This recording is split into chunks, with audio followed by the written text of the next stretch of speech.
What? What? What? What? What? What? What? What? What? Why can't you? Why can't you? Why can't you? Why can't you? Why can't you? Why can't you? Why can't you? Why can't you? I did this. Why can't you?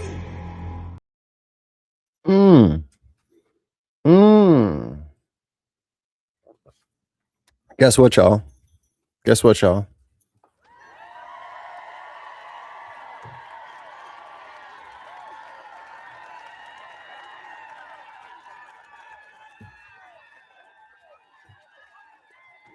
The fuck up. Tim's not here. That means I can share screen like I used to, which means I get the full unadulterated soundboard, which means it's back. Yeah. Ladies and gentlemen, we got him. There you go. I'm talking about all the classics are here. You don't want zero problems, big fella. Come on, man. I forgot. I done forgot about some of the classics. Say, oh, you think you bought that? You think it's a game? This ain't no game. What's up? It's headliners and Tim's busy. But I have iced coffee and I have a second screen today. No longer will I be trapped in the dregs of the past with your single monitoring of situations. I still haven't set up my setup, so we're not using the bedroom TV right now. So I have a 40-inch monitor. Shut up. I'm getting there, okay? I'm going to get everything set up, and then we're going to be good. And then it'll be fine, okay? It'll be fine. We do not care.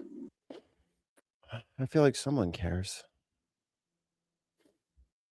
Let's say hello to the people. I got some air horns now. Person impersonator. Adams. Diz. Oh, Christy asked me to send his apologies. He can't make the law. Scandalous! I can't believe him. Hey. Oh, yeah. I got one for you. Hold on. But them's the breaks. Boris Johnson, you remember? But them's the breaks. Or who could forget? Sorry, and that I have made mistakes. Old cabbage. Kay. Hold on, I got something for Kay. Let me see if I can find it. Hold on. They're calling her Rhino Taylor Green. Little Emma Vigland. Yo, what's up, dude? How's it going? Gina! Hey, what's up, Gina? Oh, hey, guess what? Dark Lord Craig.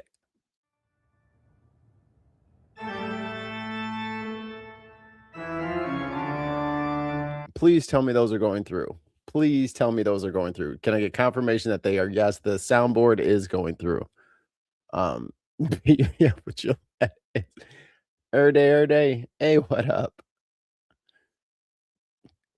Hopefully me and the family get to St. Louis soon, because my R's have been really weak as of late. And once I get back into St. Louis proper, my hers and thurs become very pronounced.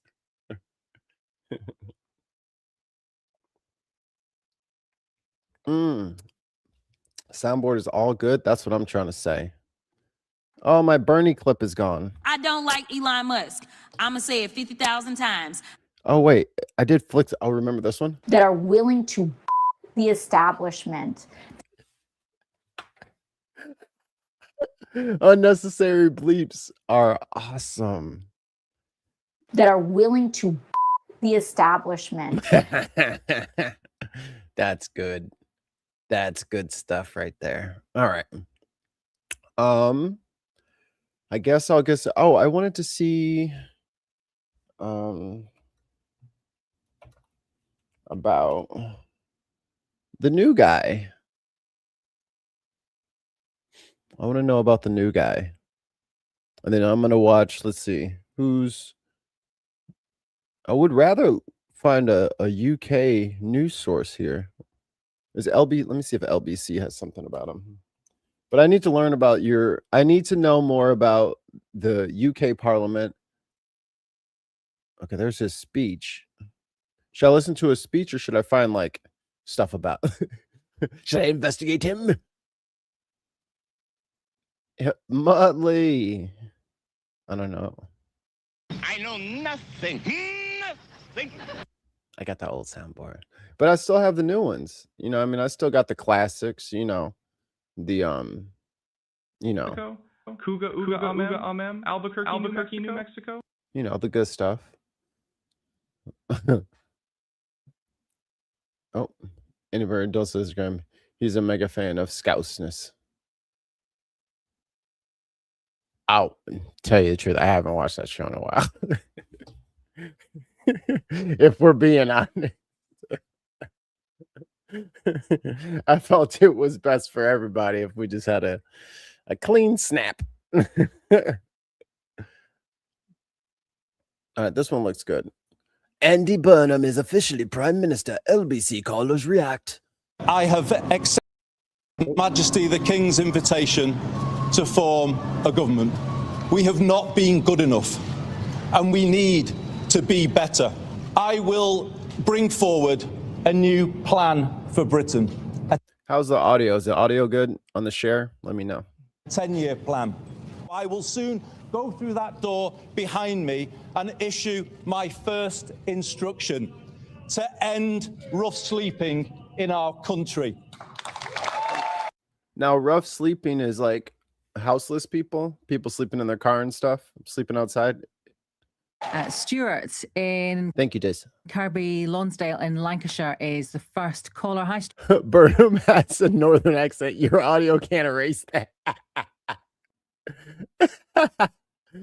Audio's fine, I think. I mean, it all sounds like bullshit, but hey-oh. Stuart. Hi, Asma. How are you? I'm okay. You feeling? See, and this is who I need to get my information from. I have no idea why every news program isn't just like call man on the street. Like there should just be, okay, when I take over the earth and I get my own network in the UK, I'm just gonna put a red phone on like a end table in the middle of a park, and people can pick it up and bitch, and it's just gonna be the best show ever. People will call in about any kind of thing you can anything you could imagine. Optimistic or pessimistic? Actually, you know what? I was sitting watching it, and I was, I think maybe a mix of, the blanket sun. His audio is shite. Sunshine and the cheers and Andy's sort of infectious smile. And this is coming from someone who's probably forever the pessimist.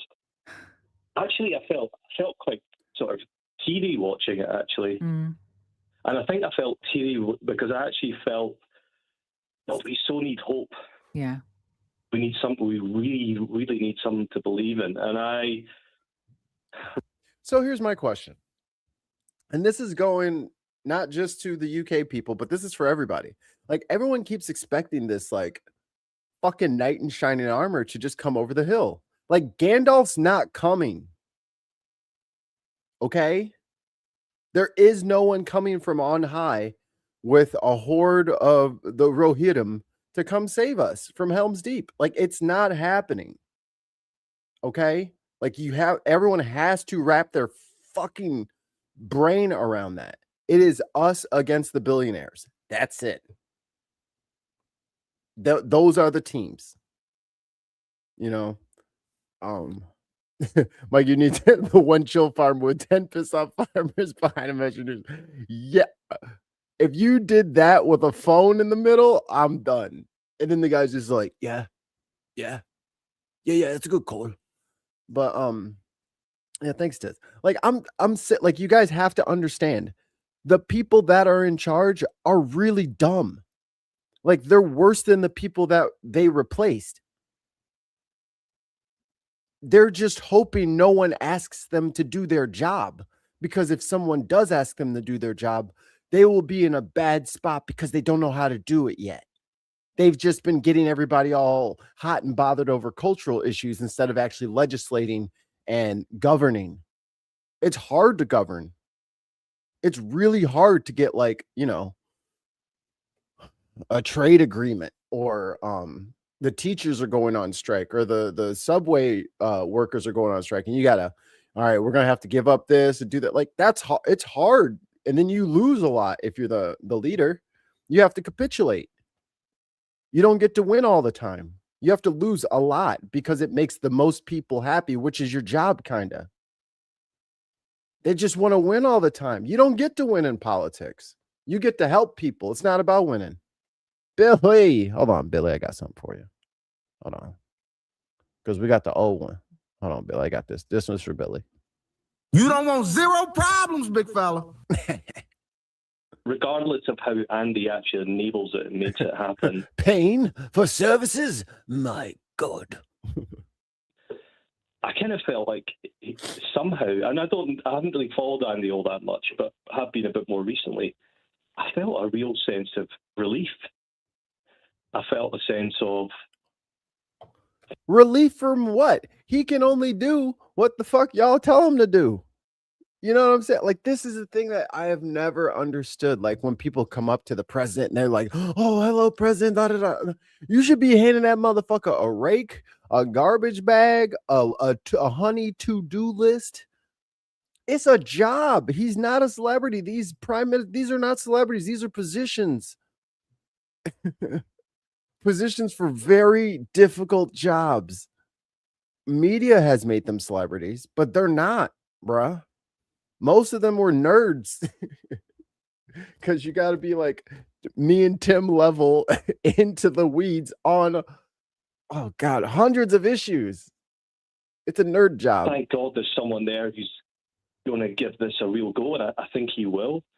And in terms of a general election, I can sort of understand the point on that, and I actually think there might be a lot of people who might just be thinking, let's just get him to crack on with it. Just get going. And there is I do feel get going where, you know, like, I get that people want change, but what is the change you're asking for? Because I think, especially with the Democrats over here, like, they'll say, well, you don't want that, do you? That would be bad if that happened. Surely you don't want that. So you might as well just go ahead and give your vote to us. I was like, well, okay, well, what are you offering? It's like, not that. Right. But what are you offering? It won't be what they're offering. Okay, but what is it? Literally nothing. I'm just not going to do anything. But I'm also not going to do what they were going to do. But I'm not going to do anything for you. This is the bargain we're making with people. We're running a bit short on time, but it was quite a relief. I felt, and I was teary. I thought the last time I felt that was when I was living in New Zealand, and Jacinda Ardern got in sort of last minute as leader of the Labour Party and won her first general election.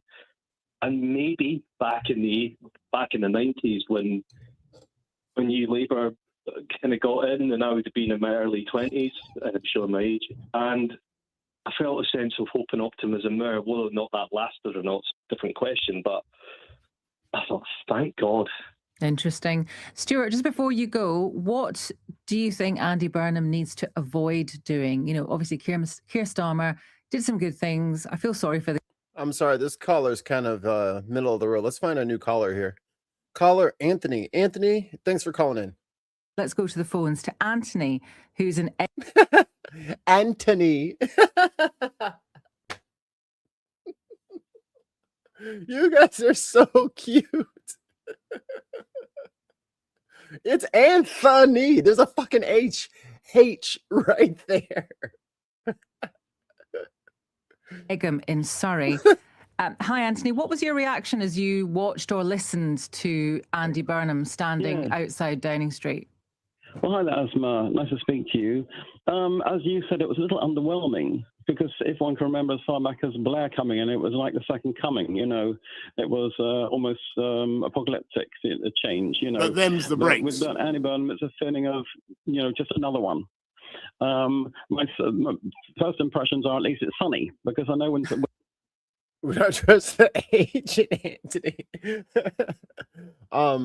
Okay, so here we got roughly 20 people, and most of you are in the UK. So I want you to write like number 1, a thing, enter. Number 2, a thing, enter. Number 3, give me your top 3 issues. What are the top 3 issues that you want your prime minister to address? Whether it's the winter fuel allowance, or the disabled payments, or NHS, maybe it's the military. Like, what's your top 3 things? Because I'm pretty sure everyone is going to have the same thing, and it's going to be the exact same 3 that we have in America. Almost guaranteed. Because the same morons that are ruining your country are ruining this country. It's the same brain trust of fucking idiots.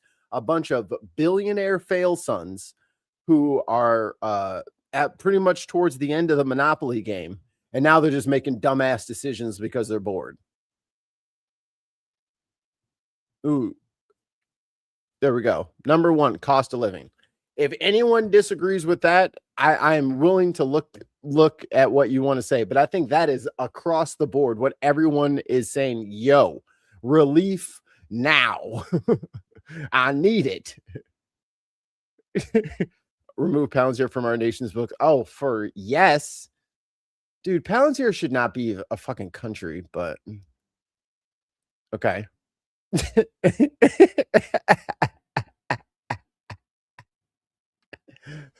The Dock Lord Greg.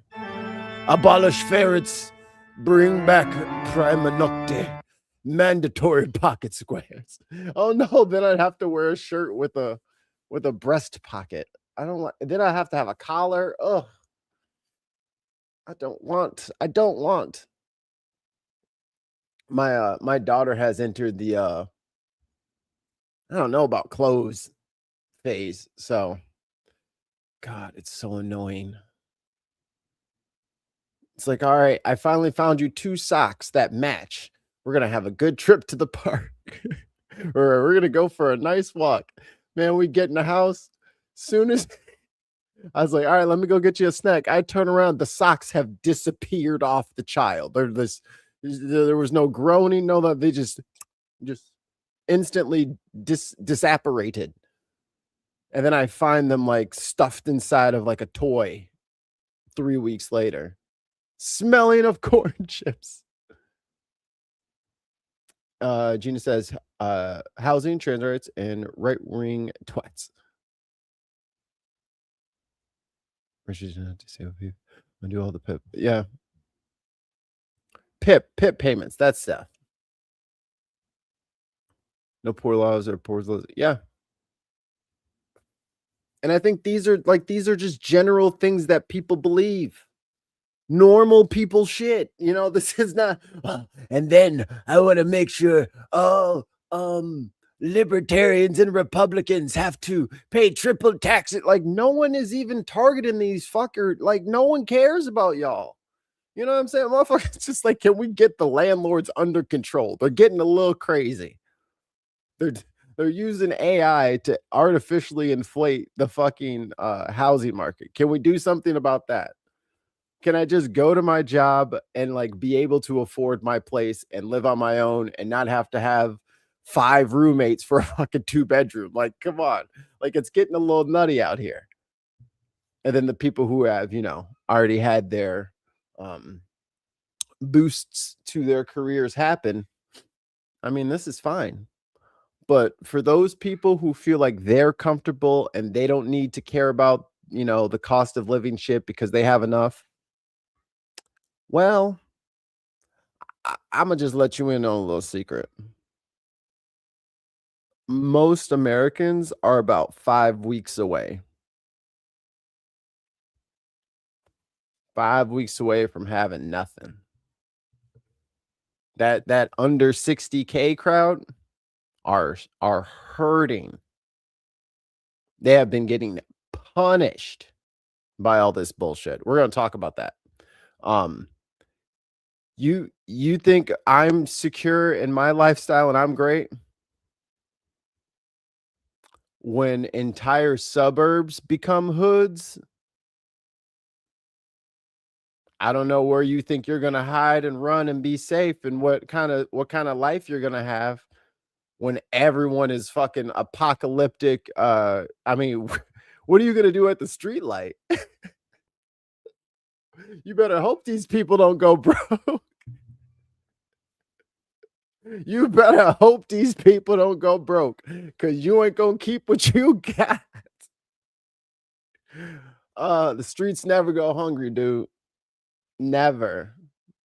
So, I mean, you can make them go broke if you want to. They're going to eat regardless. When Starmer came in, it was a drizzly day, and that didn't seem to be a good omen. So perhaps that is a good thing. Well, And let's he's hope come so. in- yes. And the other slightly positive thing is he's a clean sheet, because he hasn't been tainted, at least to date, by the scandals that afflicted Starmer. So he's come in sort of really almost with a clean slate, and we hope that he does succeed. However, I'm going to now strike a slightly gloomier note. Air Day says these crises will touch everyone's lives around the world. And they are completely oblivious to it. They're like, not me. There is no not me. Daily Blase. Like, you can't, like, unless your car runs on sunshine, which it might. But even still, every person that you're going to interact with is fucking complaining about gas, and that's going to get worse. We're going to talk about that. In that I think he will struggle, because he speaks about this so-called new economic model. What the hell is it? Because, you can't come in after 40 years of Thatcherism and just tear all that up. Which the state is it's enmeshed into the fabric of the country. So you're going to have to do some pretty huge reforms. And when you have the time to do them, undoing a lot of things, such as not just the private. Okay, question for the UK people. What if Burnham proposed a wealth tax? Hear me out. What if he was just like, all right, pushing this through the legislature or whatever. I want to push forward. I want to champion a 8% wealth tax on people that have more than 500 million pounds.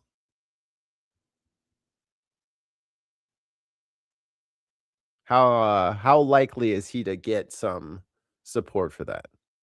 Because the thing is, if you try to go after the taxes on these billionaires, you can't tax their income, because it's not exactly how they get their money. It's made through very surreptitious means. So we could tax them to bejesus, but it doesn't actually touch their assets. You know what I mean? Because they don't necessarily have income. But a wealth tax is very different. A wealth tax is on all your assets. Add all that shit up. 8% of that as tribute. Land tax, you can't move land. Not yet, Gina. Not yet. There's talk here is thinking of a form of wealth tax, the form of a land tax. If he does it, there'll be huge pushback from the wealthy. I mean, let him. This is the problem. You're fucking outnumbered, rich people. And that's the if more people had class consciousness, they would understand that this seesaw does not have to get so uneven. You know what I mean? Because I mean, you could take fucking Zeke the plumber and put him up there, and if there is enough of us that say, yeah, Zeke's our guy. What's his qualifications? Shut up. Zeke, tell him what you're gonna say. Wealth tax. Yep, Zeke said wealth tax. We like Zeke. Everybody vote with Zeke. Like it is literally that simple. It is only capital that prevents people from doing that.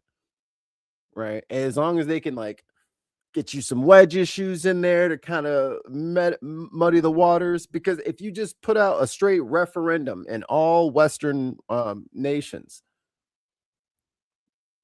have the wealthy taken more than their fair share? And if so, second question, are you for a wealth tax on these individuals? I mean, you got like, what are we talking about here? 80-20? There ain't enough of them. They can't stop people from legislating their wealth away unless they bribe the legislators. Okay, what if we just don't vote for those people and we oppose them? We're done.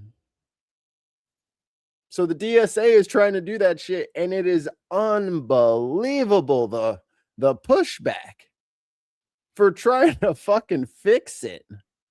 Can we fix it? Yes, we can. Si se puede. Organizations of utilities, but the way that so much of what even government does is run by private firms like Capita and so on. But Anthony, do you think it's incumbent upon us, people like you, people like me, everyone, to actually give Andy Burnham the time to turn everything on his head if that's what he thinks it's going to take? Yes, definitely. But we've seen so often that the wheels start coming off quite early on, as it did with Starmer, and he seems to swerve so many of these crises. And I hope this doesn't happen to, even with Tony Blair with the Eccles. Yes, call it the Trump tax.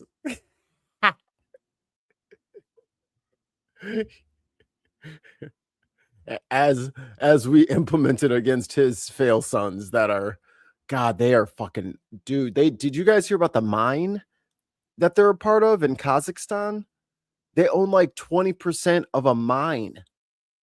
That's not lithium.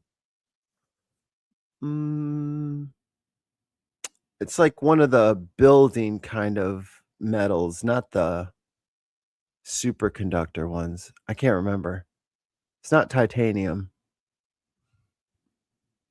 I don't know. It'll come to me later. But yeah, these motherfuckers they got like a 20% stake in that shit. And it's being fronted by like the US government. I'm like, brother, you cannot do that. That is cheating. This is the fact that governments don't spend money efficiently. That's true. That surplus tax increase gets spent instantly, and then they'll ask for more. You'll never spend others' money as carefully as your own. Well, I mean, that's true. The never-ending bureaucratic expansion funded by the taxpayers.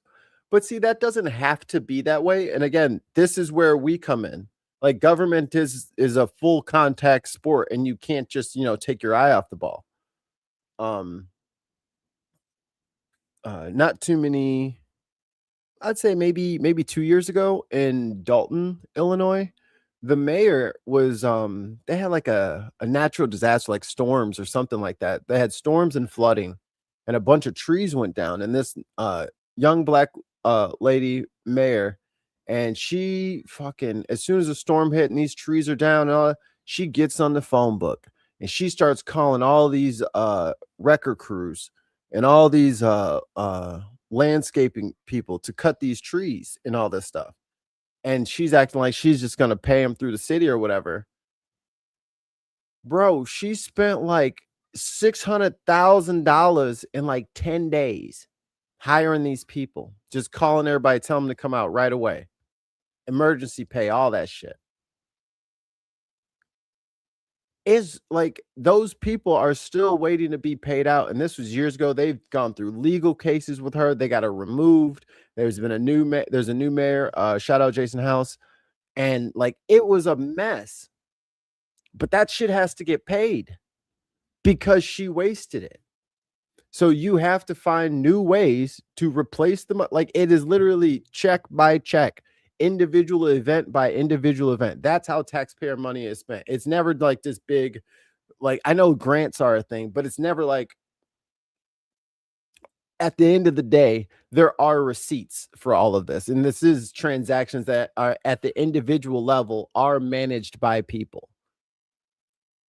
But if you have people who are freaking bought by corporate interest, doing shit for corporate interest, the receipts look a certain way. Without that corporate interest, a lot of this shit doesn't happen. Like, how the hell, what's those guys called? The pharma in between dudes? Like, how do you get that job? How is that a job? And scandal early on, it seemed he was untouchable at the start. So I hope this doesn't happen and that he can give him a chance at least, and for this to go to the electorate to, endorse his program or not. But so often we've seen, I mean, his wife bears a slight resemblance to Liz Truss. What? So, come on. Number one, no, there's not. And that I have made mistakes. What does that mean if there is? Well, I don't know. I don't know the power is behind the throne of that partnership. You see, I'm wondering if she's another Cherie Blair. We've got the Liverpool collection. But on a more serious note, Asma, yes, I think he will struggle, especially, as someone mentioned before, the big orange blob, because he's yet to encounter him. And we've seen him familiar pattern there, haven't we? The initial sort of buddy. Oh, good question. How will he deal with the big orange blob? People on the street, y'all let me know. But the blob's kind of in a weakened state, honestly. Blob's not looking too hard. The blob's called the Islamic Republic of Japan. The blob is struggling. So, but I don't know Burnham enough to know how he's going to deal with. Well, I don't even know what he would need to talk to him about. I think he kind of, to be honest, I don't think the Eye of Sauron is on y'all's island right now. He is up to his neck in it right now with all the other shit he's been up to. Buddy act. Yeah, well, Donald Trump's very happy with him so far, isn't he? He's posted on Truth Social that Andy Burnham's going to open up the North Sea and people are dancing in the streets of Aberdeen. Perhaps he thinks he's Scottish. Perhaps he thinks, like Andy, that he's Scottish. Maybe. You can play on that for a while. Okay, Anthony, thank you. Oh, my God. Trump loves him because he doesn't even know. All right. See, you're fine. Like I said, the Eye of Sauron is not over there. It looks internally. Oh, he invited Trump to Manchester. Yo. This little kid. Okay, let me switch. Switch thingies. Switch thingies. That's funny. Yo, I'm using this TV for this monitor. It is like, I feel like I have to like move my freaking entire arm to like, it's like enormous. All right. First.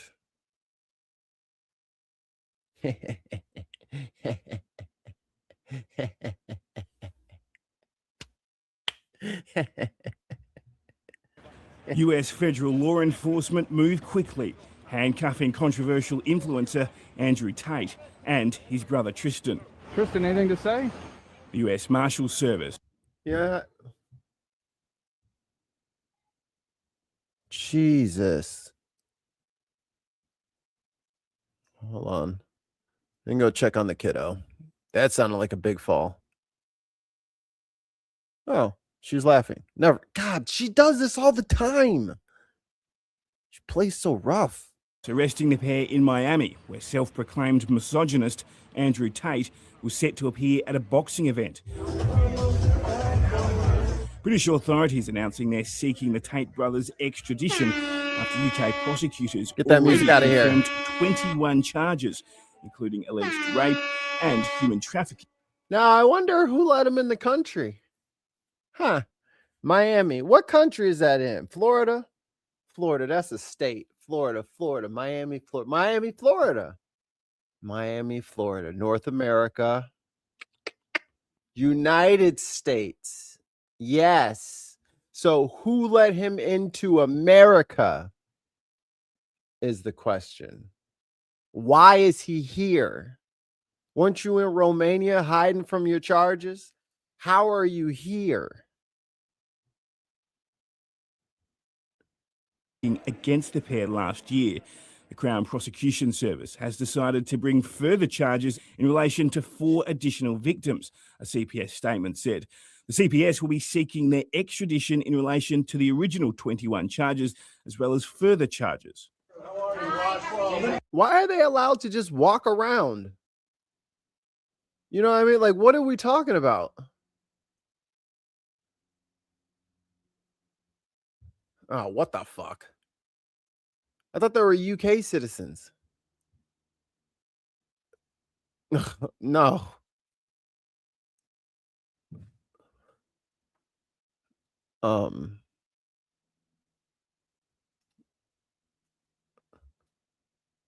That's what I heard. I heard that he's like, "Come on, Dad, let him in here, Dad. Come on, Dad. These are my friends, Dad." And then you let the little fucking nasty asses in the country. I thought we were supposed to be getting rid of the worst of the worst. What the fuck is this? Hey, let's just leave them in Canada. Right? Just drop them off.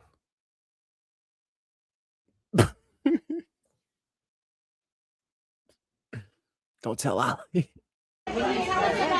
Bedfordshire Police presented additional evidence, bringing the number of alleged victims in the case to 7. Among the new charges against Andrew Tate. Like, what is this? They're not. I don't understand. I don't understand. Like, why are y'all letting them run around? And now they're gloating. Indy Duck. Hey, Mel. 19 alleged offences relating to child pornography. It's CSAM, okay? I wish they would correct their language. Brother's lawyer describing the move as politically motivated. The world knows... Politically motivated? Brother, you did it. What you talking about? Andrew and Tristan Tate are innocent. America does not do Britain's political dirty work. Not here, never. The arrest signals a new phase in this international legal saga, with the brothers already facing criminal proceedings in Romania and Andrew Tate set to face a civil trial here in the United Kingdom. The defence team already saying they will formally oppose any criminal case and extradition. A renewed hope for accountability for the Tate brothers' alleged victims. Elias Kluwer, ABC News, London. Like, again, they keep talking about, oh, no cash bail. You have criminals running around the street. No, we're talking about people who can't afford to get out because they stole from Walmart. You know what I'm saying? Like, let the guy go back to work. That's what we're talking about.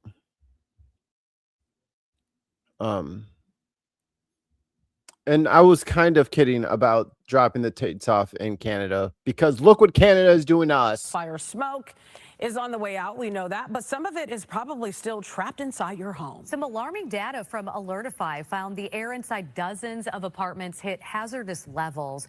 Joining us now is Melissa Bernardo with Alertify. Thanks so much for joining us, Melissa. What did the data show? Hi, thank you so much for having me. So basically, Alertify, we have these little devices in all of our units, or properties that we co-manage. And basically, across 31 properties in Chicago, we found and analyzed that data from outdoor noise air quality monitoring systems were peaking at certain levels, and what we found in our apartments is that the air quality was just as bad as what it was outside. Damn it, they told us to stay in the house with the air conditioning so it could go through the filter. The filter did nothing. Baby girl is sniffly. The wife is compromised. I used to smoke, so my lungs are scarred enough to take this kind of abuse, and my allergies are horrible. So I'm stomaching it, but it is fucking up a lot of people. Oh yeah.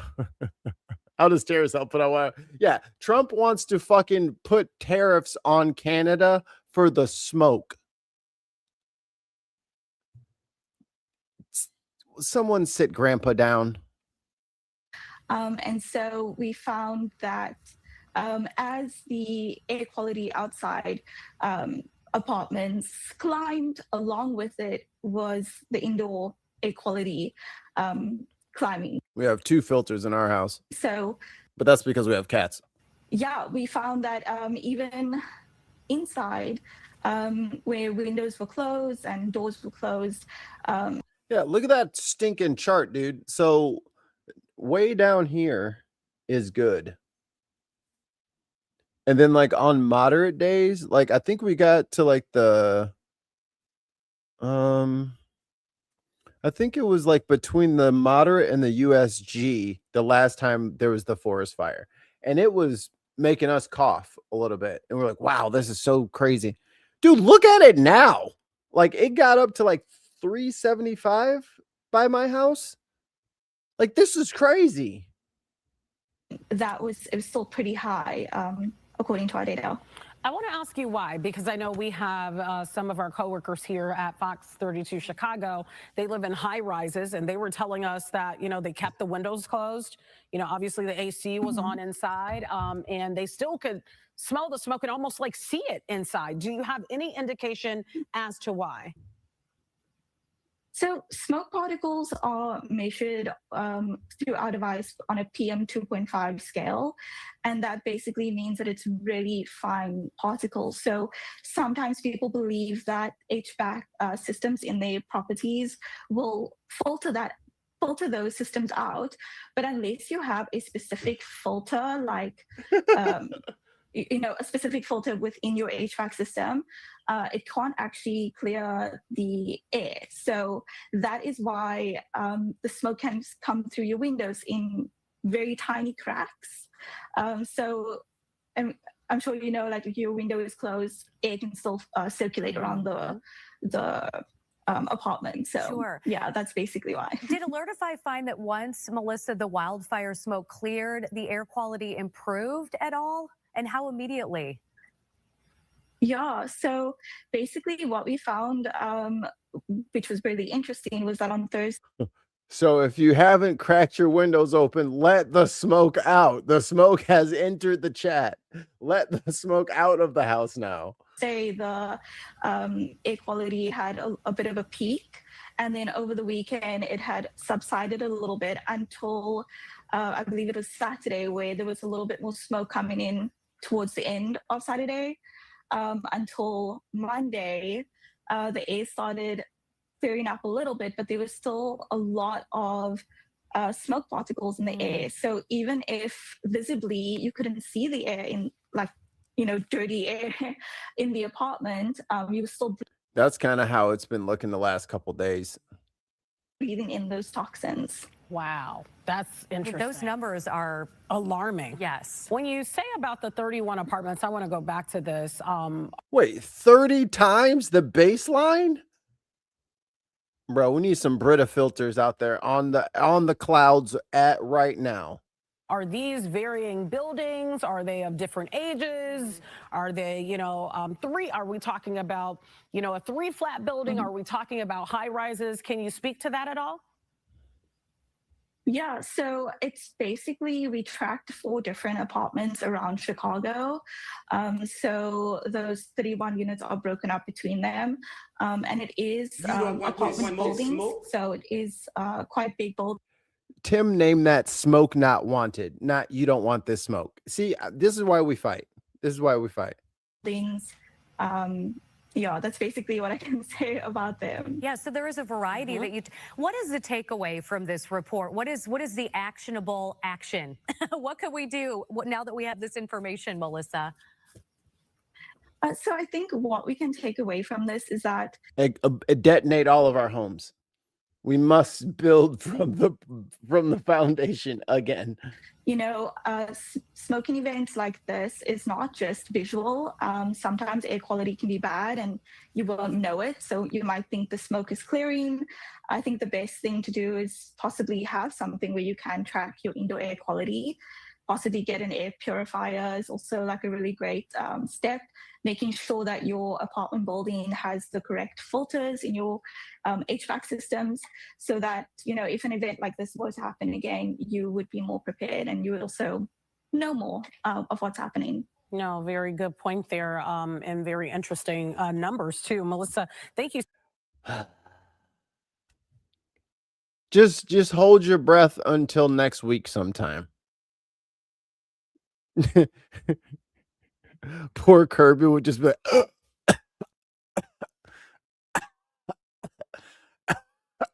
like, Kirby finally gets an inhaler because of us. Man, and that's like no hey, Viper Scott in the building. Hey, Viper Scott, guess what? I got my From Universal Studios old soundboard. Cause Tim's not here, so it won't echo. Okay. Next on the list. So I've been waiting. I've been waiting to cover this. Like, so there's a oh boy. Hold on a second. Boy. Hold on. Oh my gross, my voice. Oh boy. Hold up. Here we go. Before we even get started, I'll take her off the screen so she doesn't have to be part of this. Boom. They've done it again. Let me get.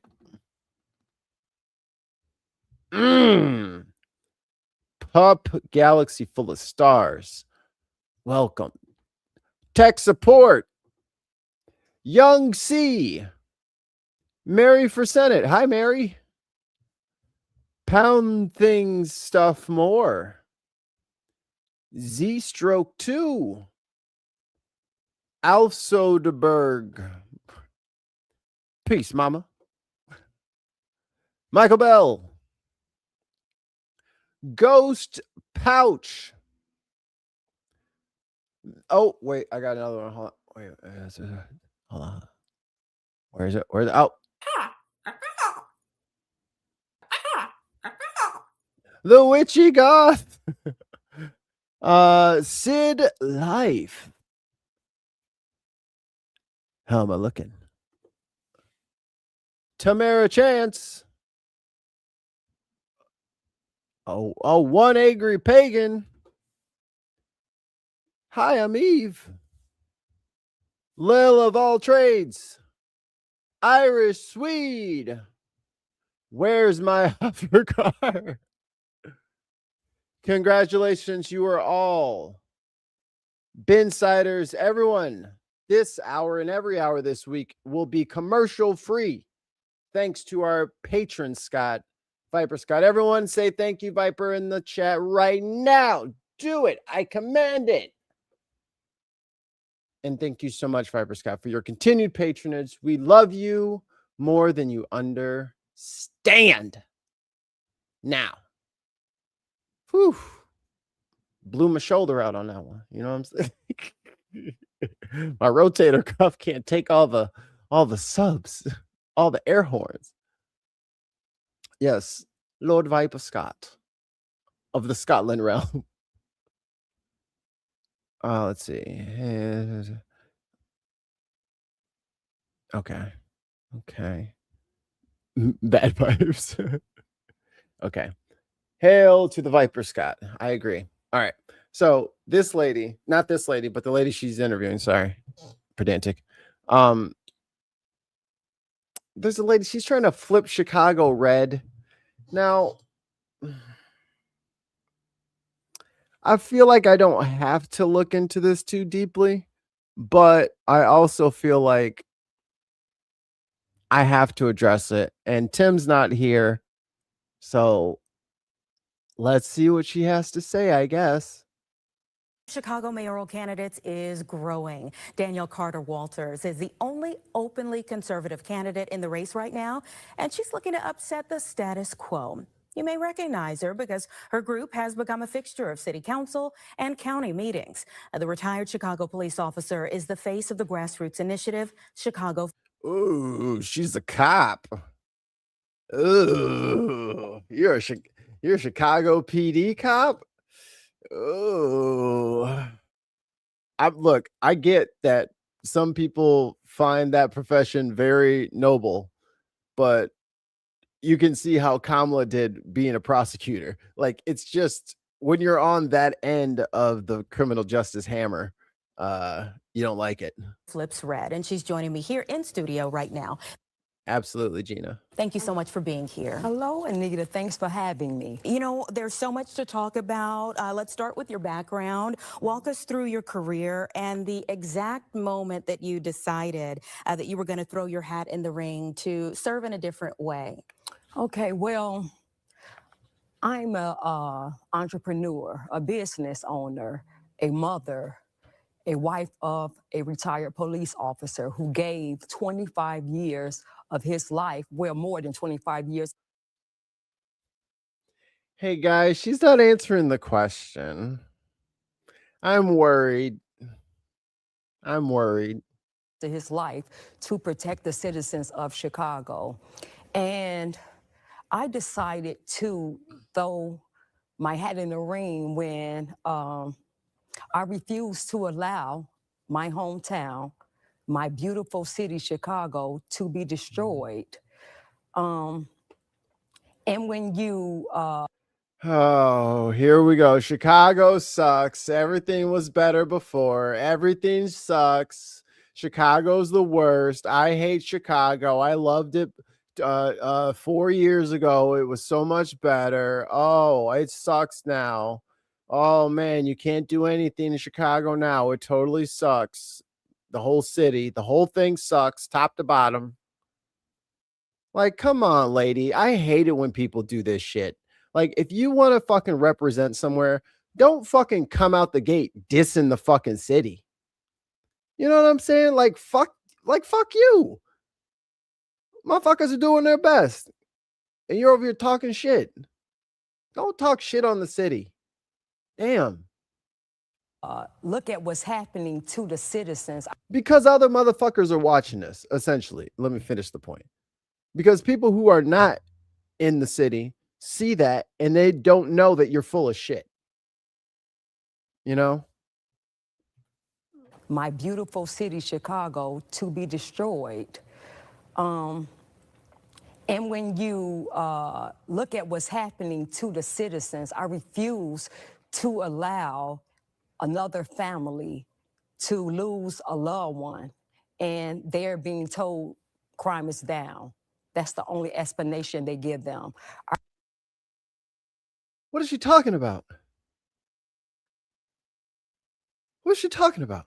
I refuse to watch businesses just pack up and leave. Property, homeowners just lose their property through these unjust, criminal, inflated property taxes.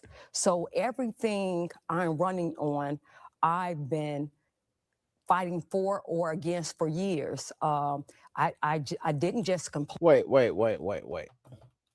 Property, homeowners just lose their property through these unjust, criminal, inflated property taxes. You mean legal? Okay. So everything. Yeah, she's mad because the property tax is going up. Well, because we've had fucking criminal ass fucking governors stealing fucking money from people, and they had a corrupt fucking pension system which put us billions of dollars in the hole. So yeah, we had to pay for shit. It sucks. Rent went up too. What do you want us to do? Can't be low the same rate as the 80s forever. I'm running on. I've been fighting for or against for years. I didn't just complain. I've been for good things and against bad things my whole life. Okay, thanks. I took my grievances straight to Washington, D.C., Capitol Hill. And I testified twice, first in front of the Senate and next in front of the House in 1 year, about the fraud that's going on. I demanded a forensic audit about the illegal immigration that they were prioritizing over the Chicago citizens. Where did those immigrants come from? They came from Texas. Who sent them here? Governor Abbott dropped them off in the middle of the fucking winter with no fucking winter clothes on. We had to put them up. It was the fucking moral thing to do. What do you fucking leave them out in the fucking cold? They dropped them off.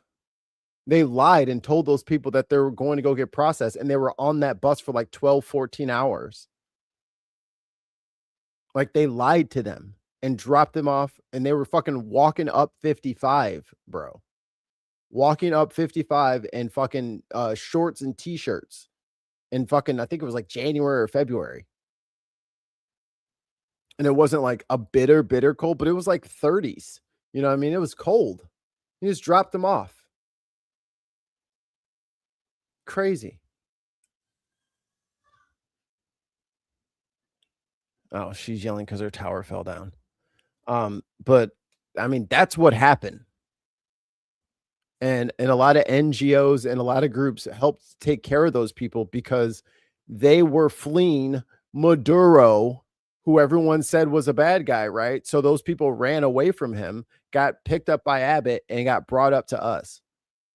And they got taken care of. And everyone's like, oh, well, what about us? And there's like, it's a fucking emergency. That they were prioritizing over the Chicago citizens. Sid, about for real, the dude. public safety Like, crisis. it's crazy. So everything that And they were fucking laughing in Texas. They were fucking cracking up. It's all, I'm telling you, he had a whole campaign about him and his buses. They were fucking bragging about that shit. They thought it was so funny.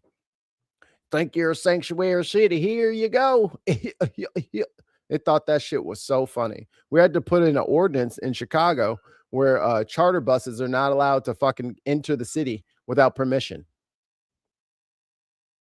Or they're going to tow the bus. They were going to fucking, if they dropped off a single fucking passenger, they were going to pull that fucking bus over and tow it and keep it.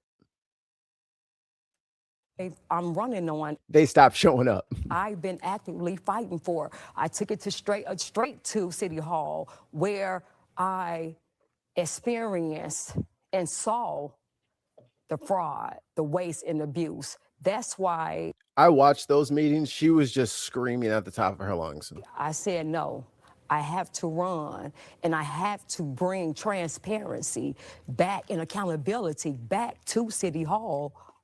When you say She fraud, doesn't know what waste, and she's abuse, doing. what are some specific things that you have seen? Details. Of course, she'll have details. Well, first, when Brandon Johnson paid $30,000 for his makeup and his hair, that's, to me, abuse.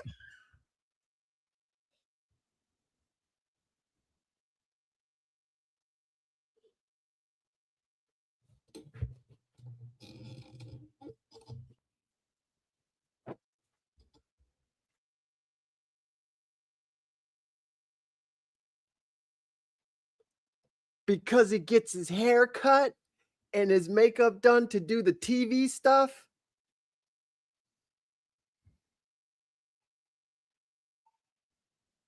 What are we talking about, man?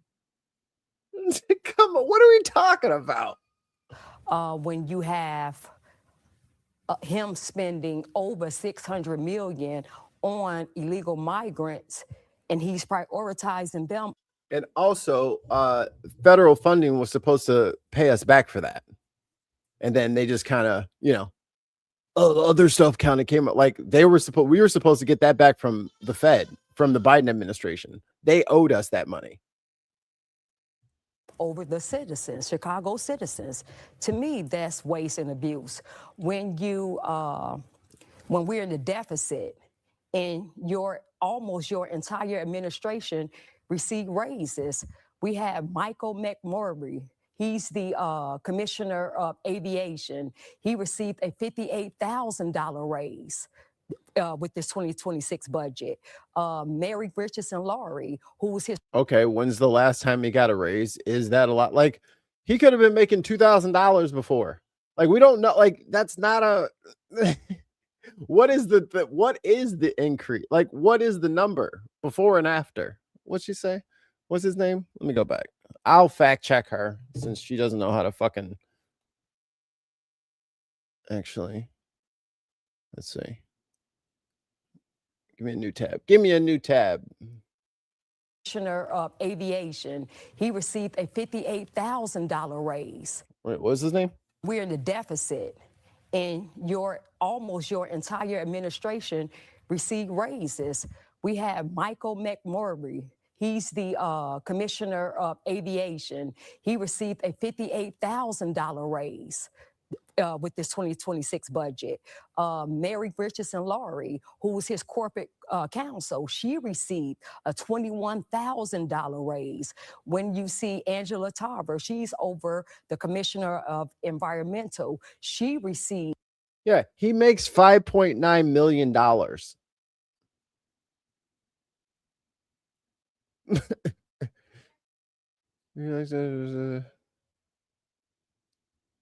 Like, let's see. Oh, look, is this her? Let me see.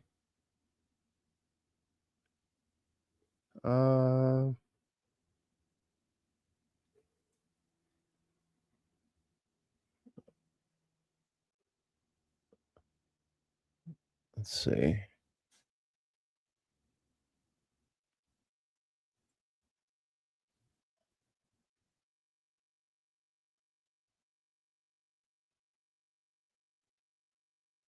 Yeah, that's like all these articles don't say anything. Like, where are they getting this? Okay.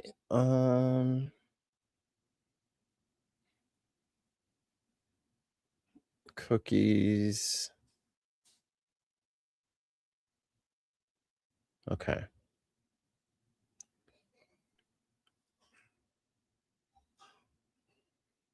That's not it. I don't know. Like, it looks like he makes a lot of money. Like, they make way, you know what I mean? This is what I'm saying. So, like, if he's already getting paid millions of dollars, like, he got a $58,000 raise, like, did he even know that? Like, does he not? I mean, he probably doesn't deserve that much money, but what the fuck is his salary before and after? A $30,000 raise. Now, the taxpaying citizens are funding their salaries, and it's about 16 of them that receive raises like this. And then when you talk about the CVI money, where's that money going? Because we know that we're spending millions on CVI money, and that's going to these churches, to these nonprofit organizations. And my thing is, we're having almost a mass shooting almost every week, or if not every day. And we're these teen takeovers. So where's that money going? There's no accountability. So we need, So this was also the same lady who went to the meeting and was like, I want to know what's in the budget. They're like, it comes out in 2 weeks. They're like, but I want to know what's in it for transparency. Like, it's coming out. You should read it. And then it came out and she didn't fucking read it. Like, this is the thing. You can't just keep screaming and hollering about things. If the councilmen and the aldermen and all these other people who are part of the city legislature are deciding things that you disagree with, you can't just point that at the mayor and say, I don't like it. Because he doesn't make all these decisions, right? Like, and even the decisions that he does make has to go through the aldermen anyway. There's still boards that it has to go through anyway. Like, what are you talking about, lady? But she's kind of confirming what I thought. She's a right-wing fucking stooge who's being puppeted up here to just push general right-wing conspiracy, wasteful bullshit. And then just kind of do like an overview of the Chicago landscape. And then they just kind of tailor her message. And that's what they give her. because this makes no fucking sense. Like, this is dumb. If she actually had things to complain about, like, I would get it. Like, there's way bigger things that she should be complaining about. Like, she hasn't brought up the tollway system at all, which is the biggest fucking scam of them all. Where is that at? You know? Like, do something about, like, ugh. I'm demanding, and when I get in office, forensic audits Or the fucking parking meters. Like, what's up with the like there's so many other like way more powerful monetary things that are going on that could be fixed that aren't even being addressed on each department, because tax-paying citizens should know where their money is going, and and let them decide if that's where they want their money to go. Transparency is surely a very important issue. Would you say that is your top issue? You've mentioned several things here. Is that your top issue? Is it the public safety issues? If you're just giving one that's like your top issue, what would it be? Well, the top issue is public safety, because if we're dead, it doesn't matter. Nothing else matters. So public safety is one of my number one priorities. Forensic audits, because she's a cop and her husband's a cop. Yeah. I wonder what their plan is going to be for teen takeovers. It's probably going to be like basketball tournaments, right? Maybe like maybe a beat making competition, get some local artists out there, skate parks, get black kids into skating. You're going to build a pool? Because I understand that if we cut the wasteful spending, these budgets are these deficits that we are experiencing, if the money is allocated towards the operational costs and not going to these programs or these non-profits and their friends, then or these political insiders, it's all a good old boys club if the money is spent but the city gives money to these programs. What is she talking about? These programs are the very thing she's talking about, the after school shit. The people getting grants so that they can build a studio for kids or build a hoop or fix a park. Like, that is what she's saying, cut so that we don't have to spend. Like, what is she talking about? You can't be for, like, this is the dumbest shit ever. Like, this is just goes to show you that conservative fucking ideas don't work, and especially don't work for black people in fucking urban areas. Like, what are you talking about? You just want to take all the fucking shit away from the fucking black kids and then be like, that's better for them? Their shit shouldn't be going towards fucking migrant families. It should be going towards no families. We should just not do it so my property taxes can stay low. That's your fucking plan? And more cops and less parks? I don't know if she has kids, but motherfuckers need to grow up in the cities that they're from. They don't want to just fucking go from apartment to apartment. They want to go outside and play too, just like she did when she grew up. Supposed to go, then we won't be looking at this deficit. So let me ask you on and hopefully we have enough time to circle back to the funding, but let me ask you on the line of. And again, Biden fucking screwed us. Brandon Johnson made it very clear that he was looking for compensation back, and Joe Biden made it very clear that he had our back, and then he fucking disappeared, and fucking Pritzker had to say something to him, and then we never got our shit. Public safety. Do you believe that the city should be working more with the federal government when it comes to alleviating some of the crime issues that we do have? Yes, I believe we should. One life that's lost is a life too many. And I've been a big advocate for just public safety. We need help. Drastic times calls for drastic measures, and we're in drastic times. So I think that I would welcome any help that we can get just to save one life, because one life lost is a life too many.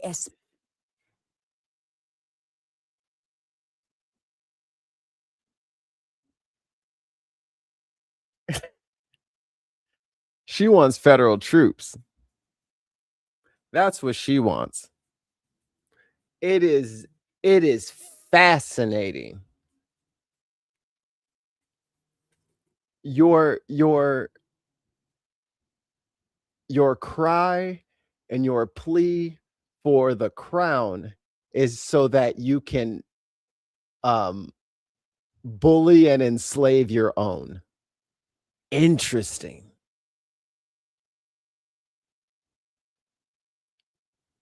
Whatever they're paying you, honey, it ain't enough. Life. Because one life lost is a life too many, especially when it could have been prevented. And for the... They're gonna shoot us, dumbass. What are you, fucking stupid?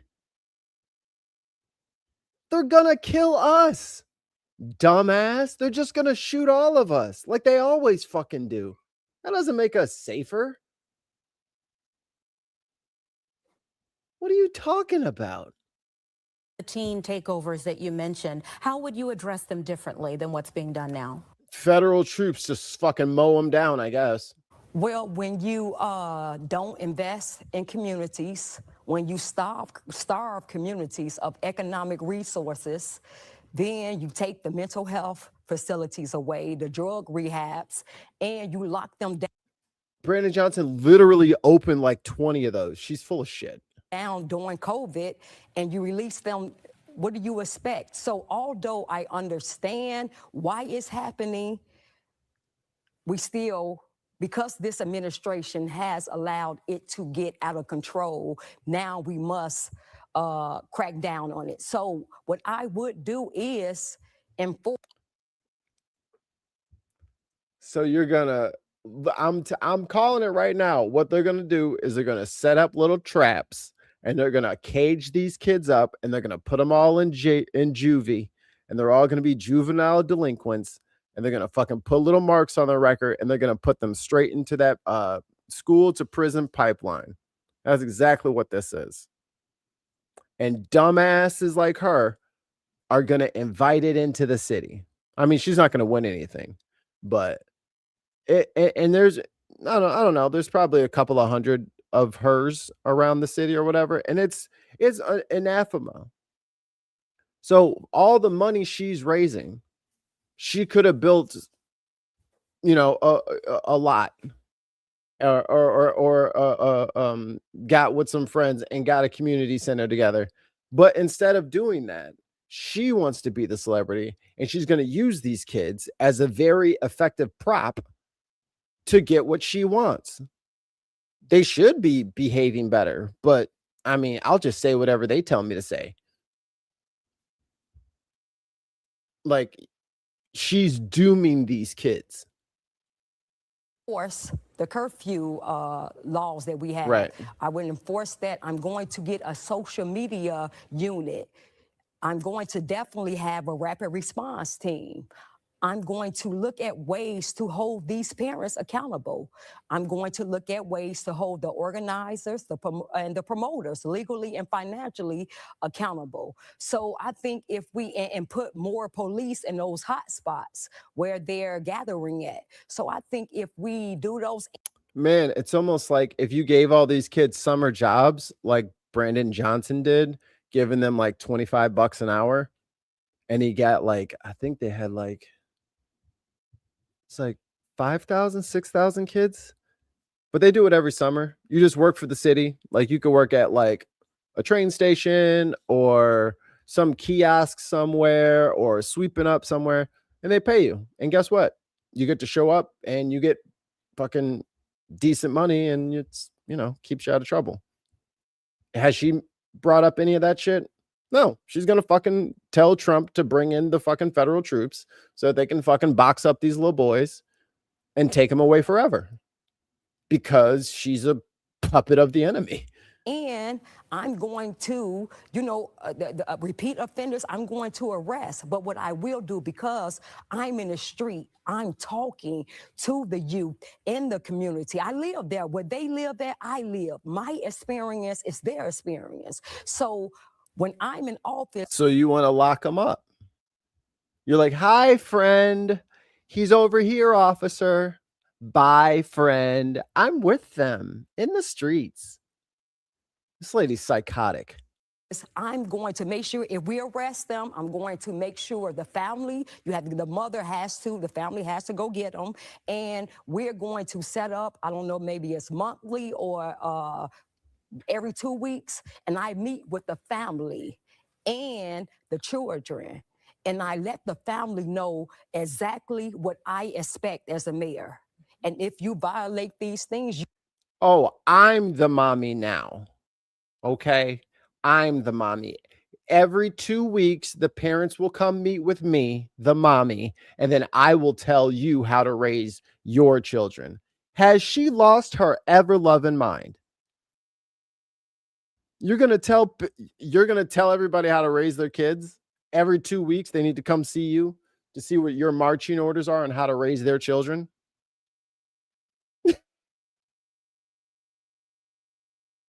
And they're like, yeah, they won't vote for me because I'm a conservative. Boo-boo, who the hell do you think you are? And where are your children? Okay. Where are your children? You go take care of them. get them. And we're going to set up, I don't know, maybe it's monthly or every 2 weeks. And I meet with the family and the children. And I let the family know exactly what I expect as a mayor. And if you violate these things, you're going to go to prison. But if you need the help, we're going to help the family and the kids. So I'm just going to be hands-on talking to the community, because once the kids know that you care about them. Yeah, once they know I care about sending their ass to jail. I care about them. That's why we'll send you all into the prison industrial complex. Like, what the fuck is this lady on about? Yo, here you go. There you go. Conservative. What the fuck is conservative about her platform? Oh, it's racist towards blacks. There you go. You know, it's different, and they don't want to disappoint you when you let them know what you expect and you care. There is definitely a difference when children know that they are loved and cared for sure. I want to touch. Here, how about you go sweep this alley for $25 an hour? Prison. You're right. I'm going to lead with love and prison. John, your thoughts. You mentioned illegal immigration, and would you keep the city sanctuary status if you were mayor? Well, I'm going to push to end them, because I just, I'm about doing things in decent and in order, and I'm for law and order, and I just. Hey, dumbass, that's why they passed a law to make it a sanctuary city, so it is lawful and legal.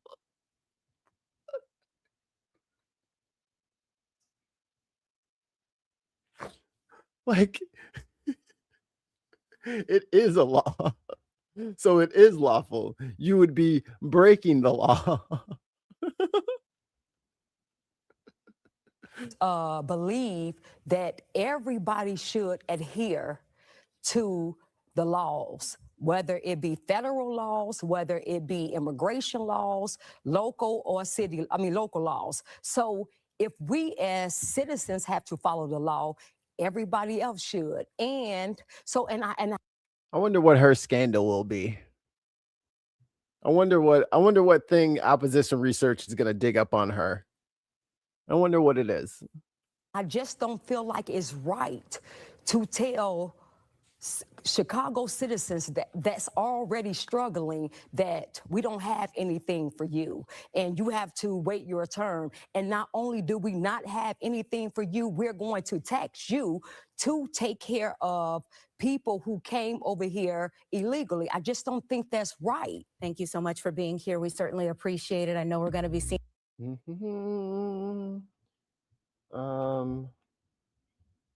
Open secrets. I can't spell. Secrets.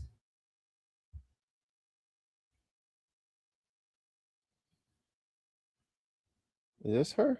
Donor lookup. Okay. Search. Okay. Search. What's her name? I lost it.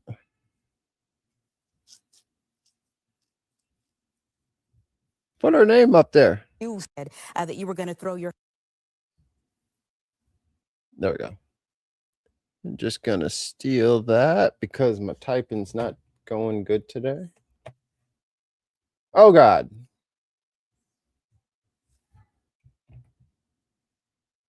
There's a lot more stuff on my clipboard.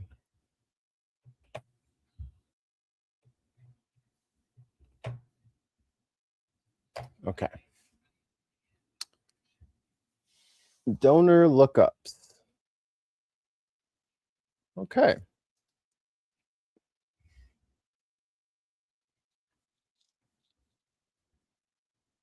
Alan Sackman. Who's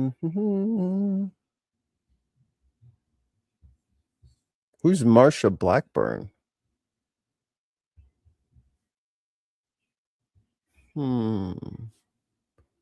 Dixie Well Pump Driller. Hey, get out of here.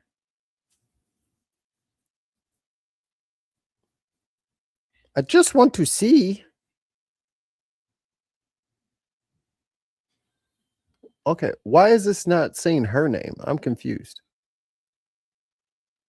Hey, get off the screen, damn it. You said I get 4 out of 5 searches free. Out of 10,000? Wait a minute. What are we looking at here?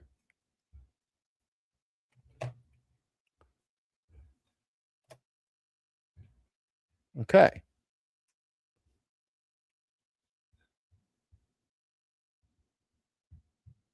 What is this?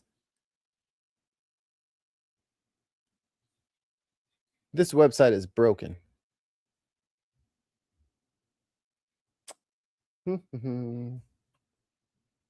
Ballotpedia.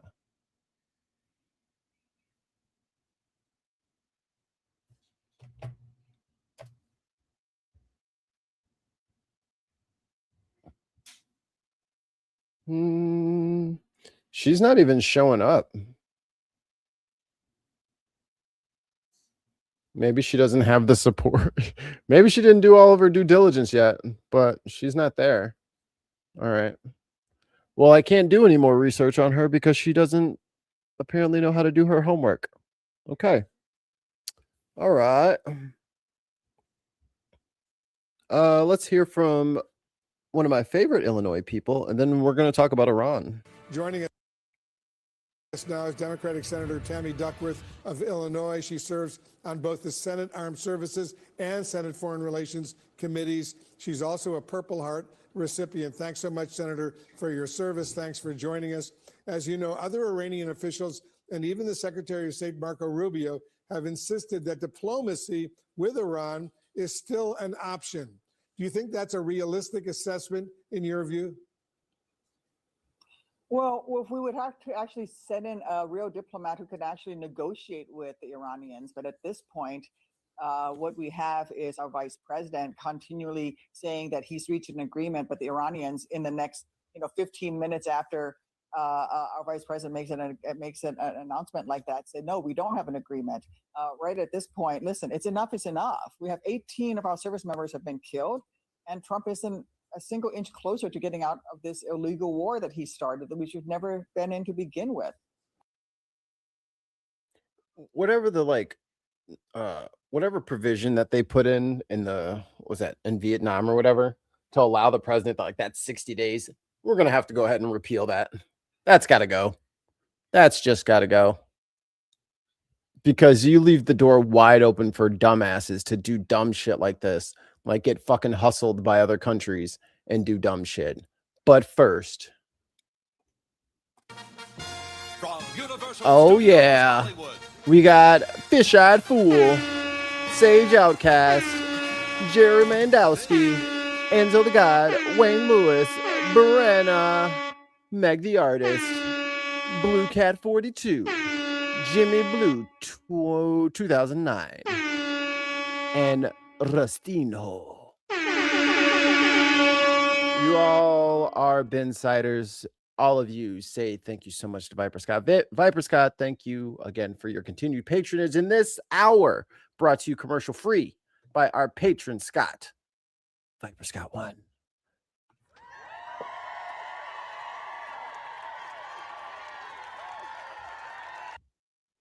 Thank you, Viper. So yeah, I think we should, try to negotiate an end to the war. But at this point, I missed this one. From Universal Studios Hollywood. I just missed that one. That's my. I need to put. Oh shit! I need to put that on the other one. it doesn't seem like we have anybody of any competence negotiating.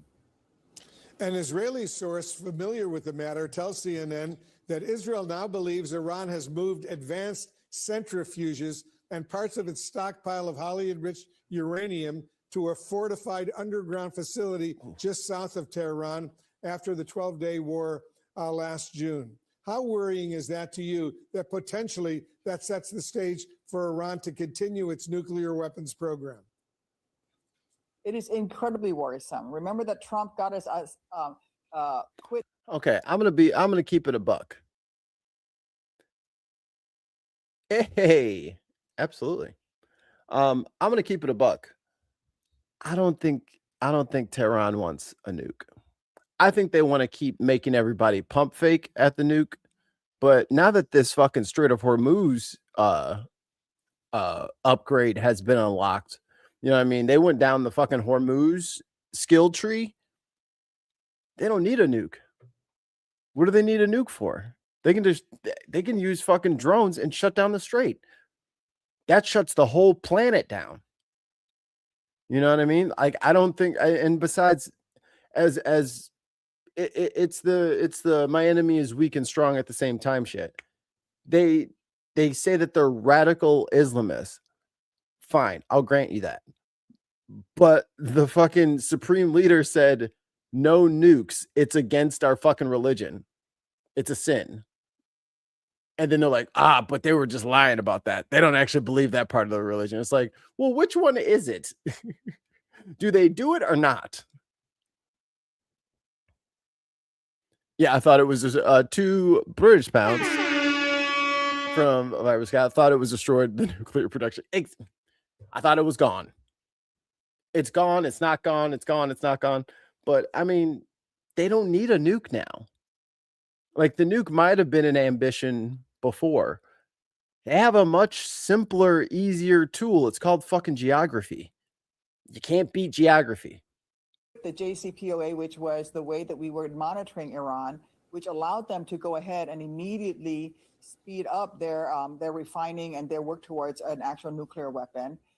He claimed that he buried all of their uranium under, hundreds of feet of concrete. That did not happen. And when he started this war in Iran, he says one of the things was to destroy their capability of advancing towards a nuclear weapon. And obviously that has not happened. He then claimed he wanted regime change. The regime change he got was a worse Ayatollah than we had before he started the war. Bro literally went for the upgrade. The Straits of Hormuz is now mined. Americans are paying the price at the gas station, at our grocery stores. In Illinois, I talked to my farmers. The input costs have gone through the roof that many farmers don't think they're going to make it through this through this season to next planting season. And if the deaths of our heroes weren't enough, don't forget the billions of dollars that's been wasted. Yep, you make important points. A dignified transfer of the U.S. service members just killed in action in Iran, in Jordan and Iraq for that matter, is expected to take. And this is only going to get worse. And he's going to start fucking flailing. Promise you, he's going to be flailing. It's going to be everybody's fault. Everybody's going to be coming after him. None of this is his fault. Everybody else should have been taking care of this. Where's Europe? Where's these people? Well, how come they didn't do that? He's going to blame everybody except himself. Take place tomorrow at Dover Air Force Base in Delaware. As someone who has fought and sacrificed so much for our country during your time serving with the U.S. military in Iraq, how are you reflecting on this loss of American life? And should the U.S. punish Iran right now for those deaths, as President Trump is suggesting? Well, first and foremost, Trump is the one who started this war. Trump is the one who started this war without any actual plan for how he was going to execute the mission. So yeah, because he got fucking gassed up getting told that he can just, bomb them to pieces and they would just submit instantly. Everyone who understood the fucking region knew that that was a fucking lie. And he did it anyway. So it's like, dude, there is no unringing this bell. He needs to surrender. End of. Sorry. Like, there isn't a way out of this unless you guys want another fucking forever war. And then, tens of thousands of teenagers being sent over to the desert again. Well, not even to the desert this time, to the mountains. Blame for those 18 service members' deaths lays at the feet of the President of the United States. It sits on the Resolute desk in front of him in that gilded Marie Antoinette of a Oval Office that he's turned it into. He brags that he doesn't think that Americans' financial situations are important to him as he tries to hand Iran hundreds of billions of dollars, and he hasn't taken the responsibility for the deaths of our service members. Look, our servicemen and women are the most important national treasure we have in this nation. And before we choose to ask them to sacrifice on behalf of each and every one of us, we need to be sure that we know what we're doing when we start a war. When we send them into war, we better have a plan. We better know how we're going to execute it. And we better know what the conditions are for the end of the mission. Trump has not done any of that. He also appointed the most incompetent Secretary of Defense in our nation's history, who's all he seems to be worried about is testosterone levels in our troops, instead of making sure that he actually has a plan. Which is a major confession, by the way. Everyone should get their T-checked. Standing orders. To execute this mission in Iran and ending it before even more Americans get killed, even before our economy craters even further, and before we alienate even more allies and set Iran up to have nuclear weapons. This whole thing has been an absolute disaster, and it shows what happens when you have an incompetent. Took Trump 18 months to make China more trusted than the U.S. They're calling him Comrade Trump over there because he's like rebuilding their country. 5 British pounds. Heard Saudi Arabia only has 4 to 7 frigates to protect its ship. That's it. Oh, Lord. That is... And the Houthis are about to get activated, I hear. So now that Mendel Strait is about to close. So no one's going into the Red Sea. God, man. He fucking stepped in it. Competent commander-in-chief who's being assisted by an incompetent Secretary of Defense. And speaking of the Secretary of Defense, Pete Hegseth, and the Chairman of the Joint Chiefs of Staff, General Dan Kane, they're both scheduled to testify about this renewed Iran conflict before the Senate Appropriations Committee later this afternoon. I know you don't serve on that committee, but what specific questions do they need to answer? Well, 2 main ones, which is what have you spent so far and what is this costing? Because the last numbers that we received from the Pentagon was $35 billion, and that was well over a month ago.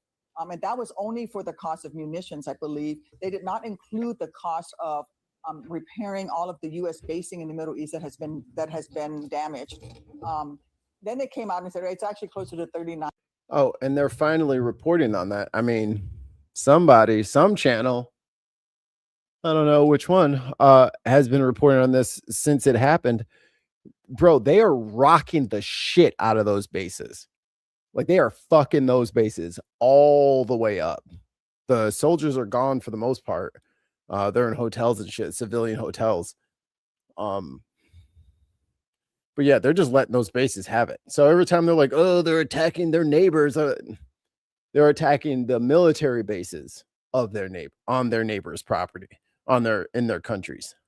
9 billion. We estimate that number is way beyond that now. It's, I'm sure, well over $100 billion if you count into the total number, all of the other costs beyond just the use of the munitions. And simply... You see the ticker down there, Brent Crude 91.54? Throwing more money at an out-of-control operation is simply not a strategy. The other thing I want to know is how many service members have actually been wounded as a result of the operation. Oh yeah, they got caught like the website said, I don't remember the exact numbers, but let's say it said 100. It said 100 people were injured, and then like these new strikes came out, and like we knew like 20, 30 people got hurt, and then like the website said 105 people injured. And it's like, wait a minute, we know for sure at least 20 should have been added to that, and they're just like not accurate numbers now. So now they're not only telling the American people how damaged these bases are, but they're not accurately reporting how many people are getting hurt. Why you? In Iran, and that includes what's happening in Jordan, what's the troops that are all over the Middle East. How many troops have actually been wounded? Because Thank you, Billy. We're not getting real numbers from the Pentagon, and there's a report that came out today that looks like they're trying to suppress. The Trump administration is actually trying to suppress a true number of wounded. Well, they're saying about 100 have been wounded so far, but 95 or 96% of them have since returned to active duty. But that's what they're saying right now. I know you are interested in this next question. The Defense Secretary announcing just recently a new Pentagon policy to test U.S. troops for low testosterone. You actually wanted to extend hormone screening further. Explain what you mean and whether you've communicated that. Oh, she got something up her sleeve with Pentagon officials. Get him, Tammy.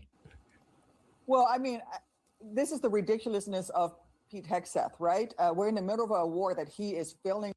There, that soldier right there. Pump her up with testosterone right now. To execute properly against Iran, and he's worried about testosterone levels for men in the military. You know, it seems like, to me, it sounds like gender affirming therapy to me. And if he's going to do gender affirming therapy, then let's also extend hormone testing to female service members so that if they have infertility issues, they can apply for and get coverage for IVF. This administration and Republicans in the Senate have actively blocked access to in vitro fertilization for our military men and women.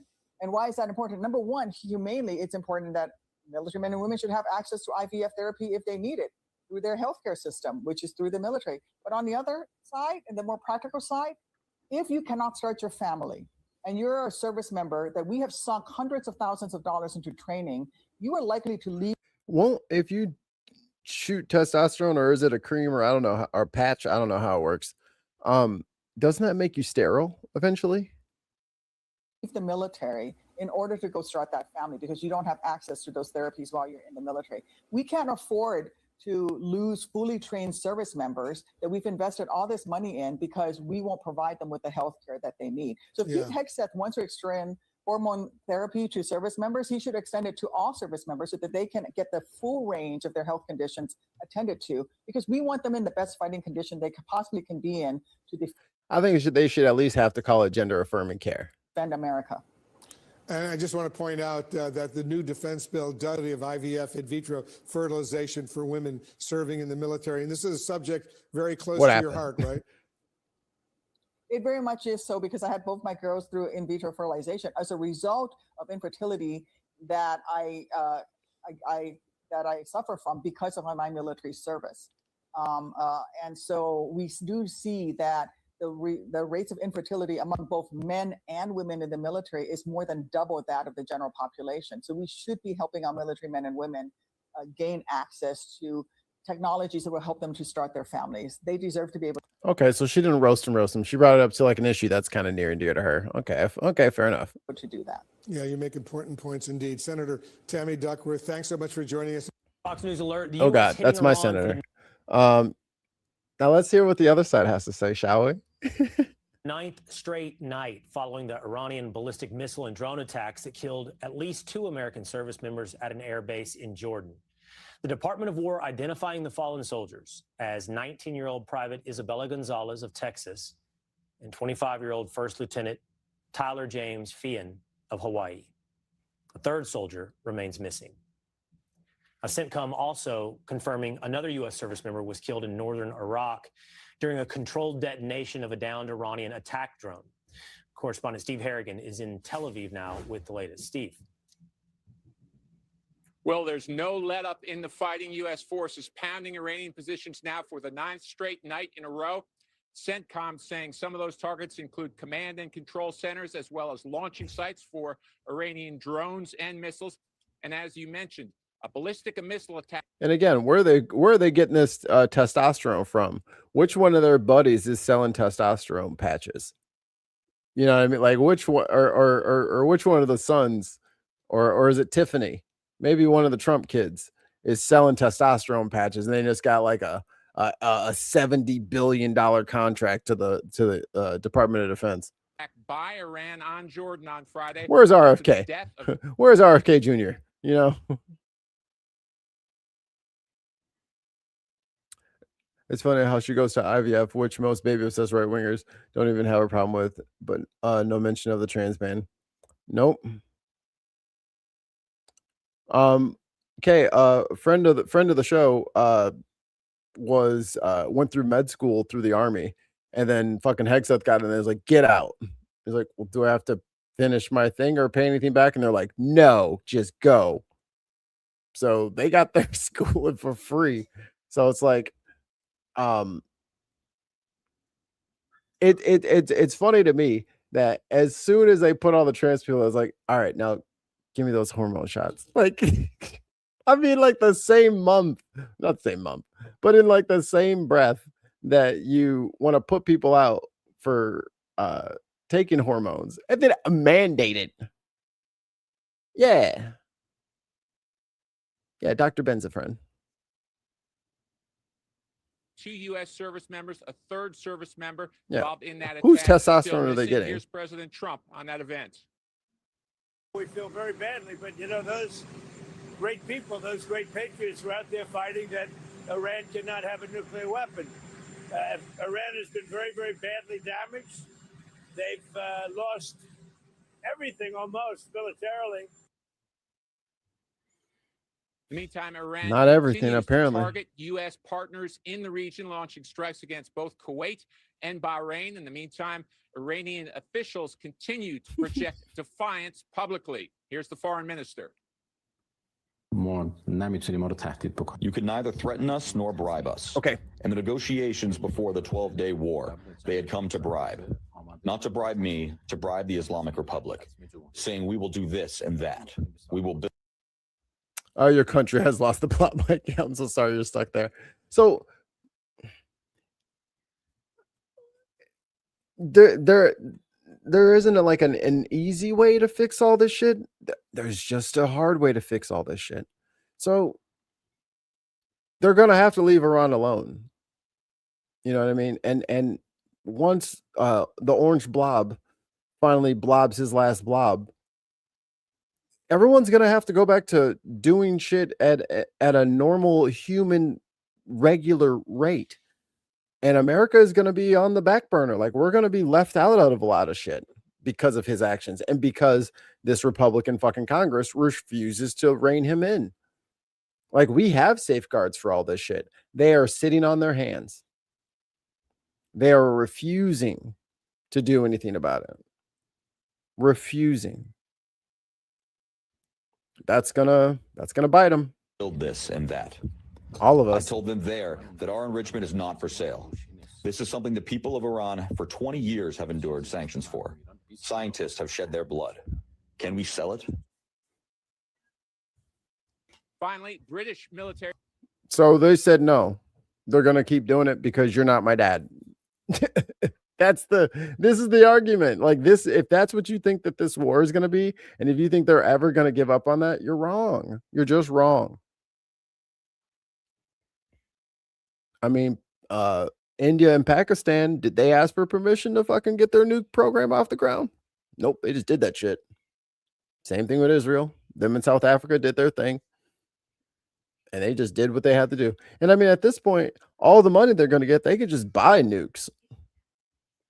But again, they don't fucking need them.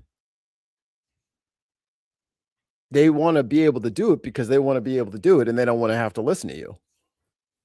All right. They just don't want to be controlled.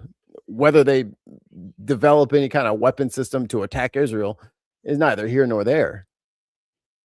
You can't tell them not to, is the thing. Officials said today a second ship inside the Strait of Hormuz was hit by a projectile. So far, they say just 5 ships in the past 24 hours have made it through that crucial strait. Will, back to you. Okay. Thank you, Steve Harrigan. Now, CENTCOM just announcing U.S. forces have begun a new round of strikes against I don't like his tie Iran at President Trump's or face. direction, designed to further degrade Iranian military capabilities used to Oh, look what's coming up on the Will Kane show. Ken Paxton. attack commercial shipping in the Strait of Hormuz. This, as the base in Jordan, where at least 2 service members were killed, is hundreds of miles from Iran. Yet Iran still has the ability to strike across the region. So did Tehran preserve more of its missile arsenal than we originally thought? Or did the ceasefire give them time to rebuild? Medal of Honor recipient. Why would one of the leaders of a country go on a media propaganda arm of the U.S.? Public opinion swaying comes to mind. So this is another thing that's kind of unique with all of this is typically like when it was like Iraq and Afghanistan, we didn't have media access to like Saddam and bin Laden and stuff like that. Like bin Laden would like drop a mixtape, you know what I mean, in the middle of the night, and then everybody would cover it or whatever. But this is like the mindset of the American has to shift a little bit. This is not Afghanistan. This is not Iraq. This is one of the oldest countries. Like Iran is established. They have leaders. They have a media team. They have negotiators. They have all that shit. But Trump keeps trying to treat them like they're this shithole country. Like they're just third world country that just, you know, lives in dirt and eats sand or some shit. Like he's got some racist, bigoted fucking hang up about them. And he don't understand. They're not playing. Like they don't give a fuck. They're about it. He don't listen. And the fact that they can go out on their own media, they can put out, like they were putting out their own AI videos mocking us right back. Like America is not used to this. Having a media competent adversary that is not just, you know, beheading people on TV for press coverage. Like they're not doing that. They're fucking putting out Lego videos. They're going out and saying, actually, we did say that. Actually, we didn't say that. They're not used to this. We had the Iraqi information minister who lied more than Bassett. Thanks. My third wife lives in dirt and eats sand. I'd be careful of Iran. They have an Ayatollah. Okay. Oh, jeez. Oh my god. Oh my god. But they've got time. This missile's in the back. It's like Tenet. It's the backwards particles or whatever. I don't know, guys. Like you're just gonna have to leave them alone, and now everyone's gonna have to pay a toll. Like that's just what it is. And if there's gonna be a change to that, it'll be after they're allowed to do this for some period of time, because you can't bomb them. It's not gonna work. We don't have enough. And if he keeps fucking depleting our stores like this, I mean, I don't think Russia's in a position to make a move on us. But what are we going to do if Taiwan gets absorbed? But it sounds like Taiwan wants to rejoin anyway. You know, we still have a lot of people who are not friends with us, and he's making more enemies by the day. So what will probably end up being the case is we're just going to be America, an island to itself. Retired Staff Sergeant David Bellavia joins me now. David, a lot of conversation, a bit of surprise at this strike. What is the situation as you understand it in terms of Iran's military capabilities?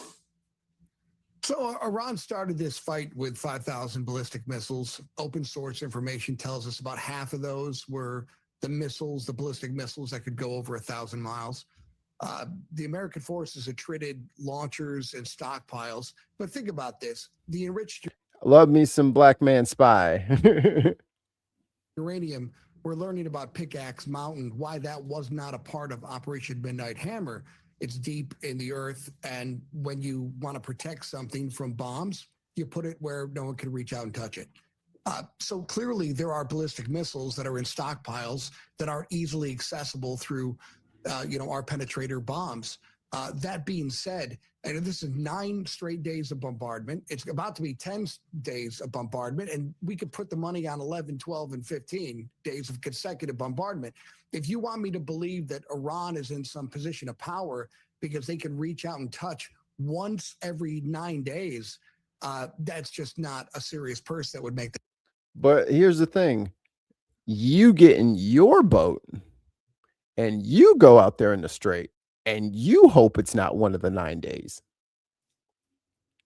Or you take your money and you insure one of those boats that's carrying, $30 billion worth of cargo.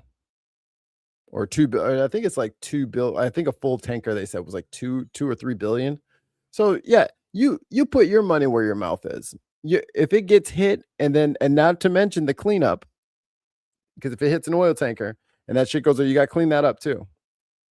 So you're gonna put your money up there? You're gonna insure that boat and just say, one every 9 days. I'm not skippering that fucking vessel. That argument. We're going to lose people. This is combat. This is war. We have planes that go down. We have helicopters that fail. We have brave EOD, explosive ordnance disposal folks that try to detonate Shahed drones. And sometimes things happen. We're all aware of this. It's why we have the best men and women in the world. At the same time, now's not a step. And as soon as Trump said, "Oh, let me think about it over the weekend," before he did Midnight Hammer, they moved that shit immediately. Like, everybody knows that. Everybody knows that. They moved it. It's moved. It's not where you think it is. So you're just blasting the mountainside, spending our fucking money, dude. Time to take a step backwards. You pin your ears back when you take attrition. That's what this military is doing, and that's what you're going to see in the coming days. So from what I hear from you, David, while the president has said that Iran is basically destroyed, basically does not necessarily mean completely destroyed. So they retain some ballistic missile capabilities. Do you have any sense that in the terms... Yeah, and he keeps they keep showing these military targets that they're hitting. That's not what Trump's talking about. Trump's talking about desalination plants. He's talking about power plants. What did I say? The water thing? Yeah. And bridges. Those are all war crimes, big dog. And it's like, you can't promise and then execute war crimes and then claim to have the moral high ground in the conflict. The strait's going to be open or else we'll war crime people. Like, that can't be the stance, yo. And they're like, oh, we don't have to listen to the ICC and we're going to take it down brick by brick. We don't need to listen to the UN. The UN's a bunch of bullshit. Okay. I mean, the UN is the one who set up Israel, right? So if there is no UN, then you have no charter. If you're trying to, I don't listen to anything that they have to say, then what are you asking for? Because for everybody else, it just sounds like you want impunity to just do infinite colonialism. And everyone has agreed, no. Iran, we're supplying drones to Russia. Take a look at what Ukraine has done to shipping the drones. Don't approve of civilians being hit. Agreed. So USSR lost and left after 9 years in Afghanistan. US left after 20 years. Iran is vastly superior to Afghanistan. Do the math, folks. This is easy math. Don't. Let him be. And I know it pisses him off that fucking Obama got that JCPOA and it fucking grinds his gears. You're just going to have to wear that one, big boy. You're just going to have to wear it. And if you're lucky now, you can try to get something like a JCPOA again. Because I think Iran would still go for it. With the same inspectors and cameras and the whole night, I think they would still go for it. Because now, they'll go for it, but they're also going to toll the strait.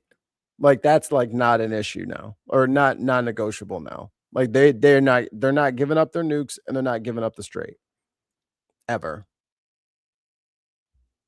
And they would have, like once they tested that muscle, yeah, they're going to be using that from now on. From now on. The ceasefire during the memorandum of understanding that Iran was capable of building back any military capability. Was that a good period for them to regain strength? Well, here's the deal. I mean, they hit a 12-digit grid in Jordan. So let's be serious with each other and say that Iran is getting help here. It's either help that's on the ground, or it's another foreign adversary of the United States. If you look at what they're launching at Kuwait, Bahrain, and Saudi, these look like these are bottle rockets. They're just fired for effect in a direction. Drones that fly until they decay.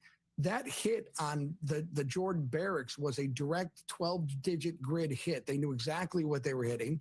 So there's obviously help they're getting when it comes to guidance systems. But remember, Iran entered this fight with their proxies, with their cyber threats. Iran was very aggressive with cyber attack. Hey, good thing Kash Patel fired all those guys. We didn't want those guys around. we didn't want those pesky cyber nerds clogging up the bureaucratic works. You know what I mean? We got rid of those guys. We don't need them. On the United States. What had they been able to produce? Where are the Houthis, Hezbollah, all these folks that were going to come up, the militias in Iraq that everyone was warning about? They've all been. You know what's crazy? Maybe we could just stop funding Israel, and then maybe Iran wouldn't be trying to kill Israel because they're trying to kill the Palestinians. I mean, it's like a couple of steps, but it's not a lot of steps. Emasculated. So we do know that a wounded dog is still going to bite. They're still going to get some luck in there. And they're Why they got to be dogs? See, careful. clearly are people that are helping the Iranian regime right now. The question is, just to be can we clear, break their back? is that China and Russia, China or Russia? China, Russia, or someone on the ground, Will, that was saying this is the 12-digit grid of where Americans are. Okay. All right, Staff Sergeant David Bellavia, great to talk to you. Thanks for the information. I mean, the strait's closed, right? Of course, motherfuckers are going to be snitching on us. You know what I mean? Like, what does this say? Our queen. Thank you. Just as a alternative point of consideration here in terms of New York State's recent moratorium. The kind of thought that, if you don't want to build in your backyard, then maybe you shouldn't have access to compute. We could say the same thing about Silicon Valley. We could say the same thing about the Silicon Valley billionaires that are constructing and pushing and imposing these data centers on communities that are overwhelmingly rural, disenfranchised, poor, and whose own elected officials are not being transparent about how the land use is happening in their own backyard. Because I would reckon, you look around, ask Peter Thiel, ask Elon Musk, ask Mark Zuckerberg, if they want one of these data centers in their own backyard. Ask any one of us here on this committee. If anyone wants to live right next to one of these data centers here on this committee, please raise your hand. Because I've been I visited No one raise your hand. Georgia. I was just in Memphis on Friday. There was an XAI gray water treatment plant on one street corner.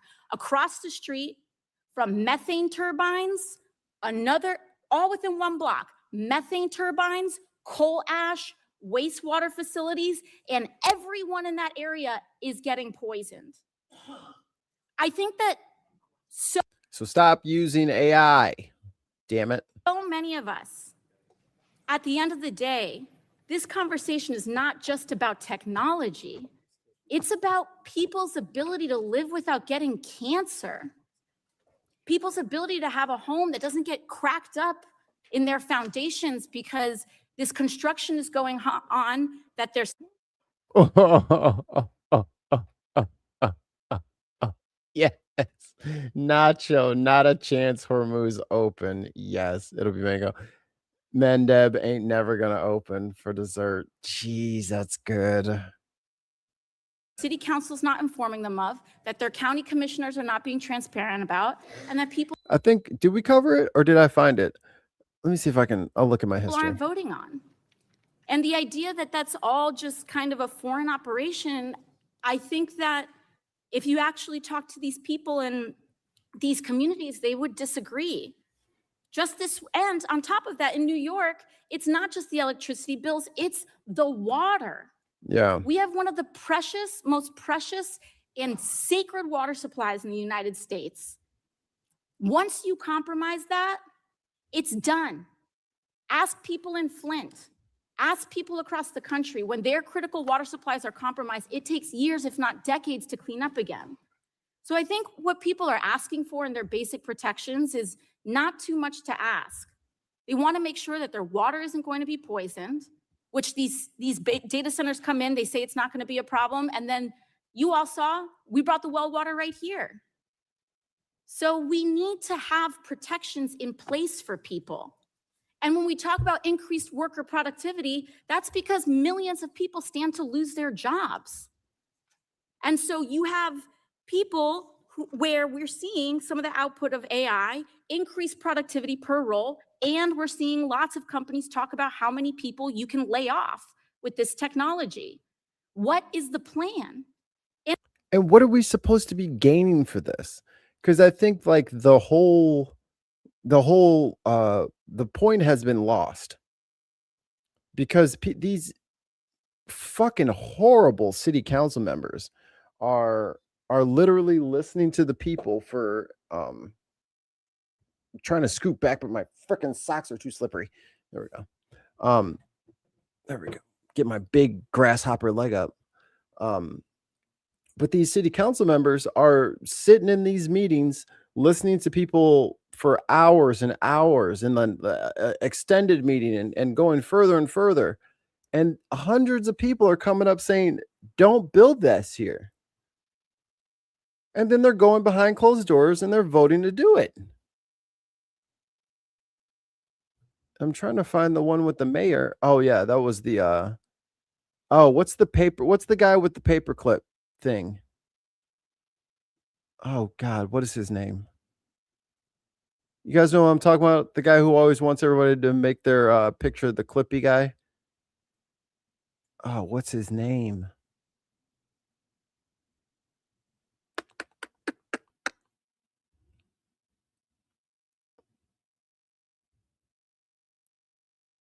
Oh yeah, I gotta add this to the playlist. What is his name? You know what I'm talking about? He's the bald guy. He's got Clippy. He's got the black cat. Let me see if I can just. Oh yeah, search watch history data center. Oh, here it is.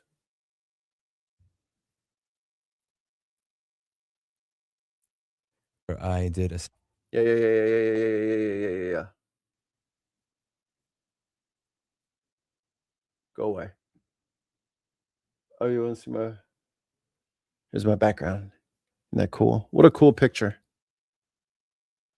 But this one, yeah. Check this shit out. My comment section got botted again after I did a second follow-up video on the Taylor data center story, where there was an old farmer that donated 87 acres of land for $10 to the city, and he put in the deed to be used for a park, and the city sold that land to an AI data center company for $10 million. It's unbelievable. And when I did my follow-up video on my first video, it got even more bots in the comment section. And one of the things that I want everybody watching this video to understand is that there is an inverse yet exponential ratio that goes on anytime you do something like that. If you are going to fuck with I missed it. Hold on. I missed it. I can do this. while I was searching there. I missed it. Okay, I got the buttons ready. We got this. Audrey Johnson, Bolescoff, Class Time with Kai, Peter M, Ashley 0206, Da Pickle, I spelled this wrong, Cannon Bay, Andrew Luke, Jose Life on Mars. Welcome, you are all Binsiders. Thank you again, Viper Scott, for your continued generosity. We love you. Some of these don't work. This hour brought to you commercial free by our patron Scott, Viper Scott, that are willing to the establishment. That's right. That's right. Thank you, Viper Scott. Thank you so much. Dude, don't say that. Don't. Please stop. No, we can't have Elysium. Rossman, thank you, Gina. Oh my God. This is gonna rock your socks. If it was a Democratic preferred business, they'd suggest subsidies to accelerate water recycling plant. We have ways of setting this shit up, but it's not gonna. They don't want to wait. That's the problem. Because if they did it the proper way, it would take them 5 to 10 years to like set up the infrastructure, make sure it was going to be safe for everybody, and it would be far away and it would be very expensive and it would take a long time. They don't want to do that because they want to be first. Everybody wants to be first. First to what? I don't know. Replace everybody's jobs in an entire company so that there's just one man company and then a warehouse filled with robots. And then that guy owns that. Like, that's what they're after. That's what they want to get to first. And for some reason, humans with their human brains and bodies are supporting this and wanting it to continue. Me this much, I'm going to look into you this much. If you fuck with me this much, I'm going to look into you this much. I am not going to stop looking into a story, and I'm not going to stop looking into you because you do these types of things. I am not intimidated by threats of lawsuits. I am not intimidated by genuine threats. I am not intimidated by anything except maybe Blackberry when she's hungry, or even worse, not when she's angry, when she's disappointed and she won't even look at me. You never want to disappoint a cat. What I'd like to do here is I'd like to answer one of the most common, most upvoted questions in the Reddit thread on this and in my own YouTube video. That question is, if the mayor ignored the petition of the people, he ignored everything that's going on here, just recall him. Why can't you just recall him? It sounds like he's a corrupt mayor. I'm going to give you the full story. I'm going to include links down below so that you can verify all of this for yourself and you can see all the sources and citations for everything that I'm putting on screen. This story starts about 2 years ago. I want to start with the mayor that was there prior to the existing mayor. He's going to explain what a recall is in just a second. His name is Dwayne Ariola. Dwayne Ariola became mayor around May of 2020. I don't want any jokes about his last name. 24. In July of 2024, Mr. Ariola started working at Burkert USA Corp as the area sales manager. Why is this of interest to me? Because when I take a look at their website, they sell data center chillers and other units that are utilized in industrial data centers.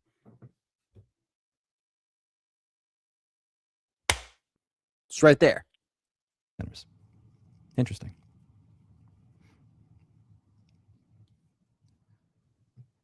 On December 11th, 2025, he put his friend, Mr. Buzan, a declared mayoral candidate. So he's announced that I am running for mayor on a commission that is allowed to decide whether or not you're allowed to recall the mayor. Like, think about this, y'all. Should the... Like, this is just blatant corruption, no? And for those of you who don't understand the terminology, recall means get rid of. So if I get elected and I haven't finished my term yet, but everybody who voted for me changes their mind, is like, yo, we hate this guy. Can you have it put to a vote that I get taken out of office? It's what allows you to remove corrupt officials from office. So he was put on a commission by his lifelong friend that gets to decide whether or not the mayor can be removed from office. Ethics concerns were cited. Nothing happened. Areola and Buzan have, and I quote, known each other their whole lives. Taylor High School class. Well, that's fine. They can just talk to the Attorney General. Oh, wait, it's fucking Ken Paxton. Class of 1985. Areola said that Buzan is, and I quote, the perfect candidate to take over.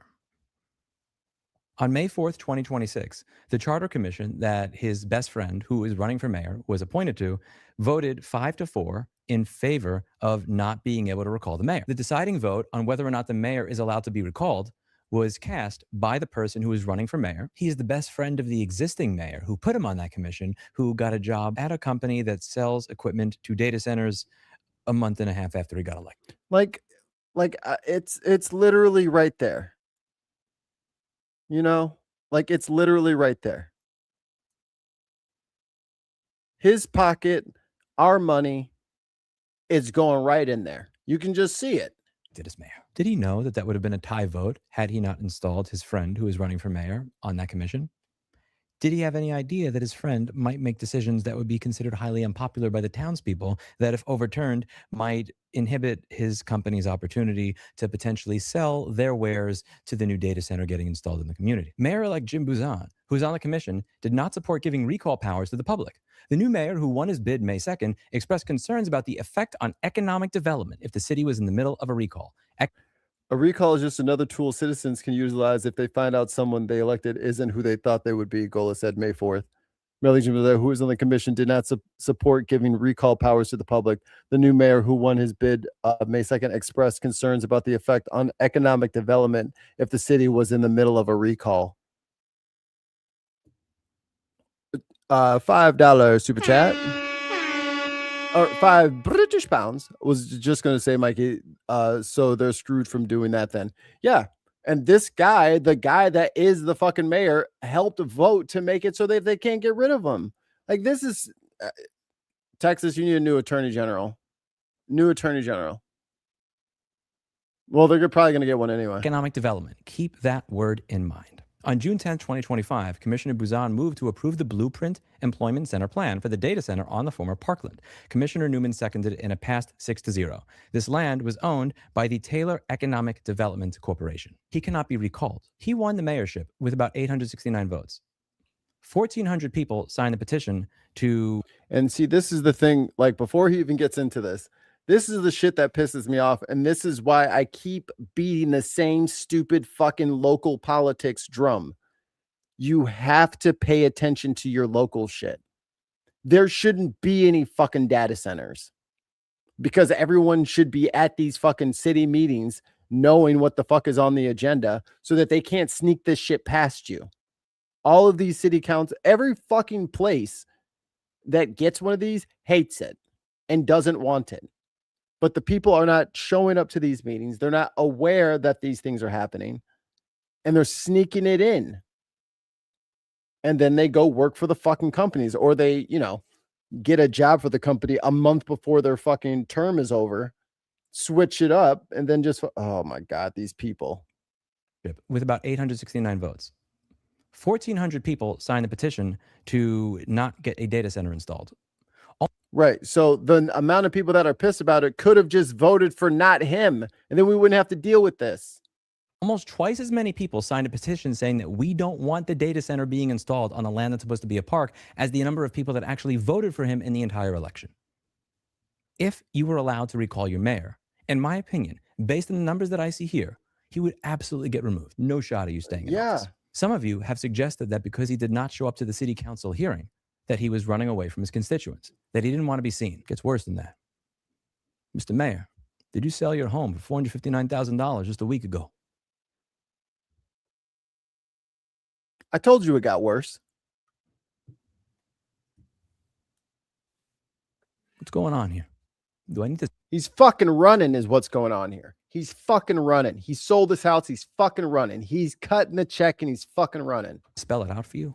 Did you know at the time that this commission was only one vote off from not allowing people to be able to recall the mayor? Did you know in doing this that you were going to be doing something in the future that was so unpopular that there would be risk of recalling the mayor? Do you work for a company that may stand to financially benefit if a data center is installed? That you started working at right after becoming mayor? And lastly, Is this your house that you put for sale for $459,000? We got rubber, go! Freeze! So he fucking took the park that the old guy donated to the city. He sold it to the city for $10 fucking to make a park. This douchebag fucking like, you can't script this shit. Like, this is just blatant corruption. And where's the attorney general? Where's Ken Paxton? Running for Senate. Doesn't give a shit. Why didn't you show up for the city council hearings? Where were you? And why are you running? What are you hiding from? What are you afraid of? We got rubber, go! I've said it on this channel many times. You gotta believe that if you tell the truth, that whatever happens is the best possible thing. And I think it's about time that all of you start telling the fucking truth. Because, I mean, that place is fucked. You know? Like, no one wants a fucking data center right in your fucking neighborhood. Especially when you were supposed to be getting a fucking park. Like, what the hell? This is the opposite of a park. Hey there, friends. Last time we tallied up some costs from the Trump administration. You know, we got one more. That Trump has been costing you, the Americans, so far. And a lot of comments were left. We're talking about thousands upon thousands of comments on my last video when we were talking about the cost of tariffs, the war in Iran, and, of course, tourism. Now, a lot of... Any guesses before we get to this part? Anybody want to put in how many more monies we are out thanks to this guy? Bouncy is a good word for him. He's like the Tigger of stats. Those comments said, hey, Harry, there have to be more costs associated with the Trump administration so far. And you know what? After going through your thousands of comments, looking at that... Oh, $2 from Dark Lord Greg.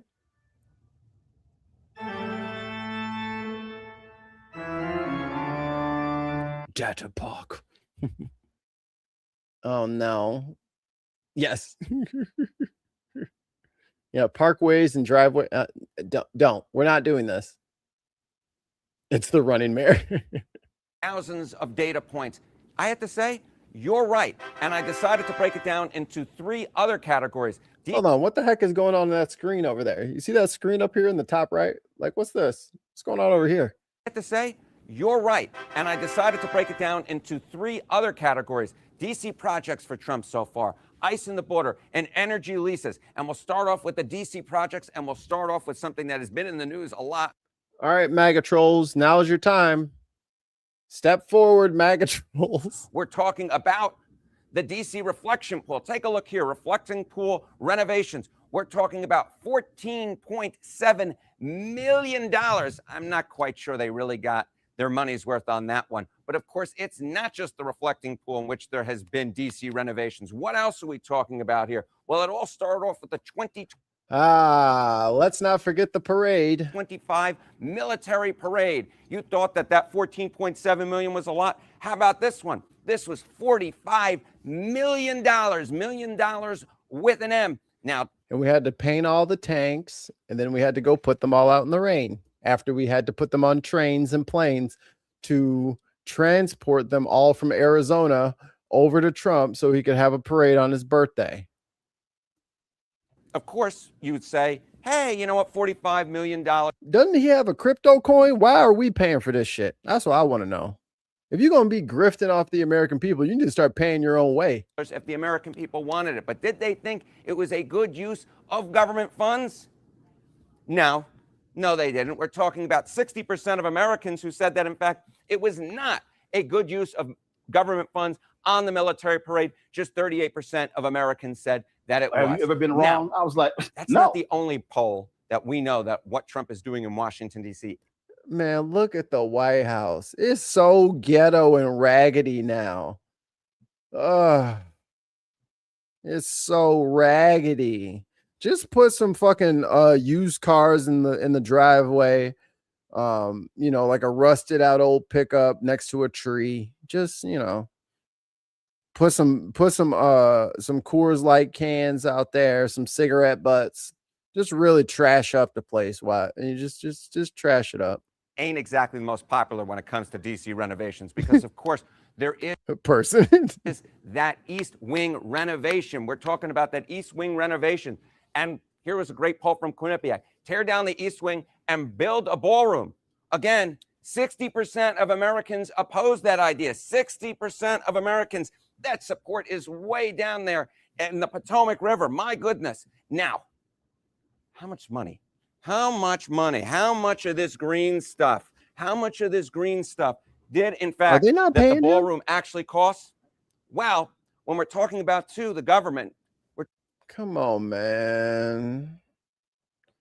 Come on, man. talking about ballroom security, ballroom project security. Now, I'm trying to count here. I don't think I quite He got $19. They need to pay that man. have $307 million. That's from the Washington Post. Ballroom project security costing $307 million with an M. Of course, this isn't the only project for Come on, man. And all he wanted to do was get in there and put his name on there. And that's $257 million.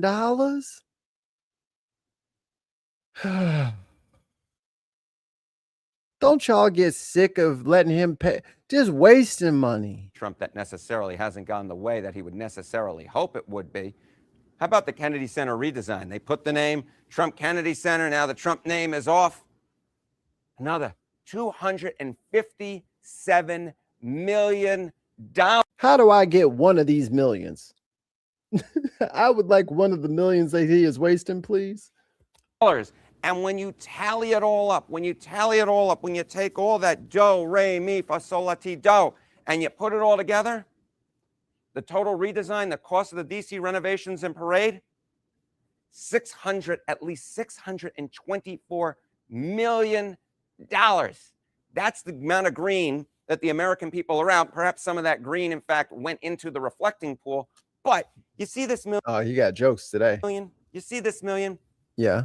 That's actually, it seems like a lot, but it's just a few dollars. It's just a few dollars in the grand scheme of thing when it comes to the federal government and Trump's projects. Because you think that I'm not ready, Harry. $624 million is a lot? Yes. What about for the border wall? What about for the border wall? Now, I think a lot of Trump supporters would like this, but perhaps a lot of them.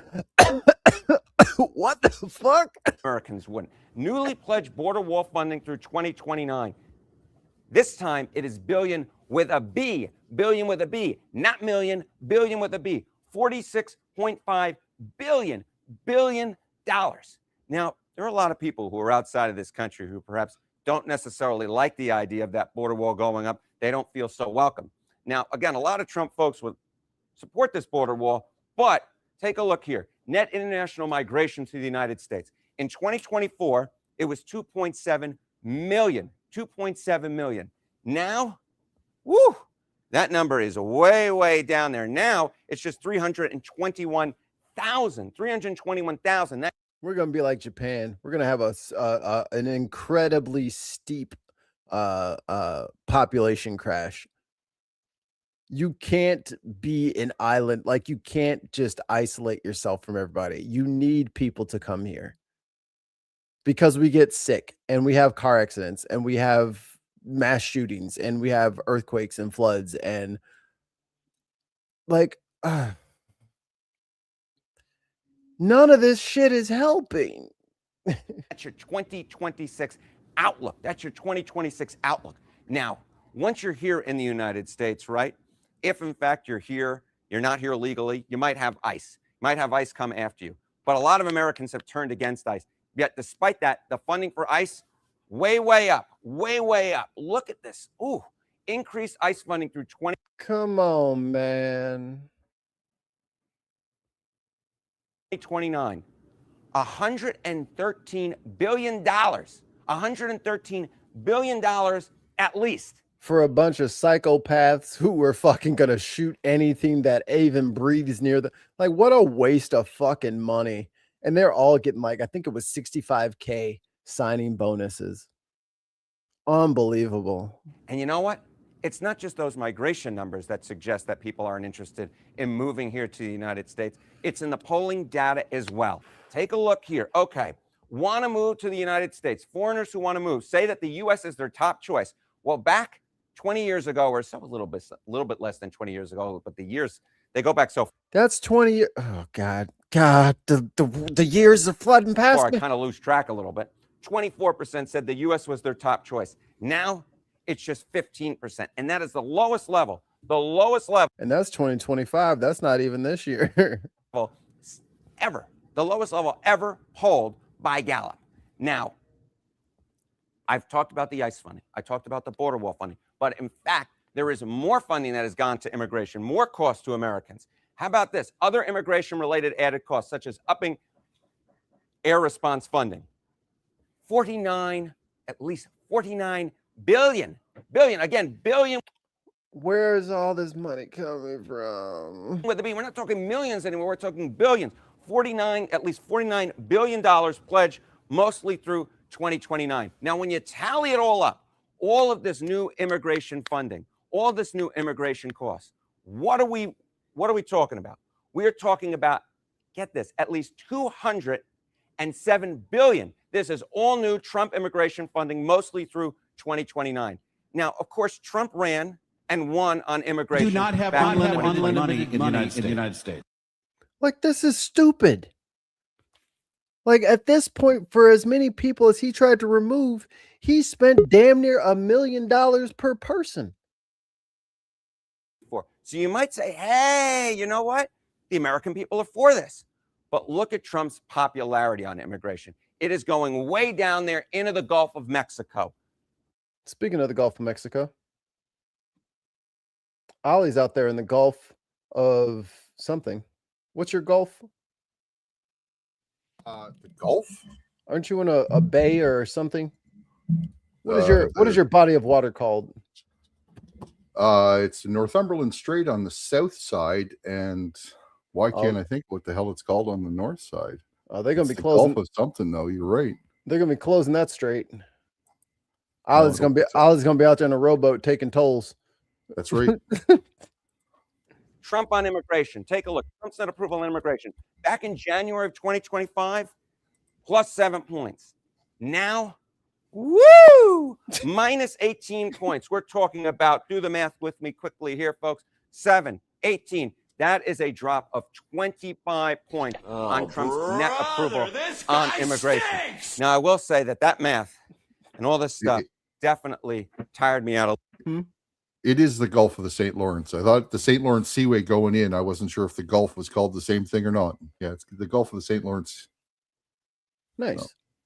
A little bit. So it's time for a little soda break. And we're going to do Mountain Dew Baja Cabo Citrus. Let's see. I bought that on accident. I thought I was getting a regular Baja Blast. I got home. I was like, what the fuck is it? Lemon. This is a lesser Mountain Dew Baja Blast. Refreshing. He does not sound sincere. Harry. Refreshing. We do a lot of food reviews over here, okay? I could tell a fake okay? I know when you're faking. I needed that, yeah. Anyway, can you imagine being next to Harry in the break room and he's like, "Ooh, look what I got for lunch. Popcorn." Refreshing. Like every fucking bite. Harry, I'm gonna need you to eat at your desk. Enter the final stretch here. Of course, we left one other thing. We were talking about energy projects. And Republicans, I need you to explain your big fucking brain strategy over here. What do we see? Okay, paid and canceled wind project leases. We're literally getting nothing out of this. We just paid to get out of it. 2.5 billion, 2.5. We're just paying people to do nothing. It's true. Fraud, waste, and abuse. That's what they're going after. And the first thing they did is say, rip up the contracts that we already fucking signed so that we have to pay anyway. Void the contract so that we just pay out. God, he's stupid. Billion with a B. And the thing about wind projects, look at this. Put more emphasis on what energy type. 55% say wind. Natural gas comes in at 42%. And coal, which the Trump administration has been putting more funding into, look at that, just 23%. Just 23. So Trump is getting rid. That's his people. Of something that is in fact quite popular. Now, if we want to tally it all up, okay, we're going to tally it all up right here. We're talking about all the costs. We're going to talk about all the costs, and we got our calculator here. Okay, we got 624 million. God. Plus 200. The bit where he pulls out the calculator. I forgot he did that. the crunchy adding machine. 7 billion plus 2.5. I'm not gonna lie, that every time that paper feeds a little bit and it fucking triggers me right back to bookkeeping, man. Man, me and that adding machine would fucking, and then like the fucking ribbon would get stuck sometimes. You have to fucking take it apart and then it's fucking all over your hand. God, I hate that thing. Billion. That gets us to a total new cost of Trump's policies, cost to America, immigration, DC projects, and energy, 210. He's going to cut your costs down by half, I was told. Half. Day one. Half. $1 billion at least. But then, of course, we got to add in the total from last week. Which was 373. And where does that get us? Well, our trusty calculator says... Bro, just type anything on the thing as a bit. You don't act. He's like, all right, where's the 3, 7? Like, don't actually type it up. We're not gonna be able to read it. 583 billion. 583 billion. Bro, that is $500 billion on dumb shit. On, like, again, if Trump would have just fucking won the election and golfed every fucking day, literally did nothing and just golfed, didn't pass a single thing, didn't push for anything, just literally just fucking kicked it, just chilled the fuck out, drank Diet Cokes, had a bunch of golf tournaments, never did anything in DC, just totally didn't do his job, we'd be plus $583 billion or more. Because there's going to be interest on all this shit because we're going to have to fucking move money around. That's Trump. Well, I'm just thinking all the tariffs that you're going to have to pay back too, right? Mm-hmm. None of that's included in this calculation. What do you mean the tariffs that we have to pay back? The companies are going to get paid back. The people. The people won't get paid back. Yeah, the people don't get shit. But yeah. America, immigration, DC projects. And the Trump administration has said that each company needs to individually sue to get their tariffs back. There's no, they won't let them do a class action. Energy, Iran war, tariffs, and tourism, or about $4,325 per household. Yay, you guys are going to be winning so much. You'll be like, oh, Mr. Trump, please, Mr. Trump, no more winning. I can't take any more. Is this what winning looks like? Goddamn. Per household? $4,325. Almost fucking $5K per house. Yeah. So by the end of the year, it probably will be $5K per household. Or more. Yeah. For what? We didn't fucking get anything. The immigration thing, great. All of the fucking food has been disrupted, and you pissed everybody off, and you've committed a bunch of war crimes. Is it 16 soldiers are killed now over in Iran? Mm-hmm. Iran? The DC projects. Who fucking cares about any of that shit? Woo-hoo. A reflecting pool full of algae. Yeah, great job, dumbass. The East Wing of the White House. Yeah. Destroying your national monuments. Right? Without permission. What's next? Is he going to actually put his face on Mount Rushmore and take somebody off of it? It's not like the Republicans would do anything. And then those fucking windmill fucking contracts, like that's just wasteful. Yeah. Those companies are just sitting there like, so you're voiding? Okay, here's the invoice number. just slide that over to you. Yep. And we just have to pay it. Like, this is dumb. Even if you don't like fucking wind power because you're an idiot, don't waste money. Just leave those up and be like, all right, I'm not doing no more. Like, that's the end of it. Yeah. But Woof.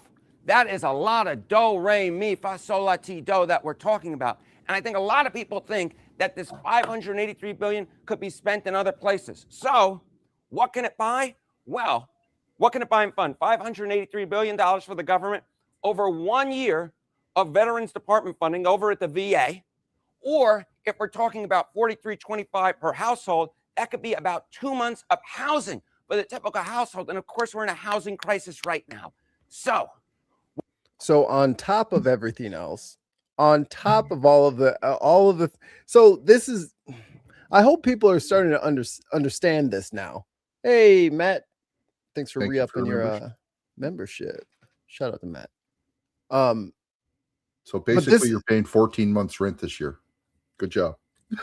And it's like, dude, he doesn't know how to lower your costs for anything. He doesn't know how to do it. So stop listening to him when he says he's going to do something. And what do you think? JD Vance is going to come in here and make your rent lower? No. He's a Peter Thiel puppet. And Peter Thiel is on record saying, workers really need to start getting punished. Consumers need to start getting punished. Yep. They're not understanding this relationship. Like, he's deliberately trying to bankrupt everybody because he has a compound with armed security guards that are paid for the next 10 years. Yep. And just speaking of bankrupt, like, how could you ever have believed that Trump was going to cut your costs when he's bankrupt everything he's put his hands on? Brother, how do you bankrupt a casino? How do you bankrupt a casino is exactly it. They are money-making machines. Okay, here's the casino. It is a bucket. I will come in and put money in the bucket. Your job, Ollie, is to pour the bucket into your pocket. Yes. Yeah. Somehow he found a way to break that. Somehow he put a hole in the bottom of the bucket. Yes. We don't know how. He sold multiple holes to the bucket to outside influences. But if you can't get a casino to work, I don't know what to do for you. Yep.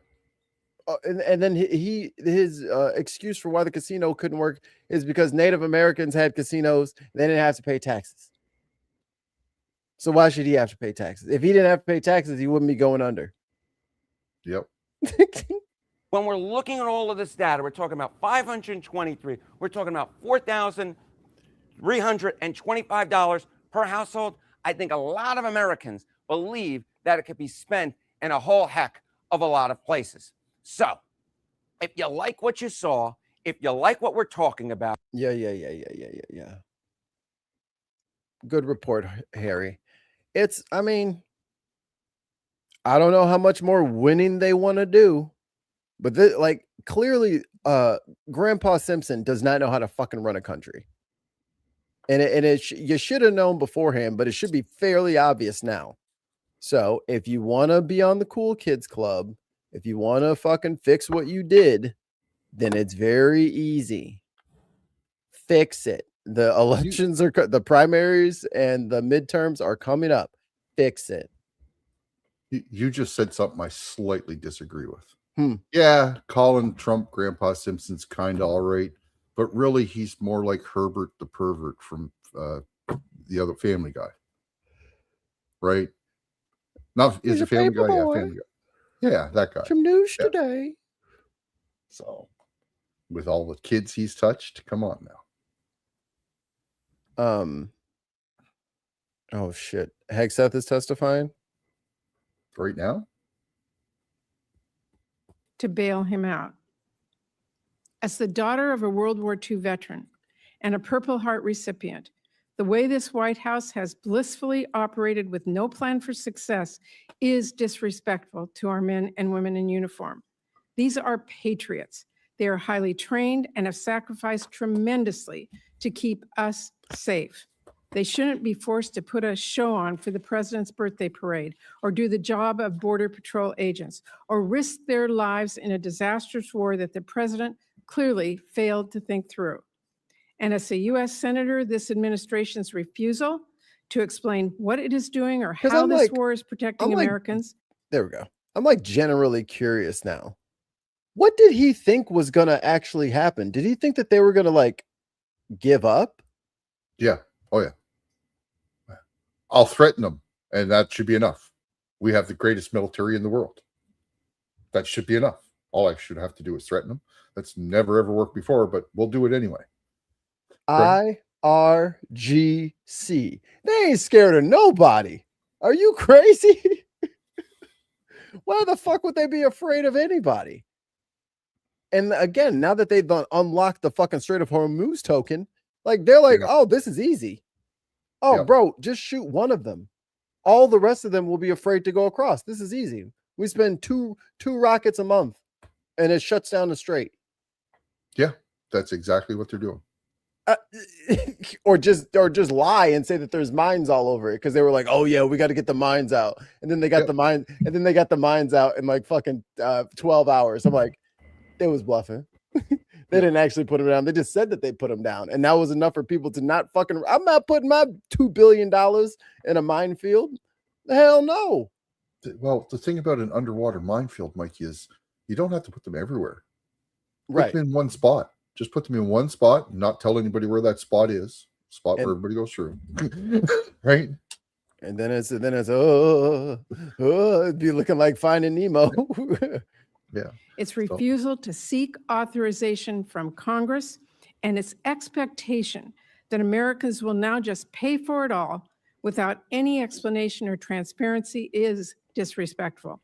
And it's insulting to the people back home that all of us represent. So here we are 5 months later. The strait is closed. The ceasefire hasn't just disintegrated. This war is now spiraling out of control again. The president is threatening escalation and war crimes and suggesting this could be another forever war. He has told us over 40. I'll just keep bombing the shit out of him. I'll just keep smacking him. I'll just keep doing it until it works. Or somebody tells me a plan. Dude, you got to surrender. Yeah. You got to apologize. You got to rebuild what you fucking blew up. And you got to say sorry and try to get a new JCPOA. Times now that a deal is near and the war will be over soon. But now he is asking for $70 billion more. And for us to just trust him, it'll work out fine. That'll put us at what, 600 billion? Look, I've been very clear. My Democratic colleagues and I will do absolutely everything to ensure that we do take care of our service members and keep this country safe. No, they're homeless on the street in California, and your fucking favorite mayoral candidate is talking about like rounding them up and setting them on fucking fire. So, yeah. Chairman Kane, y'all love veterans. Know that every Democrat on this committee deeply respects the sacrifices that you and our service members and their families are making. Everyone who signed up to serve our country deserves to be more than an afterthought in a war that the president decided to launch despite all the blinking. No, he said suckers and losers, remember? Red warnings. But my colleagues and I cannot and will not support rubber stamping a request to bankroll this war and whatever other misadventures Trump wants to get us into next. The American people want to see a quick and strategic end to this war, not $70 billion of their tax dollars. Oh, it's going to be 300 plus, according to the MOU. It's going to be big money. Big money. Keep it going. How much do you think it's going to cost for that fucking girls' school that we fucking annihilated with the Tomahawk? Yep. Yeah, we're going to be paying. Yeah, and I want to make a few important. 583 billion. So they're trying for another 70 billion. I'm guessing that there's still at least another $500 billion in expenses before this is all said and done. At least because they're spending around $2 billion a day. Yeah. Points. First, the president's request is not even primarily a request to cover the costs of the Iran war. This request is chock full of asks to fund unrelated DoD priorities, which should be considered through our annual appropriations process, not in. Well, Hegseth and Kash Patel and Bondi and the whole entire cabinet was incapable of getting a fucking budget together because they're a bunch of Fox News drunks and losers and fucking Trump sycophants. They've never had a real job. They don't know how to write a budget, and they always just said, "Oh, we'll get it to you. We'll get it to you. We'll get it to you." Yep. And they just spend, and they have no idea how to run anything. They don't know what they're doing. An emergency supplemental. And that includes almost $1 billion for Southcom, nearly $1 billion to keep deploying the National Guard here in DC, and more than like that shit is they're like, oh, it's the army, so it's free. No, it's not fucking free. You have to pay those people. $1 billion for the southern border. Secondly, President Trump is making this request as the Pentagon has a record-breaking $1 trillion total budget for FY26, including over $75 billion it has in unspent money from Republicans' big ugly bill. So what are we talking about?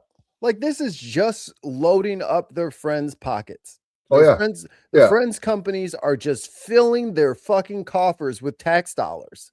But fraud, waste, and abuse, everyone. Fraud, waste, and abuse. Look out. The Democrats are fraud, waste, and abusing again. Yeah. Don't let them. They're going to fucking spend money on buses in New York. Oh, God. Yeah. Oh, God. They're giving services to constituents. Oh, boy. I think the biggest problem with Republicans is that they have no memory for what has happened. Every time, like 5 years from now, they're going to forget all of this, that the Republicans have fucked everything up. They'll be blaming Democrats for the exact same bullshit when it's, no offense, even if the Democrats have the next, 3 presidencies and complete control of everything, they still will not have been able to fix this mess. And they will be blamed for it. Because I mean, just the amount of people that have to be rehired is almost an entire administration. Yeah. Like Dingbats fired the fucking guys watching the nukes. He fired the Minutemen because they didn't give a detailed email about what they do. It's a national secret, you dumbass. I'm not emailing you back. So fucking Doge fired them. These people are morons. Absolute morons. Understand you may have mismanaged your budget, Secretary Hegseth, but you have to do your due diligence to fix the cash flow. Mikey, have they passed the funding bill that inextricably intertwines the U.S. and Israeli militaries yet? No, I think it got blocked by some Republicans too. I think 8 Republicans went against it. Did you hear about that, Ollie? They're trying to fucking mix our militaries together, and the experts are like, fuck no. The CIA and FBI have already raised up the Israelis' counter espionage level to critical because they're constantly leaving little presents inside of the fucking rooms that they visit, and they're bugging the cell phones and hacking the cell phones of like DOD people, Congress people. They're spying on us. Yeah. So the CIA puts them up to another level, and a week later, these fucking Republicans say, all right, now let's mix our militaries together. And the way that they want to mix it, we will never be able to get them out. They will always be able to have all of our military information. Hell no. Hell no. Who's, in the words of Bill Clinton, who I hate, who's the fucking superpower here? Yeah. Why the fuck are they entitled to all of our intel forever? Problems you've caused before asking taxpayers for more. Third, the president. Keep in mind, in Israel, they have free college and free healthcare. By the way, the president is now we're paying for it. Asking for all of us to approve tens of billions of dollars in new funding for the war, while his administration still has yet to share actual cost estimates, essential information to justify. I think Hegseth's answer to that question was, well, how much is it worth to have Iran not have a nuclear bomb? So just write that down and put that in your Excel spreadsheet, and then we'll figure out the final total at the end. But that's what the Department of War secretary told us. It was not a dollar amount. It was, Well, how much is it worth for Iran to not have a nuclear weapon? That's the cost. This request and a plan for where on earth this conflict goes next. This administration is either hiding the truth from Congress and the American people, or if you take at face value what they've said in the few. Moses says, and they try to attach it to the towards that and the SAVE Act to a must-pass budget resolution, so it doesn't need as many votes to pass. Yeah, and the government's going to shut down again. Yep. They're not getting the SAVE Act. Like, he's not going to get it. It's too bad for the Republicans, because at the end of the day, what he's trying to do is he's trying to suppress Democrats. But his stupid SAVE Act doesn't just suppress Democrats. It overwhelmingly suppresses Republicans more. Like, it's going to hurt Republicans trying to get elected. And Trump's too stupid to know that. He thinks Stephen Miller and the rest of his fucking minions have got it all figured out, and they got all the schemes together, and this is going to work great. It's not going to work at all. If they, let's just say they pass the SAVE Act tomorrow, and the midterms are the day after that, the only people that are going to be able to vote are young people who travel. Because if you're old and you've been married more than once and you're a woman, you're not voting. Because your name on your birth certificate does not match the name on your voter registration, which means your ass is not voting. That's what they require. So if you've been remarried or hell, maybe you got adopted and you took your adopted family's last name, doesn't matter. You're not voting. You are not eligible. And if you don't have a passport, which I think 45% of Americans have a passport, those are the only people that are voting, because that is the only kind of verifiable photo ID you can supply that proves your citizenship. Your driver's license doesn't count. It will not suffice. So who has passports? Old people who travel, young people who travel. And that's it. Who probably travel. Yeah. And the rich people. So, like, just saying passports only, those are the only ones that are voting. Okay, you're going to lose even worse. What have you got? There's 170 million registered voters out of your 350 million population roughly in the States right now? Yeah, something like that. Right? So you're going to cut that number down to maybe 100. Yeah, I was about to say 90 right? or 80. Yeah, maybe even worse. Yeah. So and that's not going to help them. Like, and no mail-in voting. And no mail-in voting. So that's going to take out the senior citizens too. Yep. That can't make the voting centers and the rural voters. Yeah. Because it's a lot nicer to fucking, just put your fucking ballot in the mailbox rather than drive all the way to town, which could be 45 minutes to an hour, and that's one way. And if you're in like Wyoming or some shit like that, it might be 2 hours. Yep. So cool, dude. If you want to punish Republicans and make it harder for them to vote in some weirdo way of doing, it's not going to help him. He just doesn't want to lose the midterms because he does not want to get impeached.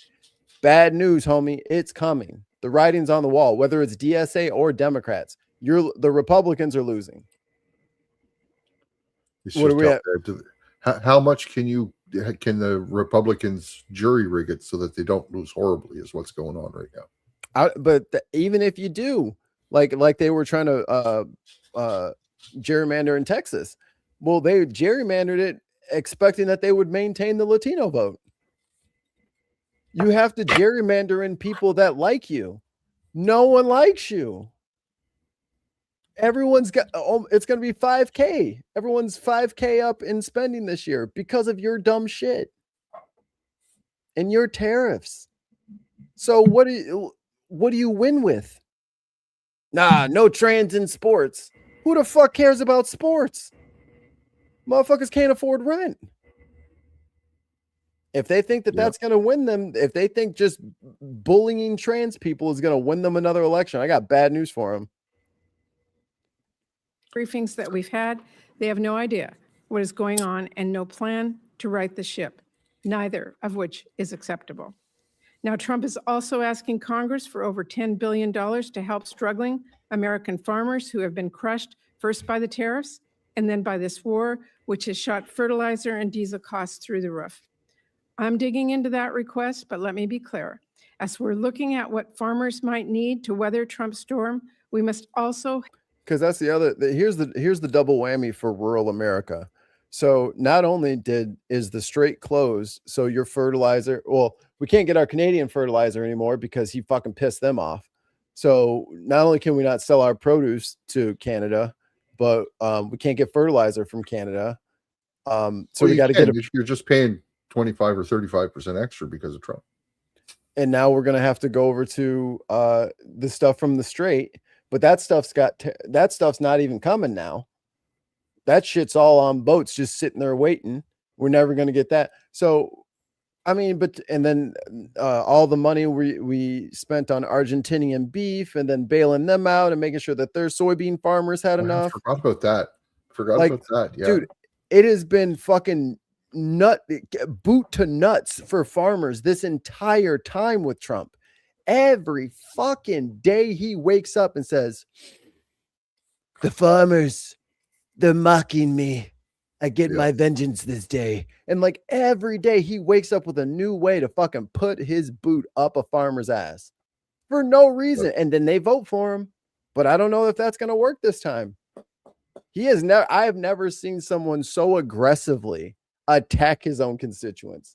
Like he does not want the farm. Oh, that's right. Because the South Africans need farms. You see, there's a white genocide down in South Africa, Ali. So they had to leave South Africa, get golden visas from on Elon's dime. And those people are going to need some farms. How are we going to get these farmers off of them damn farms, I wonder? Well, let's bankrupt them all so we can just scoop it all up. Let's just fucking bankrupt all of them and get them the fuck out of here. And what land that those what land that those South African farmers don't need, I bet you they'll sell for a data center. Yep. Help families put food on the table. And to do that, we should delay and ultimately reverse Republicans' deep cuts to SNAP, which have already kicked at least 1 million kids off of food assistance. Put the kids in the mines. Finally, Trump has also requested, and I had to read this one twice to believe, $1.3 billion in. Like you're saying, Phoenix is saying here, Democrats expect win the House, but small lead, nothing else. Like I hear what you're saying, but I think you're dead ass wrong. I think you grossly underestimate how shitty this has been for like the people who make like under 60K. Like it's been like the whole point of them voting for him in the first place.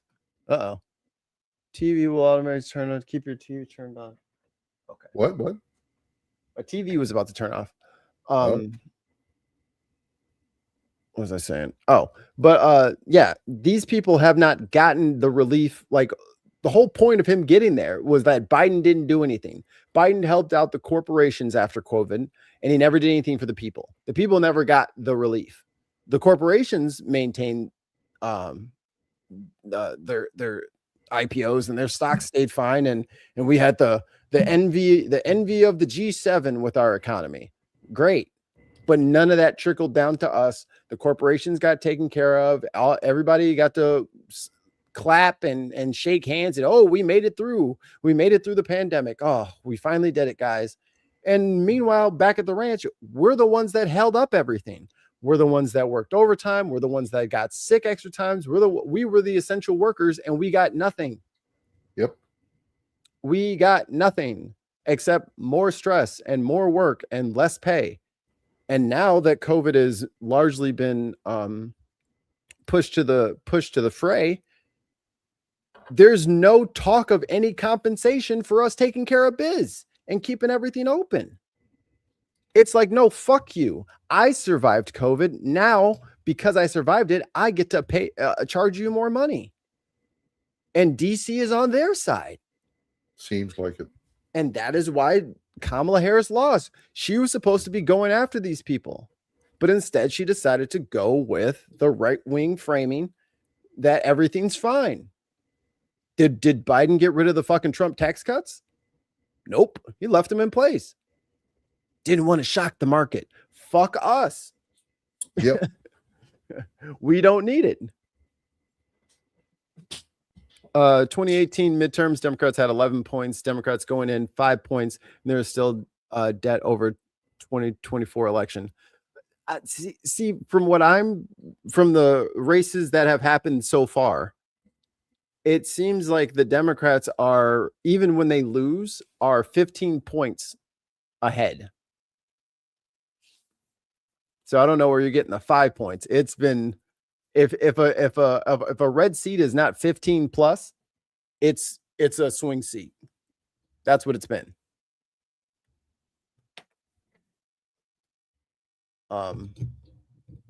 But again, you gotta give the people treats if you expect them to be in your cult. He has not paid his cult dues. His cult supporters have gotten nothing.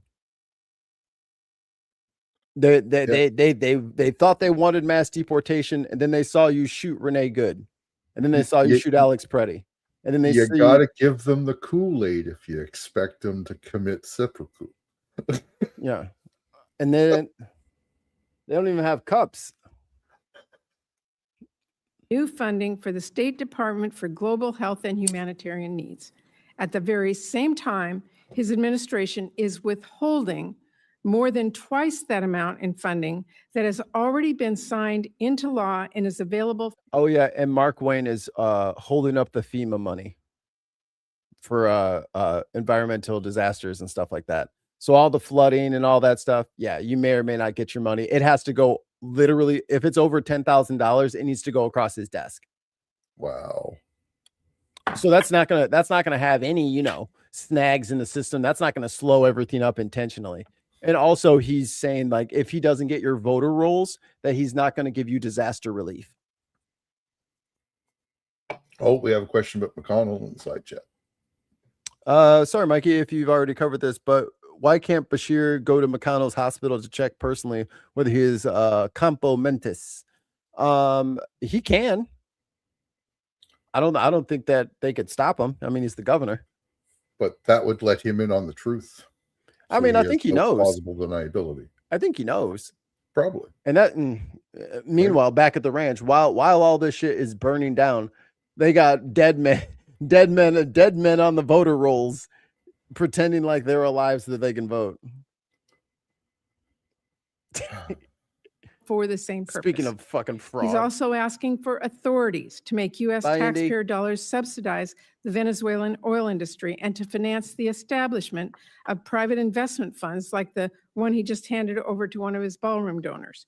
Unfortunately, Secretary Rubio is not here with us today to explain those requests, to talk about how this war forced one of the largest evacuations of our diplomatic posts ever, or to explain whether, as a national security advisor, he still thinks this war is, quote, the right decision, and whether he still, quote, believes in it strongly. So this is really a request to make taxpayers pay for the president's reckless decisions, from the Iran war to his trade wars to his global health cuts, all while doing nothing to help our families back home who are suffering because of those decisions. And that is what we should be focused on, helping people. Because as Senator Padilla and others on both sides of the aisle will tell us shortly. Oh, God. Panel of witness. Oh, yeah. Susan Collins. Love me some Susan Collins. Let's go ahead and get this at half speed so we can get the full effect. What? Oh, yeah. Let's go. Susan Collins. Turn it up. Turn me up in the headphones. Today, we're going to be hearing first from our colleagues, Senator Mike Rounds of South Dakota, Senator Ted Budd of North Carolina, and Senator Alex Padilla of California. I welcome all of you, and Senator Rounds will begin with you first. Chair Collins, Vice Chair Murray, and members of the committee, thank you for the opportunity to highlight why. Like, you literally have to 2x speed her. And then she talks like a sentient 1.75 at least. Yeah. Food security and national security go hand in hand. I'd also like to thank the Trump administration for recognizing that input pressures have made it more difficult for American farmers to support their own operations. In South Dakota, farming and ranching is more than a job. It's a way of life built on hard work. Yeah, I don't know that my source from CNN, a left-wing source. Like, I don't think CNN is left-wing, brother. CNN is pretty Republican. like the Democrats are Republican these days. They're not leftists. They're not left. Like they're not Republicans technically, but they act exactly the same. Like the Overton window is shifted so far. Like CNN is actively trying to smear the Michigan Senate campaigner, you know. Stewardship and the hope of leaving the land better for the next generation. Feeding and fueling the world has never been easy. Producers continue showing up year after year, despite drought, floods, disease, pests, volatile markets, and other challenges beyond their control. This supplemental funding request comes at a critical time. Farmers and ranchers are facing production costs that exceed market returns. Higher fertilizer, diesel fuel, seed. But it's going to be one of our states next. As of I last week, forgot the that we're federal talking government about takes it because we haven't seen him yet. Yeah, where's he at? I had to scroll around. I'm like, am I on the right link?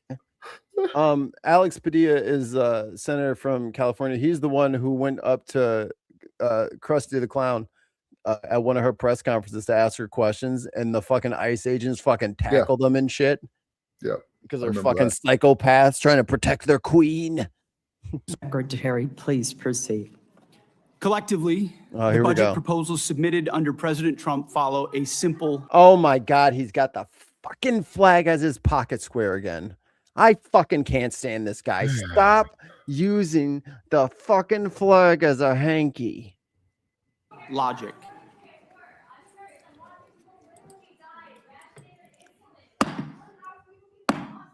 I would ask that the Capitol Police, whose professionalism I admire, remove those who are seeking to disrupt the hearing.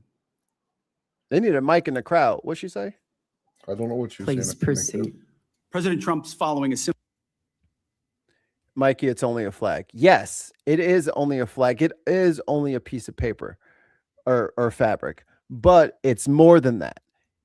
The whole point of the flag code is so that the military has a very defined and clear, concise way of how the flag is and is not treated. He wants to be in charge of the military. You cannot disrespect the flag and be the guy in charge of ensuring that the flag is respected. Yeah. Because and the reason why I'm such a stickler on this is because when Colin Kaepernick took a knee, everybody and their mama wanted to jump on him and say he was disrespecting the troops, he's disrespecting America, he's disrespecting the flag. And since that moment, because I went through JROTC for 4 years, I know how to fly the colors. I know the flag code very well because they used to make us fucking go out there in the snow and go out there in the rain and fucking march colors and go present colors. Yep. And that's what we had to do it every morning. That was part of our that too. and that's just the way it was. So to see this guy promoted to the highest seat in militarism, and he can't get a fucking basic thing like do not use the American flag to blow your fucking nose. Do not use it as clothing, period. Yeah. So no, Right? no American flag thong, no American flag socks, Yeah. shoes. Not on your shirt. Shouldn't be in your sweaty hat. It shouldn't be that. That's not what that is against the flag code. And if he's supposed to be the military guy, he should fucking know. And I think he does know, but he's just, I can do whatever I want. So it's the hypocrisy for me. Exactly. If it was just some guy on the street that was using the American flag inappropriately like that, not Whatever. As upset. Yeah, whatever. It's your But First for Amendment the guy right. that's in charge of the guy that's in charge of your military disrespecting one of the military rules for treating the flag. Yeah, I get that. He went in there. He went in there with all the generals and told them that they were fat and they needed to shave. And now they're going to be testing everybody's testosterone. And he's got all this shit about how the military is so broken and fucking bad. Motherfucker, you couldn't even fucking get out of fucking ROTC with that shit. I'm talking about any sergeant would fucking burn you, brother. You would be pushing the ground until the earth moved out of the fucking way. Like, there is no planet where anyone in the military would be allowed to walk around. That's like walking around in your full fucking service dress with no fucking cover on outside. Yep. It is not something you do. And those very strict and strident rules are what makes the military usable and not just a horde of barbarians. There has to be rules and strict rules where your hangers in your closet better be a quarter or a half inch apart from each other. Because guess what they're doing as soon as you fucking go out to go do PT? They're going in there with a motherfucking ruler to fucking measure it because they want you to be that precise in your day-to-day everything. That's what he's asking other people to do. So if he's going to be asking other people to do that, he can fucking go get a red pocket square and put it in his pocket. Yeah. He does not need to continue. And I've seen it on the inside of his jackets where he sweats, and then his hanky where he blows his nose. I mean, why don't you just get some fucking American flag toilet paper? How about some American flag condoms? Yeah. American flag toothbrush, tongue scraper, back pimple popper. Like, what else do you want to do to the flag? Fuck. Anyway. I believe the Democrats were worried about election because voter ID. They were worried voter ID from Trump's first term. Well, the thing is, like we were saying with this SAVE Act, it's not voter ID. It's passport to vote. And that is against the Constitution. It's illegal. The 14th Amendment says you can't institute any kind of poll tax or any fee. And unless they're giving out free voter ID, then you can't do it. So even if it costs $1 for me to go get my real ID or whatever the fuck they're talking about, if it costs $1, then it's a fee and it's a tax and it's unconstitutional. So the only way that they would be allowed to pass something like that would be as if they also include, and we will provide for free this ID. And they have to provide enough time for everyone to have that ID to register so that they could vote. So even if they wanted to do this, you need to do it for 2028. Yeah. And you need to find a way to get everybody a fucking free ID. 150 or 170 million IDs that you're going to have to print out for free. Oh, no. Like we said, 80 to 100 million people already have them. What qualifies? They could use their passport, right? No, it has to be for everyone.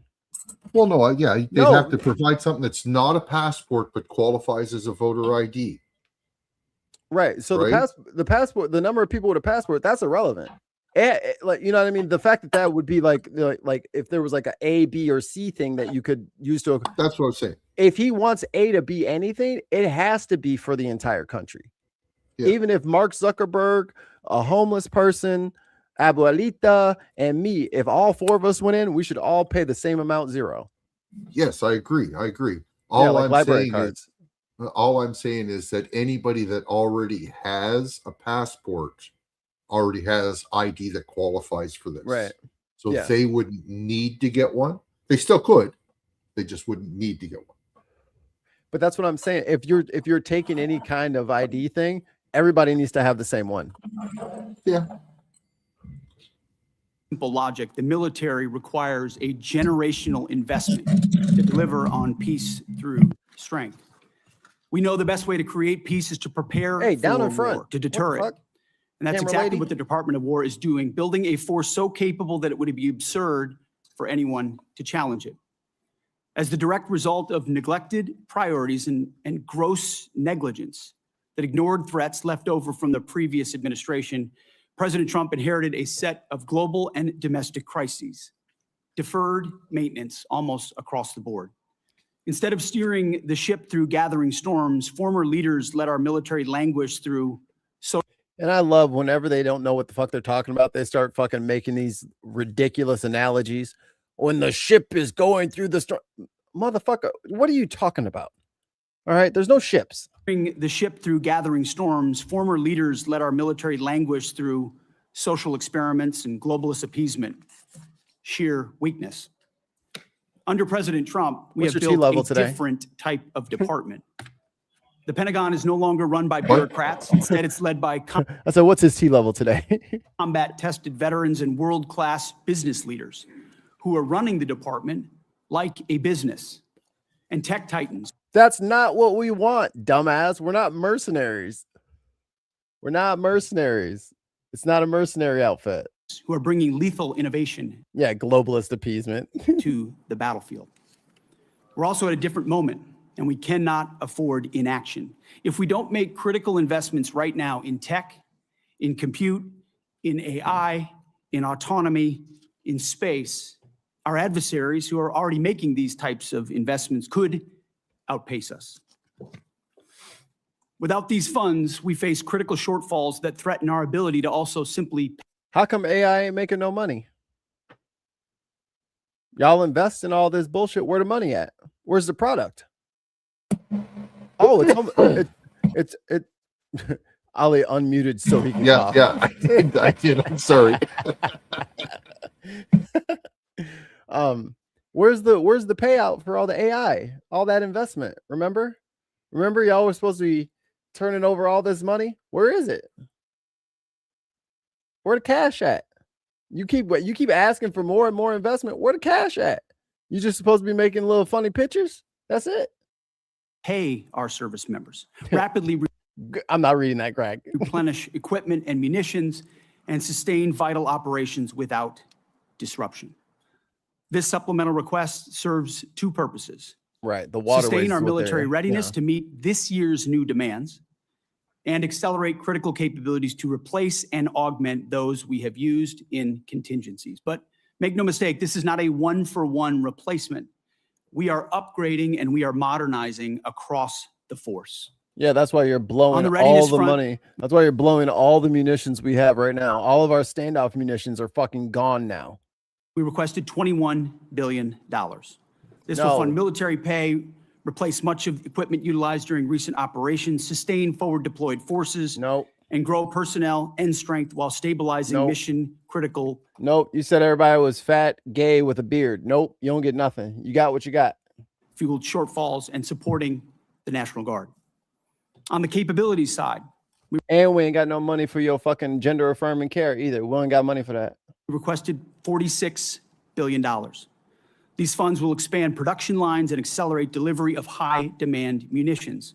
We're talking about solid rocket motors, JDAMs, hypersonics, and counter drone capabilities.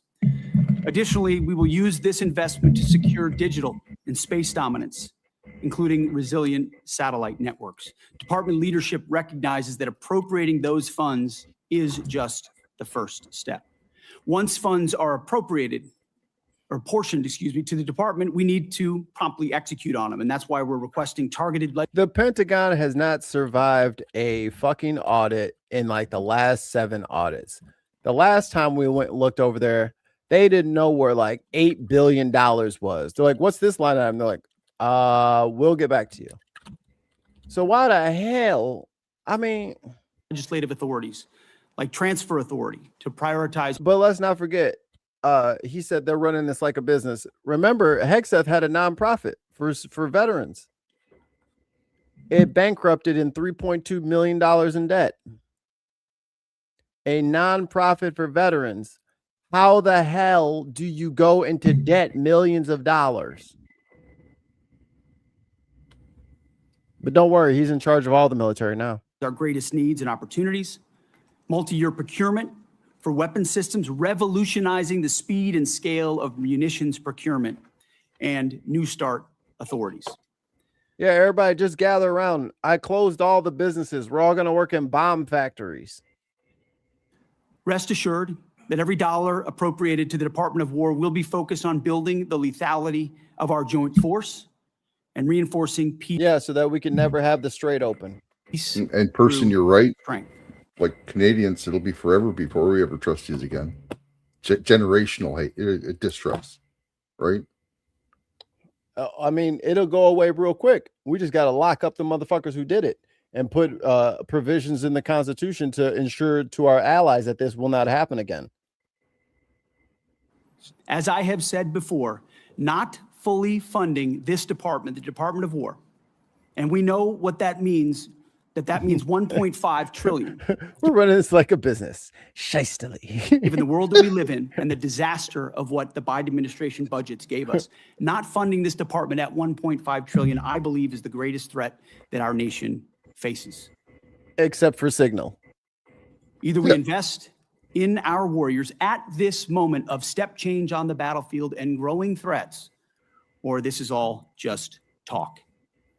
I look forward to working with this committee to secure those funds so that our warfighters can continue to do their work every day Not to the keep our warfighters. great republic safe. Thank you very much.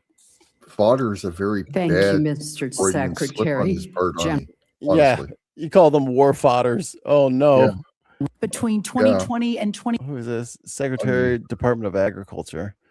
Oh God. 2025, the cost of seed rose 19%, crop protection rose 30%, fertilizer rose over 50%, fuel and oils rose nearly 33%, electricity 36%, and repair and maintenance 27%.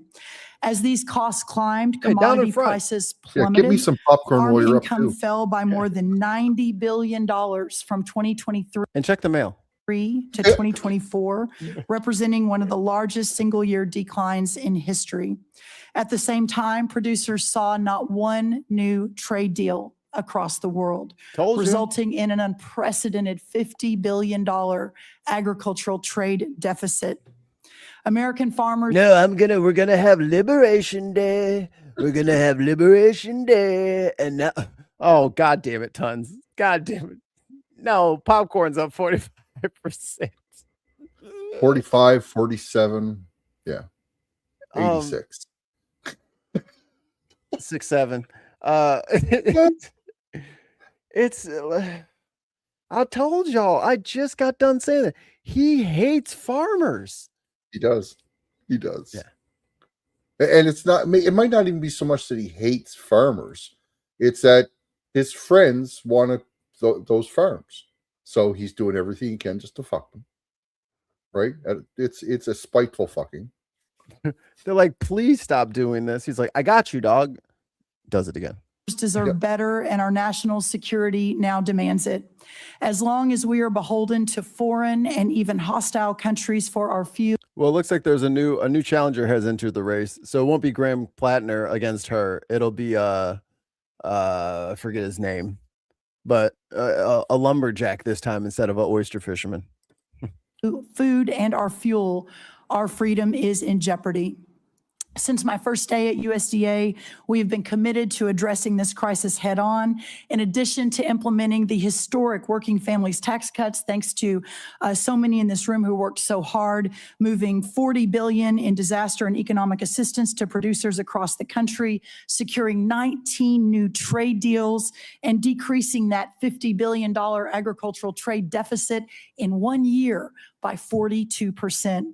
This year, Troy Jackson. Yeah, Troy Jackson.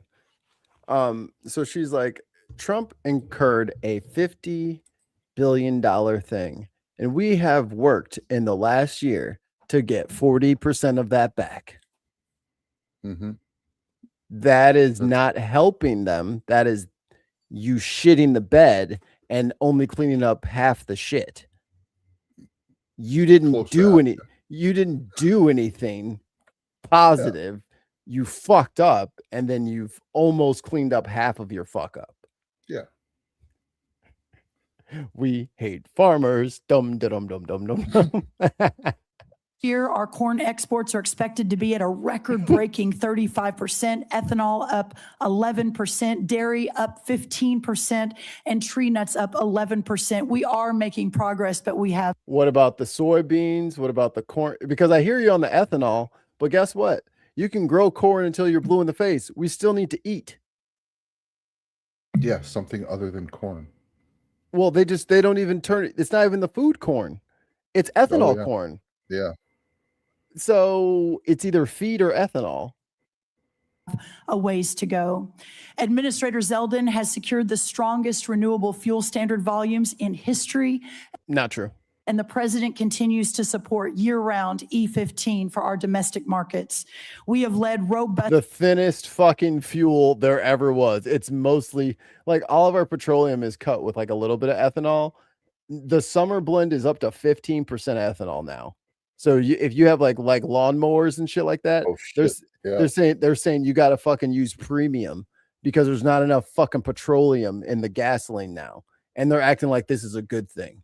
I wonder if that's why my lawnmower has such a hard time starting. Yeah, you might have to do the blend with premium because it's the summer. The summer blend is extra cut this year because of this fucking Hormuz Strait and being I just closed. got a full fucking like a 20-liter again. Yep. The other day. Oh, all right. There you go.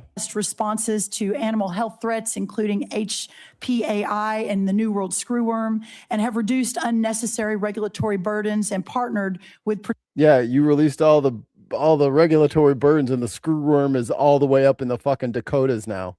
Good job, dumbass. Producers to strengthen the domestic demand for American agriculture. These are lasting reforms and will change the trajectory of American agriculture for the future. The trade agreements will take time to fully execute and generate even. Just Who don't. is this Robbins ones? Because she's a fucking. She's in charge of the USDA. She's the Secretary of Department of Agriculture. She's a Republican. She's an idiot.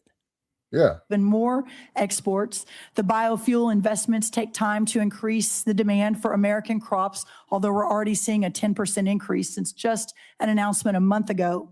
And of course, onshoring facilities like fertilizer will continue to take some time to build out. But we are AKA more fracking, because you can get those fertilizer bits from natural gas. So this is I don't know why. Maybe it needs to come from somebody, not me. They don't know what they're doing. Okay? They're dumb. They're just listening to corporations who are paying them. That's it. They have no idea how to do any of the things that they've been placed in charge of. confident that the direction of American agriculture is changing for the better, but many producers can. Fucking tractors are at their lowest price ever because the fucking farmers are offing themselves because they're so fucked by this administration. Yeah. First time ever that the fucking truck, because nobody can afford them. And they're having to sell them back because the fucking farmer is no longer there. Continue to face economic pressure as we build that economic infrastructure out. Specialty crop growers across the Northeast, the Mid-Atlantic, the Pacific Northwest, and Florida suffered devastating freeze losses this past winter. Producers across the plains continue recovering from catastrophic wildfire and events occurring while many operations are still working to catch up financially. Yes. And John Deere has no right to repair. They have spent the last part of a decade making sure that every part that comes off of those assembly lines has a little microchip in it, and that little microchip connects to a little microchip sensor. And if you try to fuck with that sensor, or if you fuck with that microchip, it will shut down your entire tractor. It will send an email to them. It will void your lease. And you just bought that tractor that doesn't work anymore, that they're no longer going to service. The way that they and farmers are some of the most, people with high ingenuity skills. They can find a solution because they have to. They have to figure it out. And they do. Until you literally say, if you open the hood on that tractor and try to fix it, I will void your lease and fuck you over financially for the next 10 years. This is the state of farming. That is why our proposal includes $10 billion in temporary economic assistance for 2026 row crop and specialty crop producers. But we need almost 700 billion for all the bullshit that Trump's doing. And also includes 1.1 billion to help producers recover from catastrophic freeze losses suffered. Yeah, they already have crop insurance this past winter. Congress has taken similar action over many decades, and we're so grateful for that, but including most recently 2023 and 2024 with economic aid and disaster relief aid with the hurricane seasons. I want to be 100% clear. Again, that's FEMA. That's not even your fucking department. That got moved over to the Department of Homeland Security.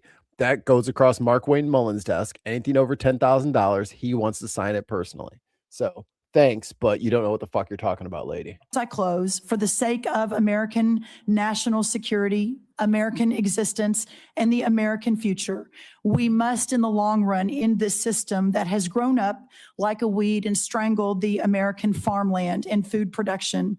Farmers want to farm for their products, not for a government check. Pause it for a second. They want to. Sorry, I got completely distracted there. Is that your dice? Is that your dice from your picture? Hold on. Oh, it's a bit orange and green. It is a bit oranger. Okay, maybe it's the picture though. It could be the lighting. I first found that one, but I said I think I have that one. I thought it was that one. That's all. Anyway, thank you. Yeah, I might be a little stoned. Pup Galaxy Full of Stars says, sarcasm. Ancient Rome took 100 years to fall, but America is badass. We'll crash into fireworks and rock music within the decade. Yeah, U.S. I mean, not wrong.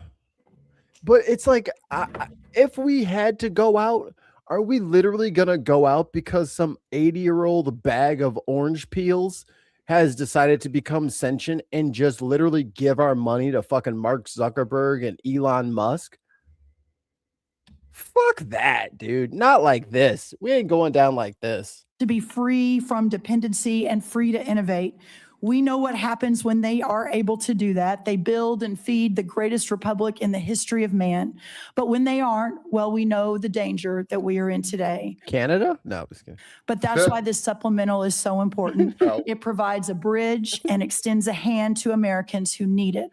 It buys the nation the security that we need. Get rid of the fucking tariffs so they can have their markets back. That's all you have to do is just say, I was wrong. I was wrong about the tariffs. I'm sorry. I was wrong. Yep. No tariffs for anybody that I said that. The China, we're still doing our thing. But everybody else, I'm sorry. That's all he has to do. He doesn't have to fucking pay out anything. He could have just opened it. Like, stop punishing them. That would go about 80% of the way for most of it. Yeah. Just remove the tariffs, apologize, say they were the wrong move, and just move on. Right? Stop costing people that money. And then I'm gonna come over personally, and we'll work on a way that we can make this square, and just go on with your fucking administration. But he's so hung up about being proved wrong about shit. Yeah, and there were some tariffs that were in place before all this shit. Maybe remove them for a while to give a bit of relief. Yes, in the right industries, right? Yeah. So, I mean, Kentucky would love for the fucking tariffs to go away. Florida would love for the tariffs to go away because they're the ones that had to fucking eat that. And I don't know why fucking what's his name? I'm sorry, guys. I don't know if you're ever getting the whiskey market back. There's too many Canadian companies now that's what they're making. Oh, they're gonna have to give it away. It's gonna they're gonna have to give away the good stuff for a while. Like Jack Daniels is gonna have to put out that fucking Angel's Envy for like $9.99 for a while to lure people back in. It's gonna take some ass kissing. That's gonna be such a horrible decade. We're gonna have to just walk around kissing everyone's fucking ass. Oh my god. And I wasn't like a super like arrogant American. I was already pretty conciliatory, but now it's just going to be so much worse. Oh, no. Mods, can we do something? Oh, geez. Fucking hell. They let anybody in here. Yeah. Fucking. Oh, my God. Oh, brother, this guy stinks. Get him out of here. Hi, Tim. We're just talking. We're listening to Brooke Rollins, your favorite Secretary of the Department of Agriculture of the United States of America. Yeah, you know what I mean? Maybe we should keep an eye on that one. And if he gets out of line, maybe that's right. I've been replaced. Oh, I see what you did there. Okay. Let's see there. And it buys us time to deconstruct and then reconstruct a new system, putting our farmers and ranchers first, and to restore Them the South system African that farmers. originally made America great. For our farmers, Because you know, when I've been like trying to keep up on the reporting on this, I know I keep pausing. But the numbers were for 23, 24, 25. I think it was 20, 40, 60 for farmers who would be farming at a loss. And then it was 50% of farmers wouldn't have a harvest in 26. So that was before all this. That was before the fertilizer shit. So who knows? Maybe. the defense of American freedom continues. They only ask to be free to fight. Thank you so much. Thank you for your testimony. Gross. We will now begin with questions for our witnesses.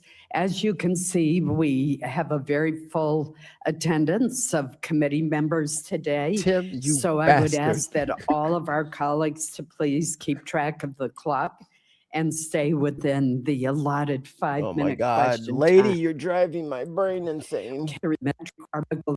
That some are there.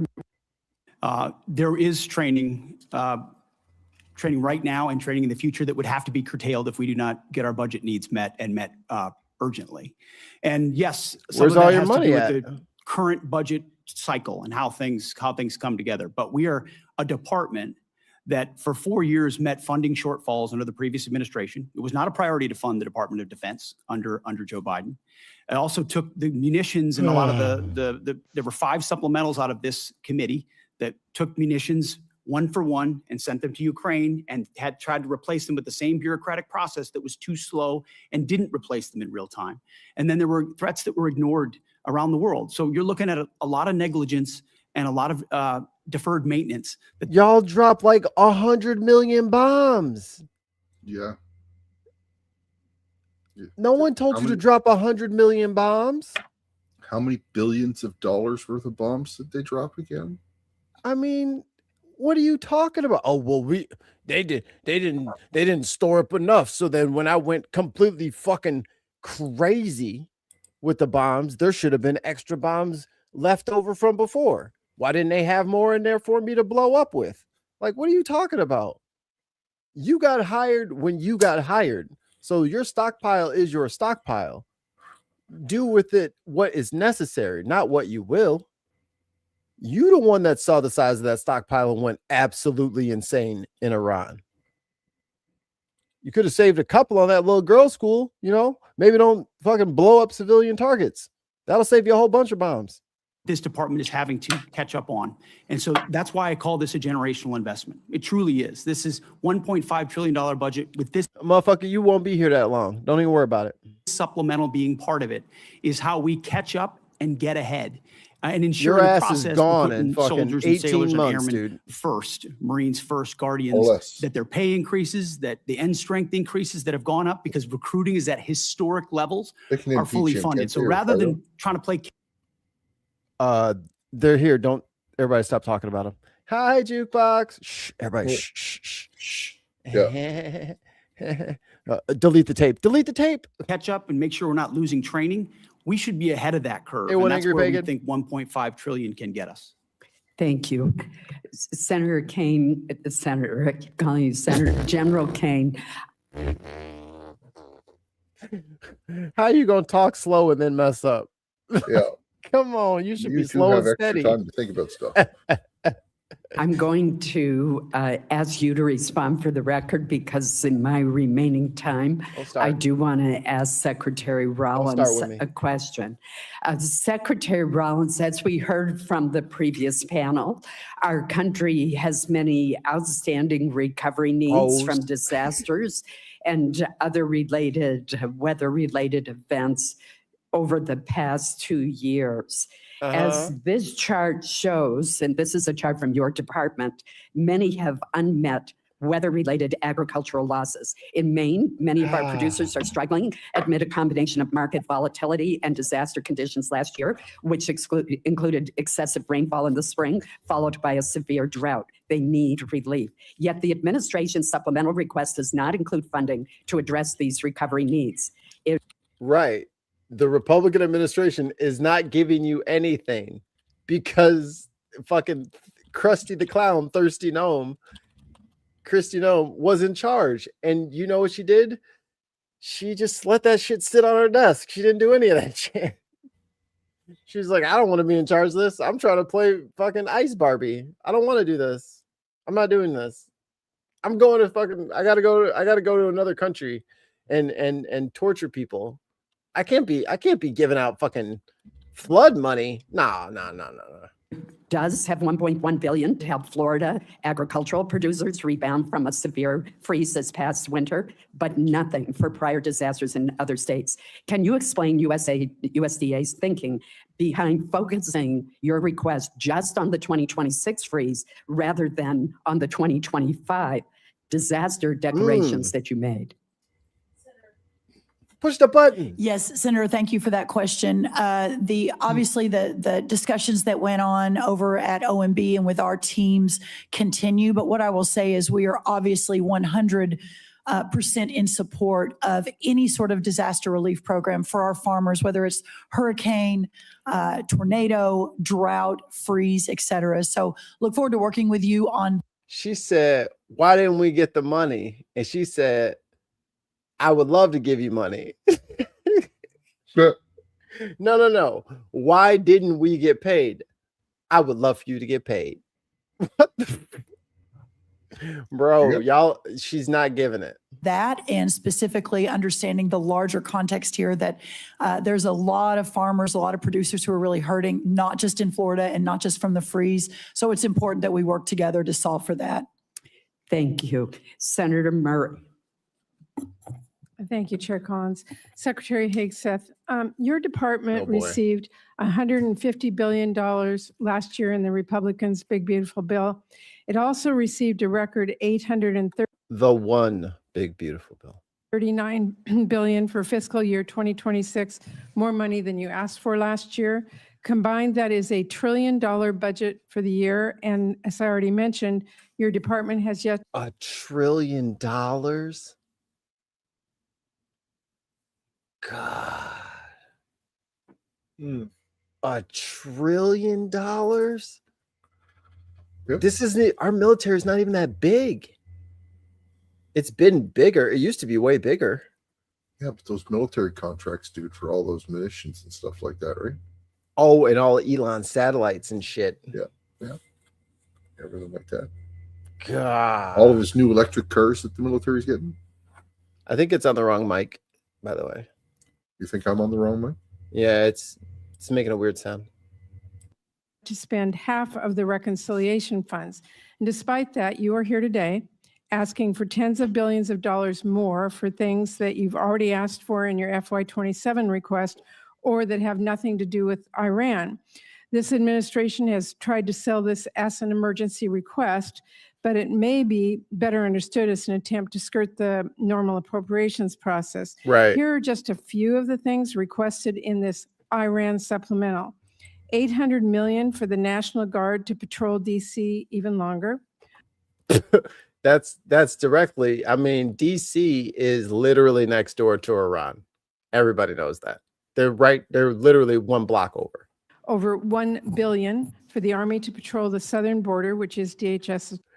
Iran might also be connected to the southern border. It's a very large Middle Eastern state, and people will travel out of the north of Iran into the south of the United States through a portal, which is why we have a portal guard border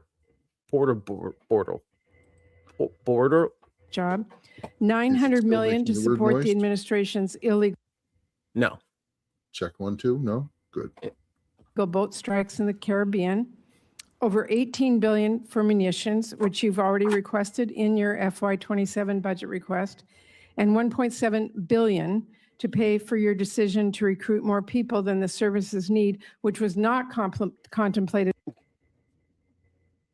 by the FY26 funding bill Congress recently passed. Now, you've already submitted a reprogramming request. Yeah, Diz is right. Maybe they're building a Stargate On this that our subcommittee is considering now, which really underscores the point I made in my opening remarks that the problem is not a lack of money, but poor planning. So I'll be blunt. The truth is your request does not make a lot of sense. So let me ask you a simple question. Why exactly are billions? Hey, he's going to handle this great. He's totally going to take this criticism on the chin and not lash out and make fun of her. There's no way he's going to lash out and make fun of her. It's impossible. So you guys should stop saying that in the chat. He's not going to do that. You don't think so? He's not going to deflect like you guys are saying. He's just going to answer straight up. Here we go. Billions of dollars more for the National Guard and this administration's illegal strikes in the Caribbean urgently needed for the Iran war. Illegal strikes. Well, Senator, I wouldn't, of course, agree with your characterization, but why this kind of spending is needed is because of the gross negligence and neglect of the Biden administration inside our department. Ran it like a bureaucracy, abandoned our strength posture around the world, so we're having to reestablish deterrence. You mentioned the end strength numbers, and I will acknowledge that we are ahead of schedule on end strength in recruiting. 8,000 in the Navy, 6,000 in the Army, 4,000 in the Air Force. Because under President Trump, there's been record and historic over 30-year recruiting records inside our department since he won the election because the American people didn't want. Yes, because they lowered the fucking quota because they're like, all right, we're just not going to get that many. We just go ahead. Want to sign up for what Joe Biden was providing our military. Well, let me and be they blunt. want to sign up for what President Trump is doing in his leadership. And so those are good problems to have that we need to fund and a reflection of momentum. And this budget will. Yes, that too. Allow us to continue the kind of momentum that gets us ahead. My point is that a lot of this request does not feel like an emergency. And let me move on. He forgot the fucking question. Damn, he forgot the question. Secretary Hegseth, like most Americans, I've had a lot of trouble following this administration's contradictory statements about the war. On April 8th, you said, and I quote, their missile program is functionally destroyed, launchers, production facilities, and existing stockpiles depleted and decimated and almost completely ineffective. Mr. Secretary, Iran has been firing at U.S. military bases in the region and ships for the last week. How is it possible, if their capabilities were, quote, functionally destroyed 3 months earlier, as she claimed, for them to be doing this now? Well, Senator.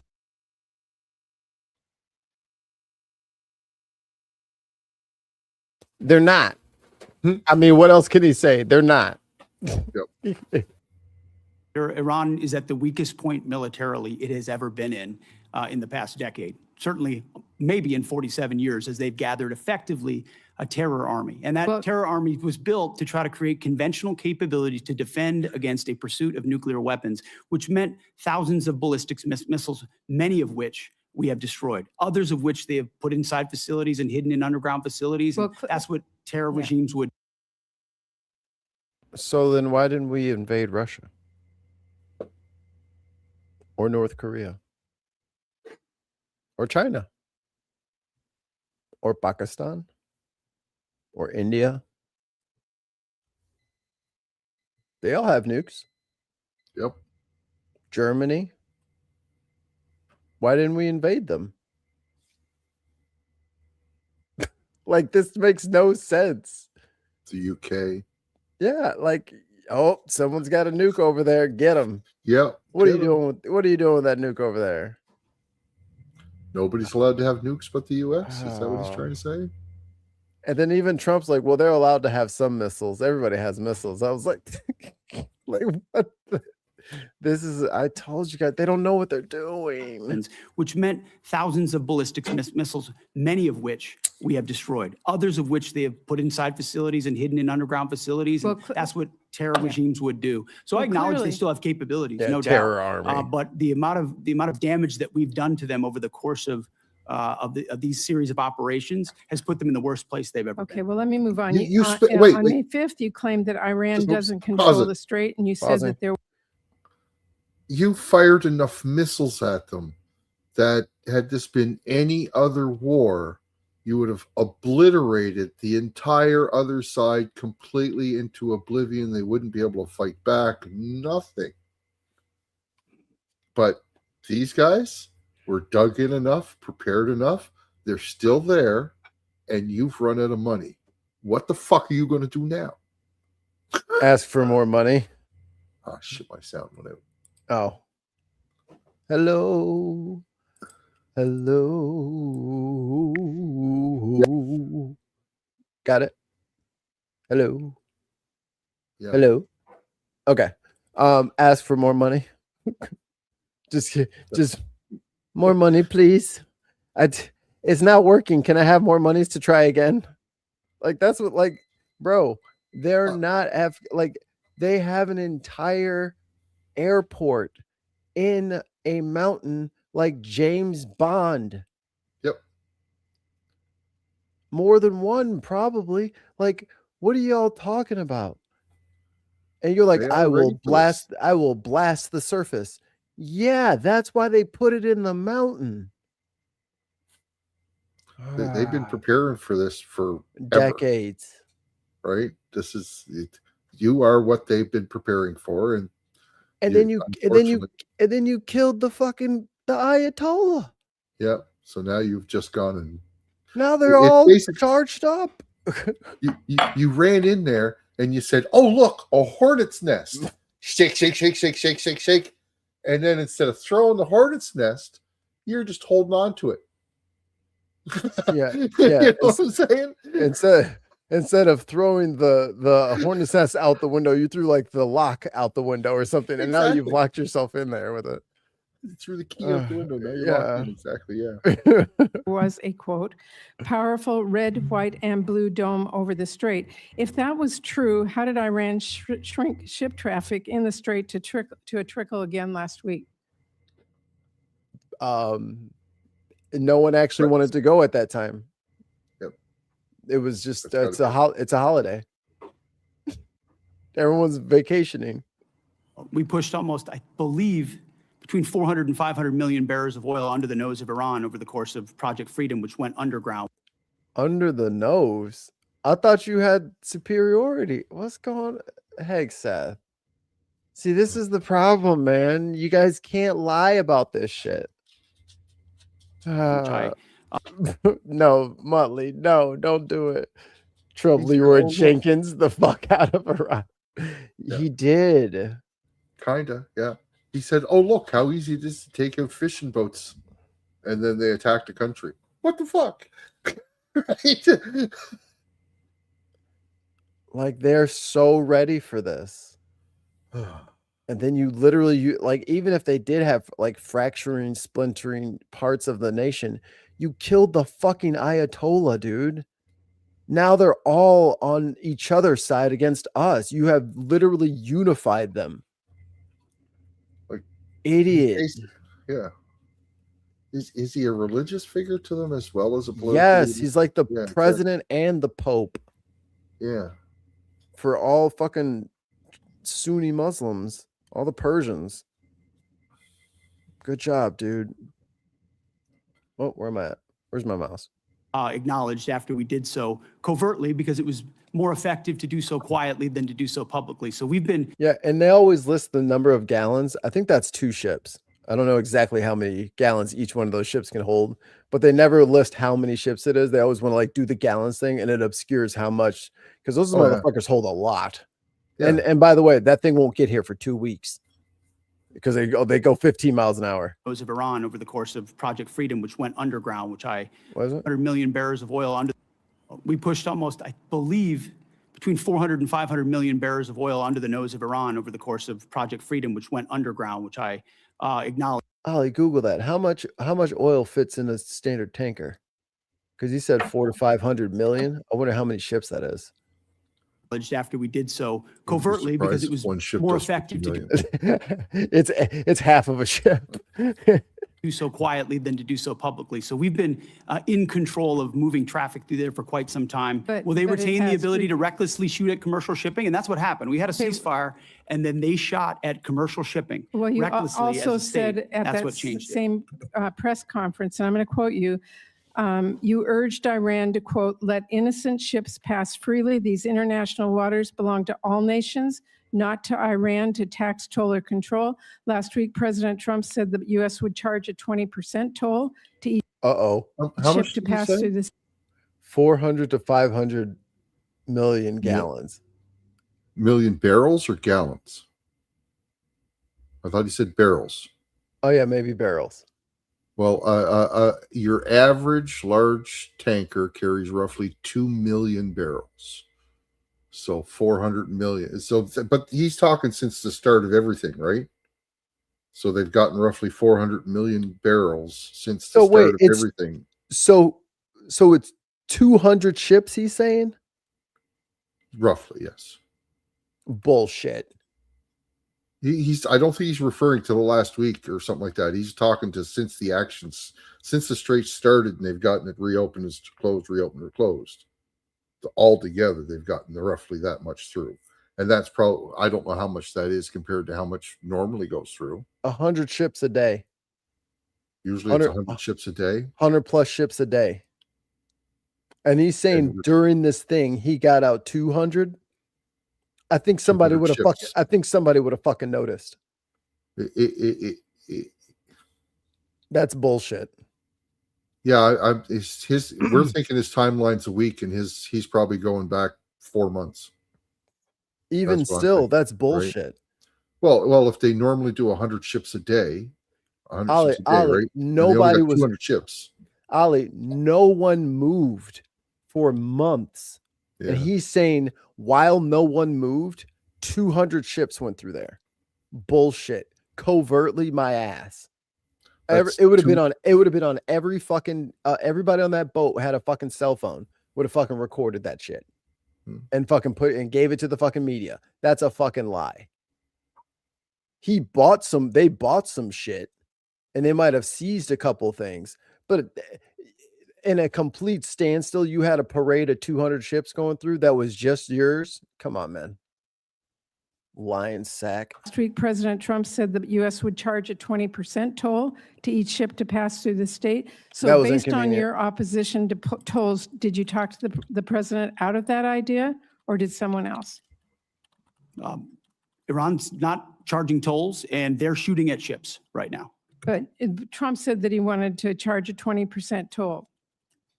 We have a blockade right now of all Iranian ships and Iranian ports, and it's effective. My time is out. So he's just not going to answer. Senator Murkowski. Thank you, Madam Chairman, and thank you all for being here. Challenging times. I think we all recognize that. Oh God. Secretary Hegseth, I want to ask just specific to Iran authorization. The administration has made the case that the action in Iran falls under the president's. Well, that's May. That's May 30th. All right, June. Dozens of ships being led through the Strait of Hormuz after U.S. So they're saying at least 172 vessels have crossed over the Strait of Hormuz since Iran signed the deal aimed at ending the war. Oh, since the MOU. Yes. Okay. Okay. I thought it was saying like they were sneaking them through while they had like a hot thing going and there was like the blockade. I'm like, bullshit. Yeah, yeah. So that's what I'm saying. Okay. It's a much longer period of time that he's referring to where they're just asking him about the last week. So, yeah. I was like, ain't no motherfucking way. They're like, oh, there's mines everywhere. And these motherfuckers were out here like Battleship, just fucking carving it up, just fucking sailing through there without getting hit. Like bullshit. And that was a BBC report June 23rd. So it's been another month since then. Right. Right. Since the MOU blew up, literally.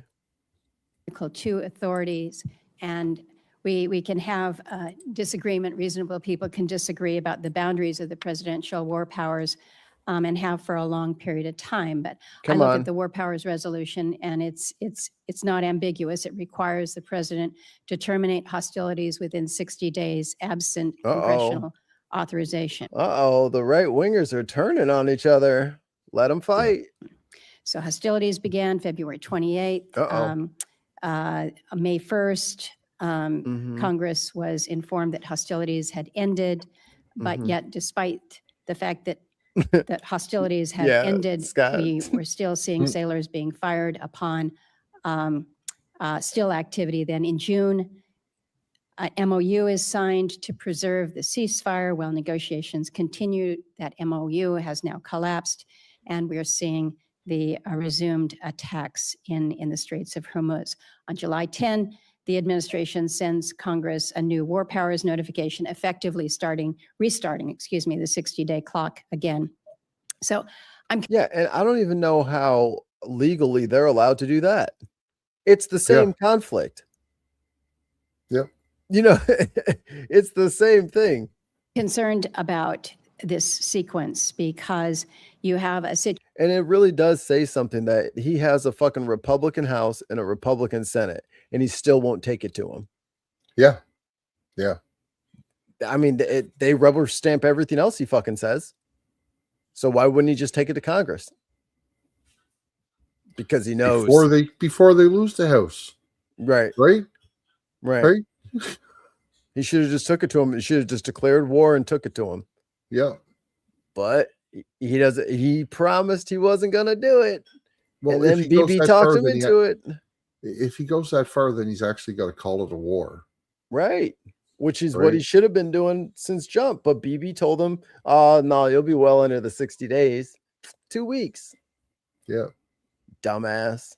Situation where because what's going to end up happening, he's going to have to go to Congress because they're not going to let him out of this unless he declares war.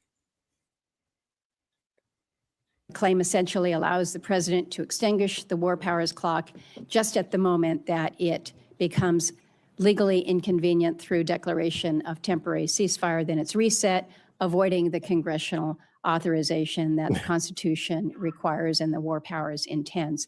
So, yeah, I guess these Congress people would be upset because him and the president kind of went around them. Yeah. We had an opportunity in previous appropriations hearing for me to ask if you felt the administration had all the authority that it needed. You indicated at that time that no, additional authority was not needed. Are you still, is the administration still taking that position about needing no authorization from Congress at this time? Senator, I know there's a long-standing legal debate on this particular topic, but we certainly as a department share the position of the White House that we have all the authorities necessary at this moment. So let me just kind of do a follow-on. In the Clinton administration, this is 1999, there was an operation that was launched, Operation Allied Force, NATO airstrikes against Yugoslavia. There was not a prior congressional authorization that was sought. President Clinton notified Congress under the War Powers Resolution and then subsequent to that, sent Congress an emergency supplemental funding request. It was about $6 billion to cover the cost of Kosovo operations. Congress then... That whole operation in Kosovo was $6 billion? Yep. That's 3 days of this shit. Yeah. Yeah. Oh my God. Passed a supplemental package that covered the president's request plus additional military funding. But Congress never passed a standalone authorization for use of military force in Kosovo. When the war powers clock was set to run out then in May of 1999, the Clinton Justice Department's Office of Legal Counsel issued an opinion holding that the supplemental appropriation itself, passed without any authorizing language, satisfied the War Powers Resolution requirement. So is the department looking to that or intending to? So essentially, is she saying, like, if they give them more money, does that push the clock back? To rely on that same reasoning that funding alone can substitute for explicit congressional authorization?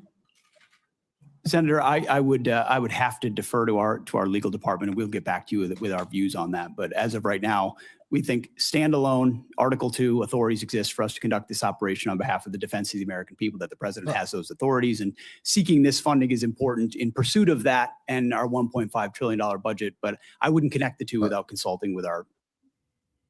I think that translates to I have no idea about the plan that you just revealed that I had to screw you guys over. Right? Are you trying to tell me that if you guys accidentally gave me funding, it would have greenlit all of my previous behavior? That is shocking, Senator. Yeah. Shocking. Shocking. Wow. I can't believe that was almost possible. Legal folks first. Stupid.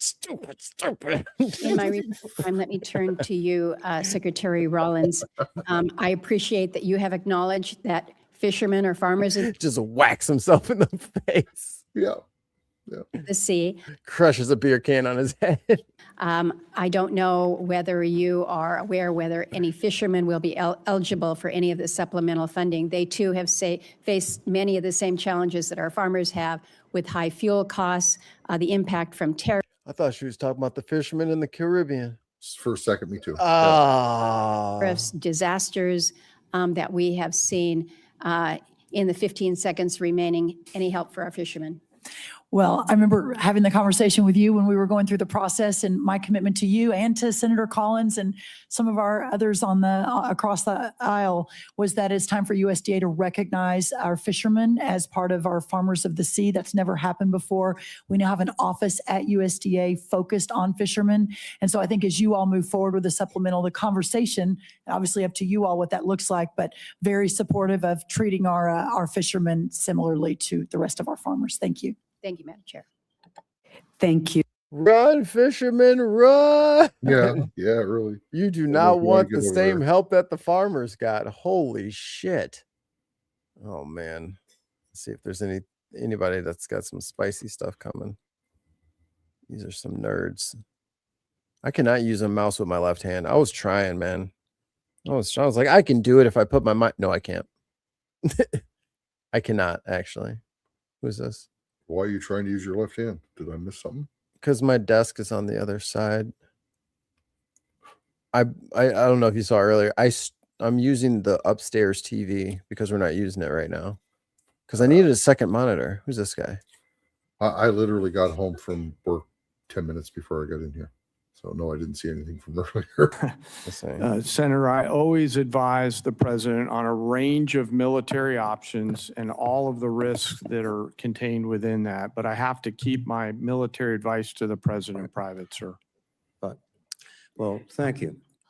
Thank you, sir. Senator Hoeven. Thank you, Madam Chair. Secretary Rollins, I want to thank. I'm sorry. I'm just going to say it. Everybody in this room is entirely too old. Just saying. President Trump, I want to thank you for including farm bridge assistance in this supplemental request. I know I've worked very hard to get it included. I know. Oh, God, he whistles his S's. You have worked very hard to get it included, and I want to thank you and your whole department for your work on it and for this vital support of our farmers and ranchers. What I want to ask you about, though, is actually I wouldn't have noticed that until you pointed it out. Management tool. He's like Gopher from Winnie the Pooh. Yeah. That our farmers have is crop insurance. Our farmers has. And the buy-up option is critically important. It covers 67 million acres, 67 million acres of farmland in this country.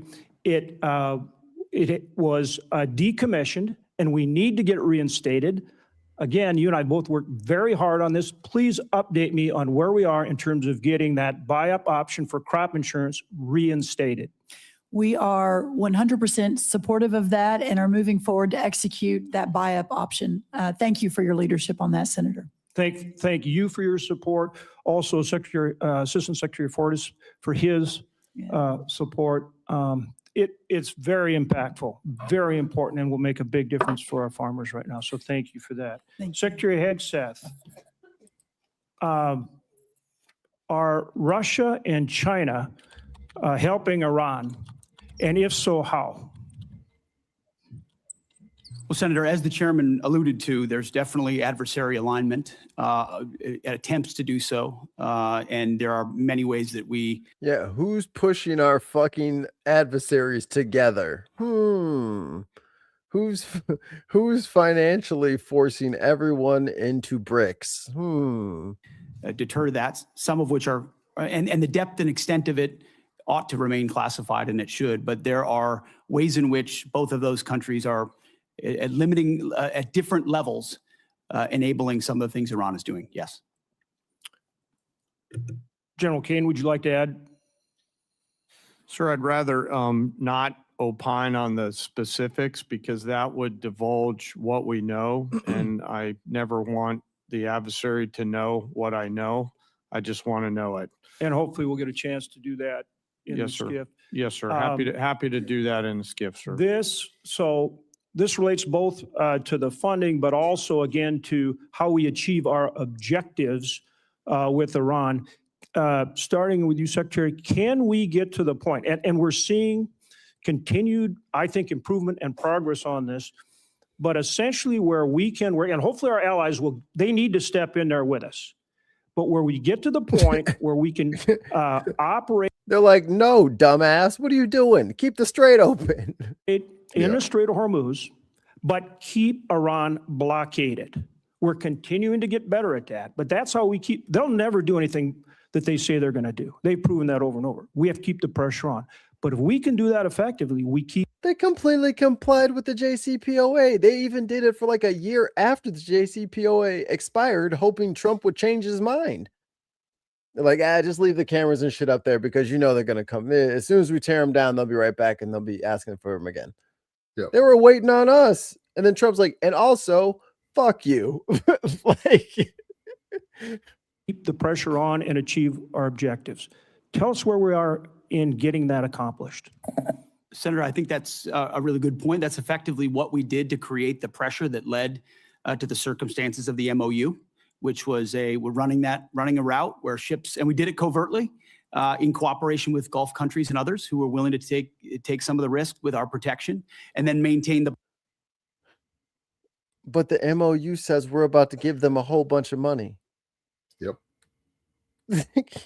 Blockade. So effectively, oil's coming in and out, oil prices are coming down, but our blockade is staying and the pressure is mounting on Iran. That's something we have done and can continue to do.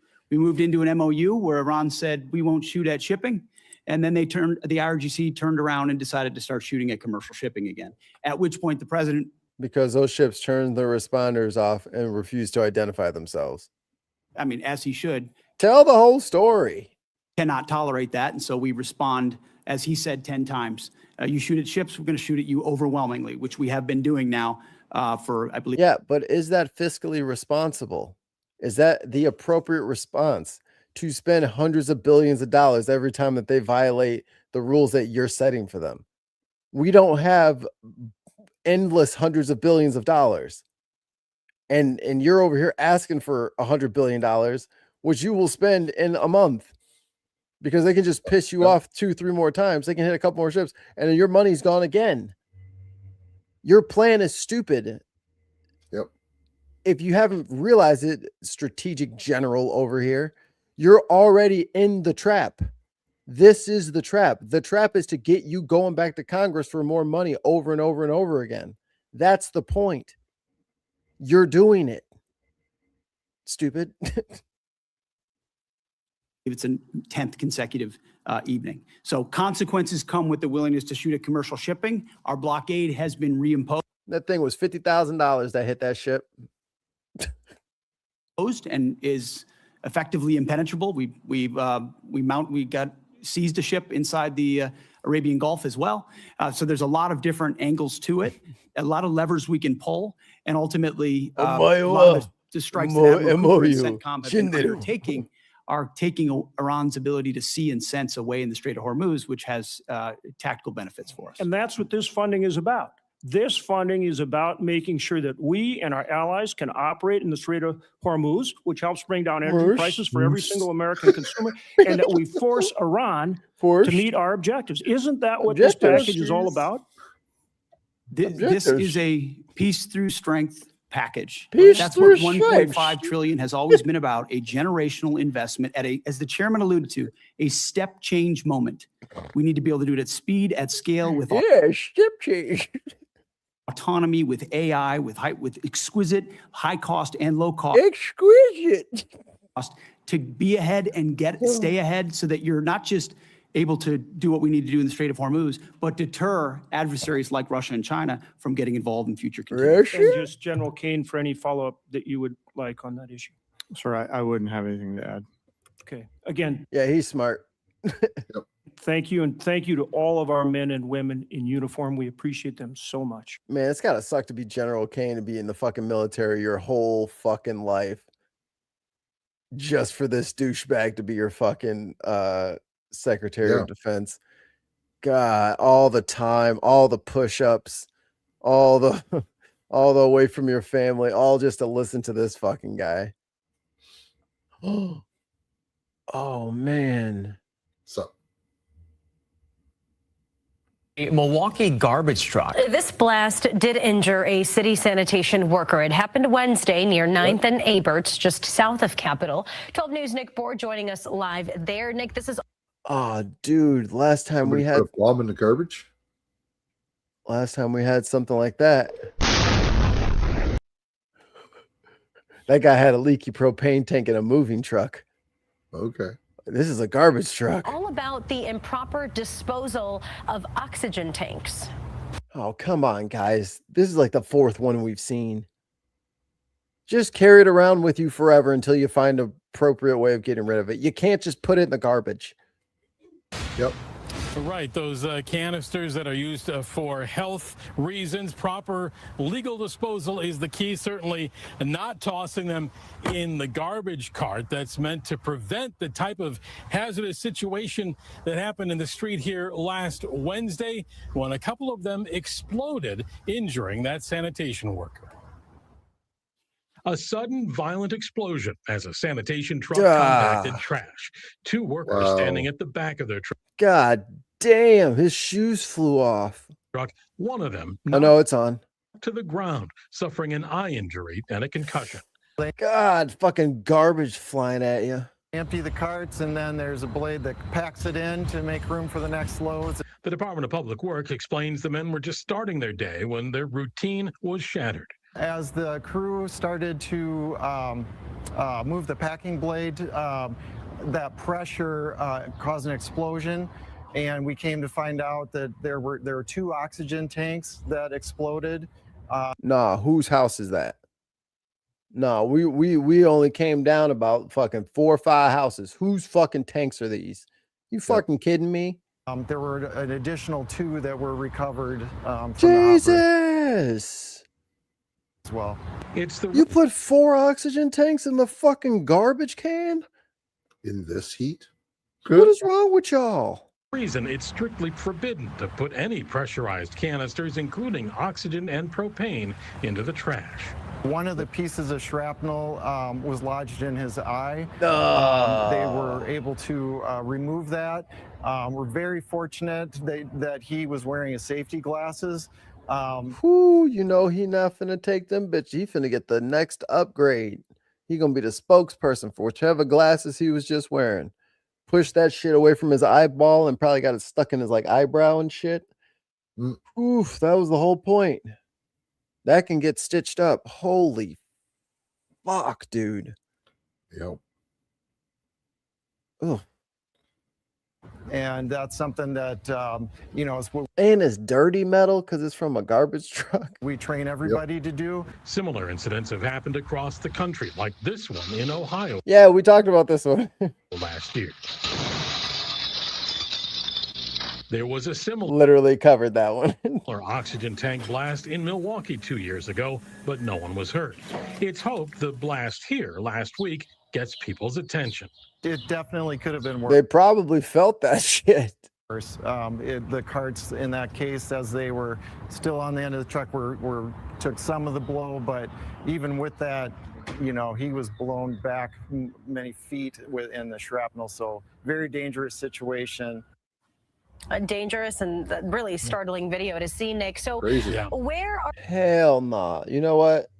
Take it off the list. I don't want to be a garbage man anymore. Y'all don't know how to fucking act. Oh. All right, last thing. Oh my God. Global markets, especially oil markets, even more. Iran-backed Houthi rebels in Yemen have now declared their own naval blockade, they say, against Saudi Arabia in the Bab el-Mandab Strait in the Red Sea. That's another critical international shipping channel and oil route. And also, there's new reporting just in today that the Houthis have begun broadcasting messages warning Saudi ships to stop traveling in the Red Sea. Joining me. Of course. God damn it. You guys are so stupid. Why would you piss them off? Right now is retired Army Major General James Spider Marks. He's the head of geopolitical strategy for Academy Security. Oh, damn, Trump. Where's all your fucking crypto money going to come from now? Oh, shit. It's good to see you, Spider. Let's talk about this. I mean, the Houthis now threatening the Bab el-Mandab Strait, declaring this blockade on Saudi ships from passing through. If this really does go into effect, if we now have a second major shipping channel that is threatened and thus, there will be disruption to it, what does that mean for the United States if this becomes a new front? That's probably where the troops are going to go. Because they won't send the troops to Iran, but they'll send them to Yemen. Of this war. Well, it's been And that's not going to go the way that they think. up front in the engagement with the Houthis in the past, as we realize. Also bear in mind the Saudis, over the course of about a decade, tried to eliminate the Houthis without success. That's what I'm saying. Many would say it's difficult to try to bomb an organization back into the 14th century when they're already in the 14th century. Hello. So the Houthis have had an opportunity to really establish themselves over time. They've been quiet, as you know, over the past 4 or 5 months as a result of epic fury and their No, you know who told them to be fucking quiet? The Ayatollah. You know who you killed? The Ayatollah. Their ability to stay in touch with Tehran, which is their primary lifeline for support, has been minimized as well. What this tells you is that they've been hunkering down, they have capacity, and they are now going to reach up and turn up the heat, obviously. The concern truly is, do they have the capacity to do that? Can the Houthis close the Bab el-Mandeb? Well, they've done it in the past, but it's been opened again because of the efforts of the United States, not with a lot of help from other allied partners, but there's an incentive. Because they didn't start this shit. Yeah. And they're like, you need to stop fucking with them, or they're going to keep shutting down the fucking trade.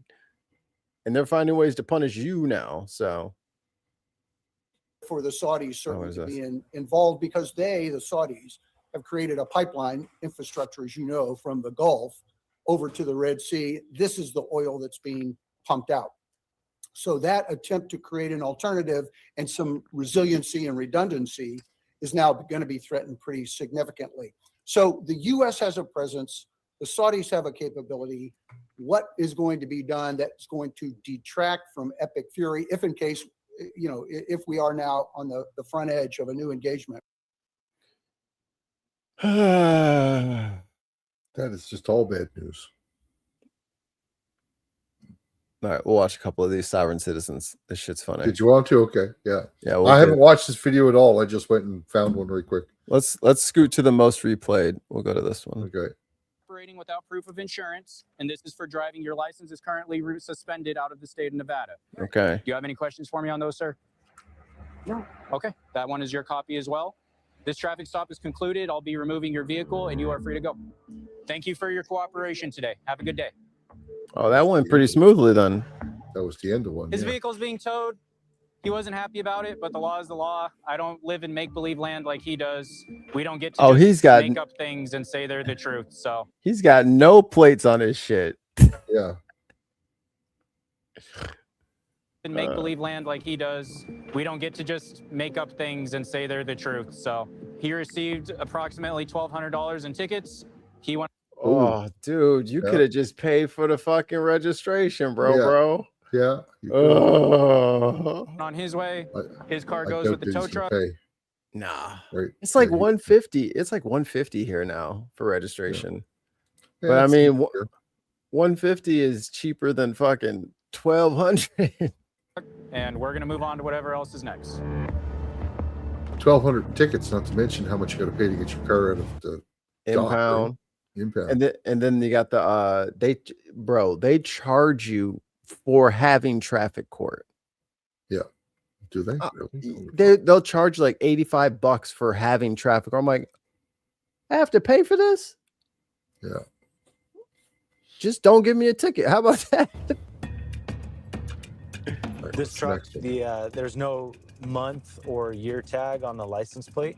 Oh yeah. When you run it, it comes back expired of 2021. 42, perfect. Wait, what year is this?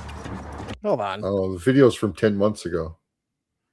Oh, it's a compilation. Shit. Yeah. I will say, this motherfucker got 6-year-old tags? If it doesn't go down, man, just open the door. What's up, man? What's going on? Good, yourself? Good. The reason I pulled you over is because your good registration is crazy expired. You know why? Crazy, maybe it is. Crazy expired. You don't need a registration? Yeah, I don't need a registration. How come? Ollie, he doesn't need it. That's right. Because I'm free to travel. Ollie, he's free to travel, by the way. Okay. Oh, All right, yeah. do you have a driver's license on you? I have a form by identification. Where is it at? Is it in your pocket? Don't reach for it. No. Stop reaching. Yeah, it's in my pocket. Okay, come out. Step out of the car. I don't want to leave my vessel. Yeah, I'm right now. Ollie, he doesn't want to leave his vessel. You have to come out of the car. Why? Because I'm Jukebox said, I'm not driving, I'm traveling. Correct. telling you, you don't have a driver's license. You haven't provided me with the driver's license. Well, I'm going to give you identification. But you're going to come out of the car and do it. Sir, you're hurting me. Okay. What's your name? Isai. Isai? Yeah. I'm going to help. What? You're going to step out of the car, or I'm going to have He's named after that berry there by Eaton. to pull you out of the car. S.I.E. I'd rather you just step out on your own, and we can figure things out. Grab my phone? Not right now. All right. Let me get out. Is your cam on? It is.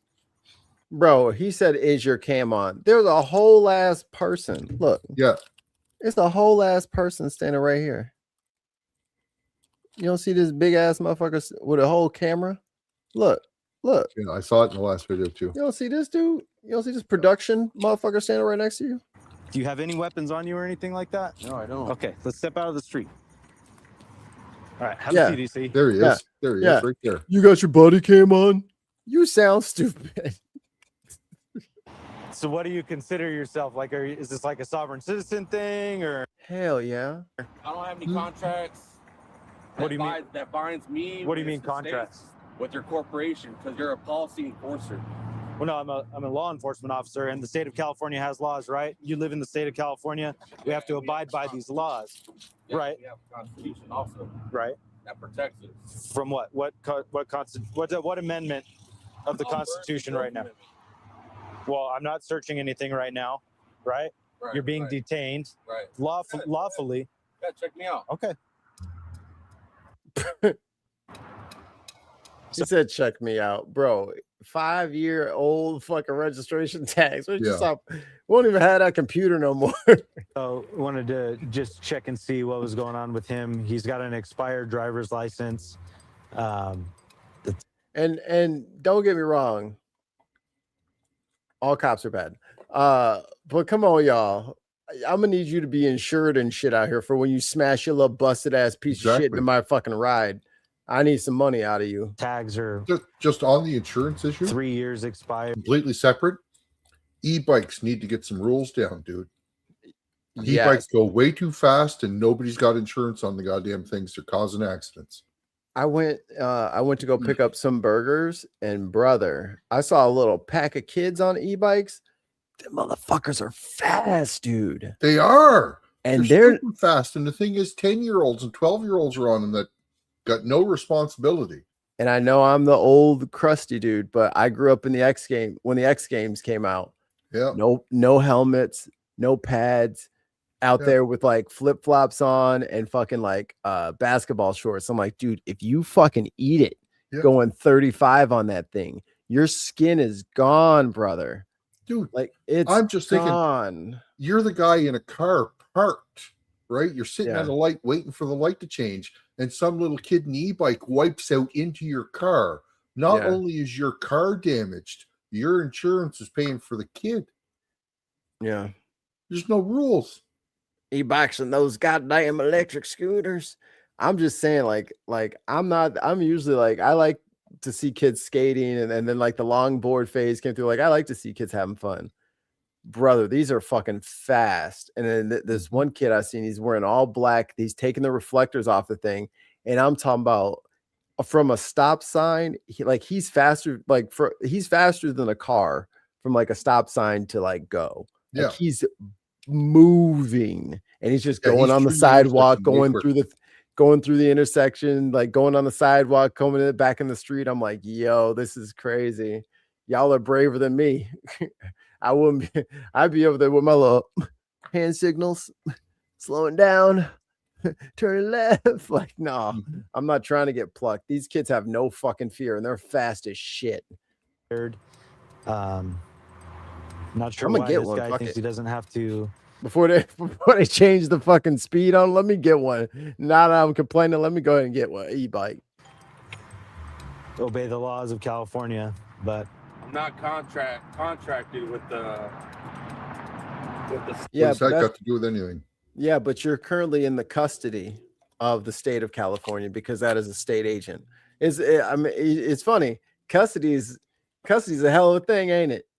You talking about jurisdiction, motherfucker? They got custody. Fuck your jurisdiction.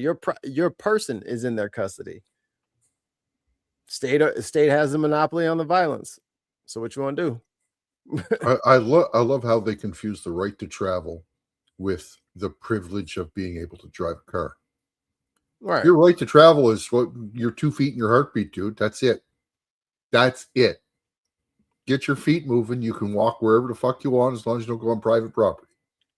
No, but I have a NHRA dragster that I want to just put on the road.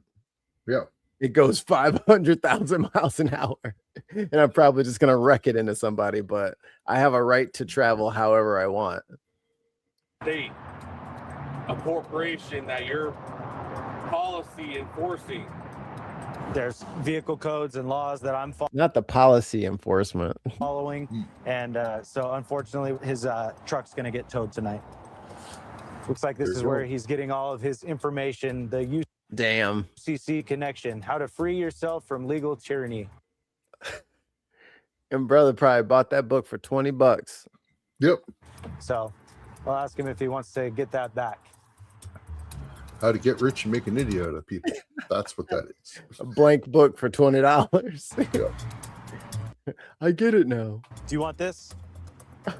Yes. That's petty. That's petty. How come you don't have this on there? That would have been much easier to explain.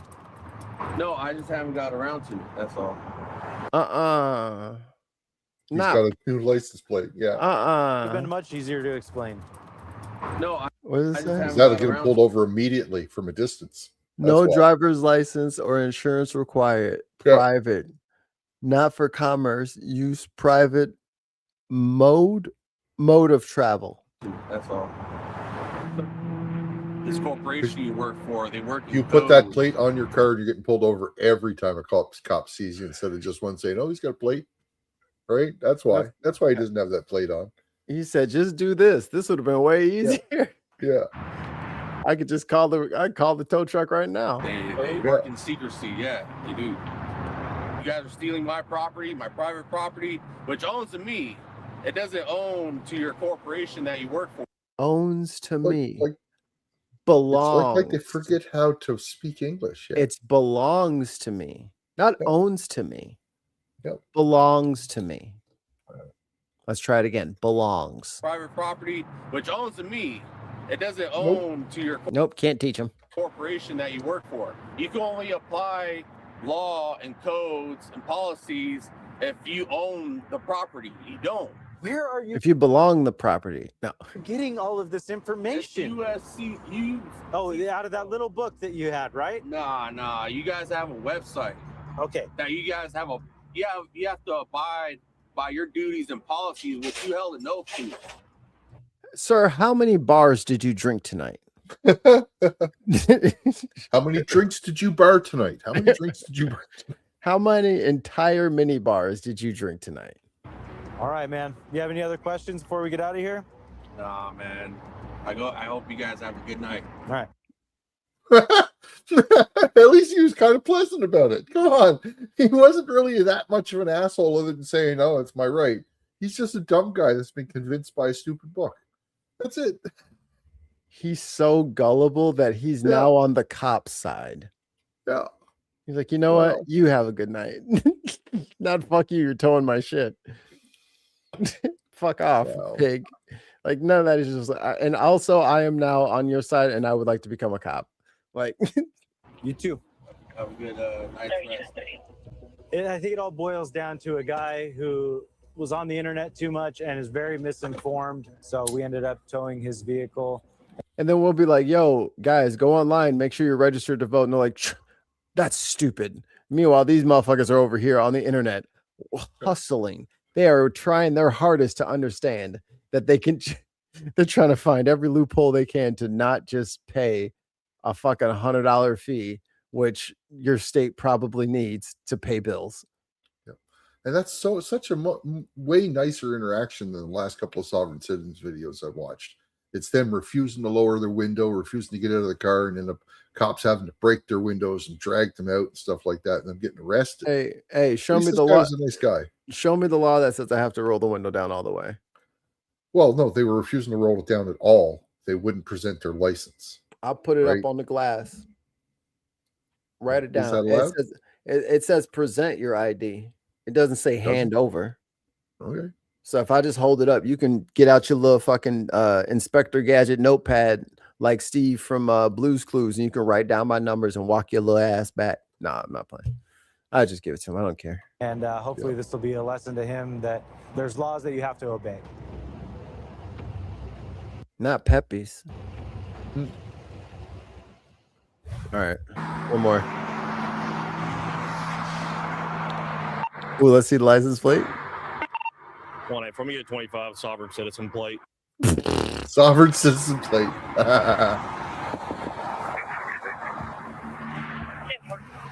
Thank you. Roll your window down. Roll your windows down.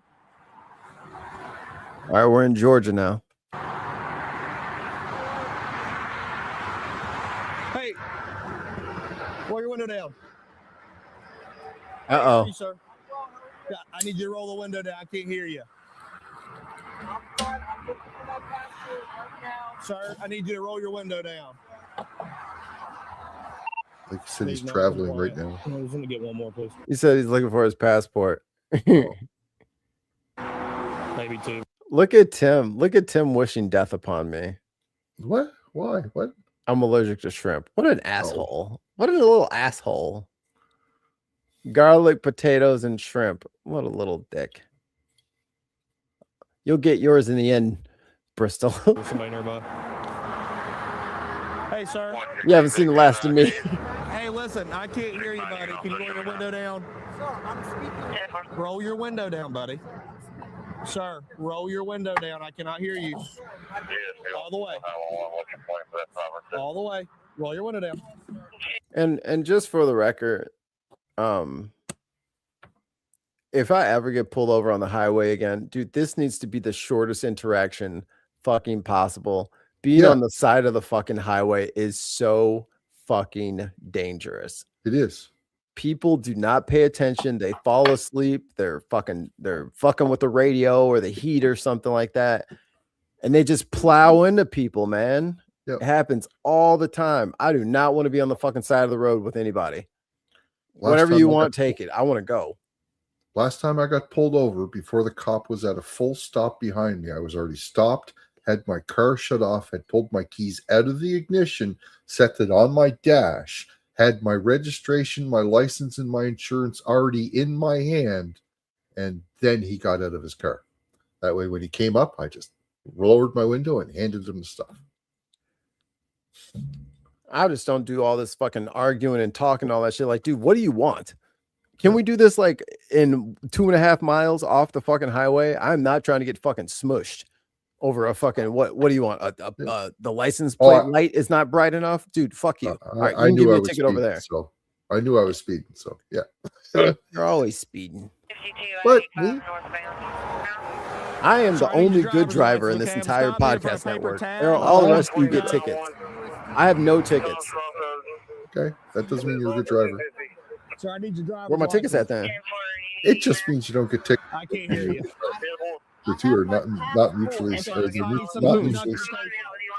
believe my passport is in the trunk of my car. Okay. 1 second. Real quick. Do you have a driver's license? I have my passport, sir. I understand that. I understand what you're saying. Do you have a valid U.S. driver's license from any state, sir? I have my passport, sir. Okay, so no, you don't have a driver's license? That is the wrong answer. Okay. Do me a favor real quick. Turn your car off, okay? Is there any weapons in the car? I do have my That's fine. Just don't reach for it, okay? Sounds like we got a sovereign citizen. What? He said that he wanted to show him his passport and that he was a traveler. Believe he's going to be a sovereign citizen. Come step right here. Listen, man. By the way, my name's Corporal Tier of the Kelly K Sheriff's Office. My name's Derek. Nice to meet you. Nice to meet you, You sir. from Georgia, sir? Or? Yes, sir. Okay. So listen, the reason for the stop. Meanwhile, these fucking cars are going past at like 60 miles an hour. I'm like having heart attacks over here. This is so. Roadside Let's step stops are so completely off the road here over the side. Just get off the road. I think they're on like. I think there's like an edge They're right over. there. Yeah. Is the tag that's not a valid license plate. Okay. So I stopped you for that. Your window tint's also extremely dark, and also it's a 70 mile per hour zone. I paced you at about 83 as well. I'm not really trying to write you any tickets or anything, okay? That's fine. Another thing that I'm noticing while we're talking to each other. How you gonna be speeding? Like I'm in a hurry and my car is dirty as shit. Like, come on, man. You got tints, you got no back plate, no license, and you speeding. Don't speed. You might have been able to blend in with the pack if you didn't speed. Is when I'm sticking my nose through that crack in your window, I can smell the extreme odor of marijuana coming out of your car. And So here's what's gonna brother. happen. I'm just gonna keep it real good, polite, and respectful as I can. You're not free to leave due to the odor of marijuana. I'm going to be conducting a probable cause search of the car. brother, this Honesty guy goes a long way. stinks. If you have a little bit of marijuana, man, I'm not trying to jam you up. As long as you tell me the truth. Come over here so we get pinned between our cars. Right here is fine. Absolutely. Do you have any marijuana in the car? If I Thank you for Yeah. I was like, why are they in between the cars so that when the back car gets hit, it'll just squish you and kill you? Like, come on. Yeah. do is probably the tiniest clip that was from way earlier. That's fine. today, Okay. sir. Yes, sir. If I do. Okay. Yeah, you've ruined his high with all these lights and shit and stressing him out. Hey, I appreciate it. If he was high, he's no longer high. Now, I heard you mention something about a passport. Yes, sir. And I understand that. What I'm asking is, do you have a valid, like, Georgia driver's license? I travel with my passport because Oh, yeah. Yeah. Can we go to the exit? I mean, come on. I don't want to be on the side. in a private capacity. Okay. So that is why I travel with just my passport. Okay. Are you wearing boots with no socks? Man, he a criminal. Lock him up. Yeah. I clocked you 83 and said that, but I'm not trying to write you a ticket. That's the perfect amount. 8 over? That's the perfect amount to write a ticket. Lying ass cop.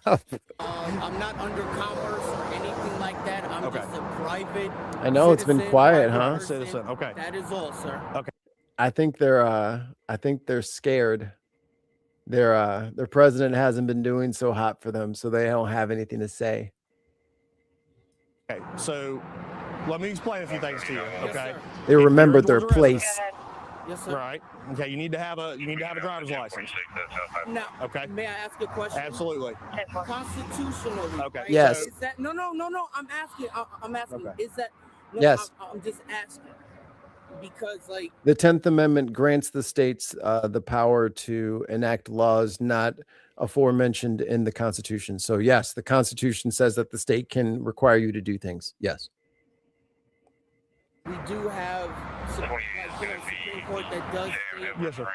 right to travel in private capacity. That's Yes, sir. what I. So the best way I can Just gotta explain read the to you is 10th driving Amendment a of the privilege, Constitution. Not a right. Okay, so you're on Georgia's roadways. You need to have your vehicle registered and a valid driver's license. So here's what we'll do. We'll go a step at a time. I'm gonna get your information. I'm gonna search your card for probable cause, do the odor of marijuana, and we'll go from there. Okay. And since you love your rights so much, why the fuck are you telling him that you smoked earlier that day? Dumbass. Shut up. Make him get a dog. gonna get it, but where's your passport? In the trunk? I believe it's in the Next to my rifle. trunk in my umpire bag. Okay. But I would like to get it because I did. He's an umpire? They come in all shapes. Yo, the fucking umpire's high as shit. Nah, brother. No. Redo the tournament. Fuck that. No, I just lost. This motherfucker's high as shit. No, fuck that. I told you it was a fucking foul. I fucking told you it was a foul, and you didn't call that shit. Nope. That what? Or umpire? He's in fucking baseball. You're fucking doing. No, that was a fucking strike. I told you it was a fucking strike. He's high. Nope. Redo the game. We should be good for now. We just want to use this waiting service. So stand right here, okay? All right, but I'm not. Don't leave from there, buddy, okay? That's fine. The Coweta County Badgers are gonna definitely impugn the umpires accountability. Umpire strikes back. You are terrible. Yep. So stop the vehicle because you have no valid registration on the rear of the car. Smell odor of marijuana coming from the car. There's a little Tim, you spelled everything correctly. I know it's you. You know. bit argumentative about the sovereign citizen thing. So we're gonna try to figure everything out. That's dangerous fuck right there. It's always Your door open like that? fascinating. No thanks, dude. Just asking for a vehicle to nick you. Oh. They end up taking you to jail. Need transport for me. Right. Let's go take a step back here for me, okay? Watch out! Oh, was it my mirror? My god. You almost hurt my vehicle. Oh, vehicle. Sorry. Good job, Tim. He's trying now. All right, so look. Thank you. Same spill. It's not the So he's gonna be placed under arrest. What if those bots that arrest y'all during the politics has been Tim the whole time? Shh. You're not supposed to be spilling secrets. I've never seen them in the same room. Possession of marijuana, along with having an expired tag and no valid registration. So we're fortunate that it ended in a safe way. These encounters can be dangerous. I think at the end of it, we had a good conversation both ways. So unfortunately, like I said, his vehicle's unregistered. You can see the tag, no driver's license or insurance required, not for commercial use, private vehicle. It's a common. It's the same one. Yeah. He just put the U.S. Oh my God. Wait, U.S. Department of oh my God. Trend we see on the road. And unfortunately, a lot of police officers and a lot of citizens, they get hurt because there's no communication. Yeah, getting there. It's a one-way street. Nobody will communicate with each other. So fortunately, nobody got hurt. He's going to be taken to Coweta County Jail. We'll tow the vehicle and we'll get out of here. Wait. I just realized, Ollie, what's on his ear? Looks like a light, right? It's a camera. It's probably a light and camera. And he's like, do you have a body cam on? And there's a fucking camera crew, and he's got that big honking thing on the side of his head looking like Cyclops from fucking X-Men. The same guy, or that was the last guy that asked about the camera, wasn't it? I think it was him. That was the no, it was the last guy, I think. Oh, yeah, it was the last guy. Yeah. But that guy had the fucking floodlight on him. Yeah. Fortunately, nobody got. Thank you. Tag is Not too bad. Deputy of the Sheriff's Office. I just got pulled over. Hey, so the reason why I'm stopping you, boss, I didn't recognize the tag that was on your vehicle. Yeah. Okay. Do you have your driver's license registration with you? Here you go. I got the paperwork right here. Where's the paperwork at, Michelle? Here. Oh, man. All right. Look at him already trying to patch up. Michelle, deal with this. Michelle, here. Michelle's on speakerphone. Michelle. Yeah. Michelle. It's where? Yeah. She wants to talk. She wants to talk to you. What the fuck? I ain't talking to her. Who the hell is that? Yeah, I don't care who that is. I'm talking to you. I ain't talking to Santa Claus. Give me your damn shit. Women on the phone is apparently the driver's wife, or lawyer, or both. Okay, where's your driver's license, boss? That's first. No, I don't need my window down. I'm sorry. Wow, this is gonna go swimmingly. All right, so, do you have a driver's license? Yeah, right there. Okay, what's your name? Why am I watching this for fuck's sake? LOL, bloody woke rubbish. Oh, see, you guys are trying to troll. I appreciate it. Obama wanted transgender for everyone. Oh, Obama. Okay. No. And then he tried to capitalize wanted. He's trying to mess it up a little bit. I see what he's going for there. Yep, he is. Make everyone androgynous. There you go. Androgynous for all. Boss, I don't see your name on here. Can you point it to me? Yeah. Okay. Beards for everyone. Yeah, that's not how this works. Where's your Shave pits for everyone. name at? Don't show him anything. He doesn't get to see it. Okay. Here, you talk to me. Brother, I think you've been talked into something that you don't completely understand. Yep. I think you took the bait. I think you took the bait, and now you're finally getting pulled over, and you did not memorize the scripts. You didn't do your homework. You don't know what your lines are, and you are kind of fucked right now. Yep. And Michelle is not helping. If you have a driver's license in your wallet and you're just thinking you can get away with this, pull your fucking license out right now. Just give up. You suck. You don't know how to do it. Climbing your way into the hole you've already dug yourself. Step 1, drop the shovel, aka speakerphone Michelle. Yeah. She's what got you into this hole. Ma'am, if he refuses to identify himself in this traffic stop, it's going to be an issue. Sir? Uh-huh. He is identifying as a national of the neutral power state. As you know, that removes him from your jurisdiction. It doesn't matter who he identifies as. He's operating a motor vehicle in the state of Florida, ma'am. Sir, as you know, And you know. the terms of the Geneva Convention clearly state that you are required to have knowledge of every term. Not sure what the Geneva Convention says about traffic stops. The Geneva Convention? Yeah, I don't know where that came from. Is he at war with the police? What? I mean, Ollie's Canadian, so I know he doesn't know anything about the Geneva Convention. No, I disagree because we put a lot of things in there. Well, following the Geneva Convention, I know you. But we never broke the Geneva. I don't know what you're talking about. We never broke. We just put a lot more chapters into the book. We had to definitely add a whole section. It's shotguns and trenches, the Canada section. But I didn't know that, there was mustard gas and then there was IDs during traffic stops. All of that was talked about in the Geneva Convention. The Geneva Convention, yeah. Especially if you're in fucking, what is this, Florida? Fucking.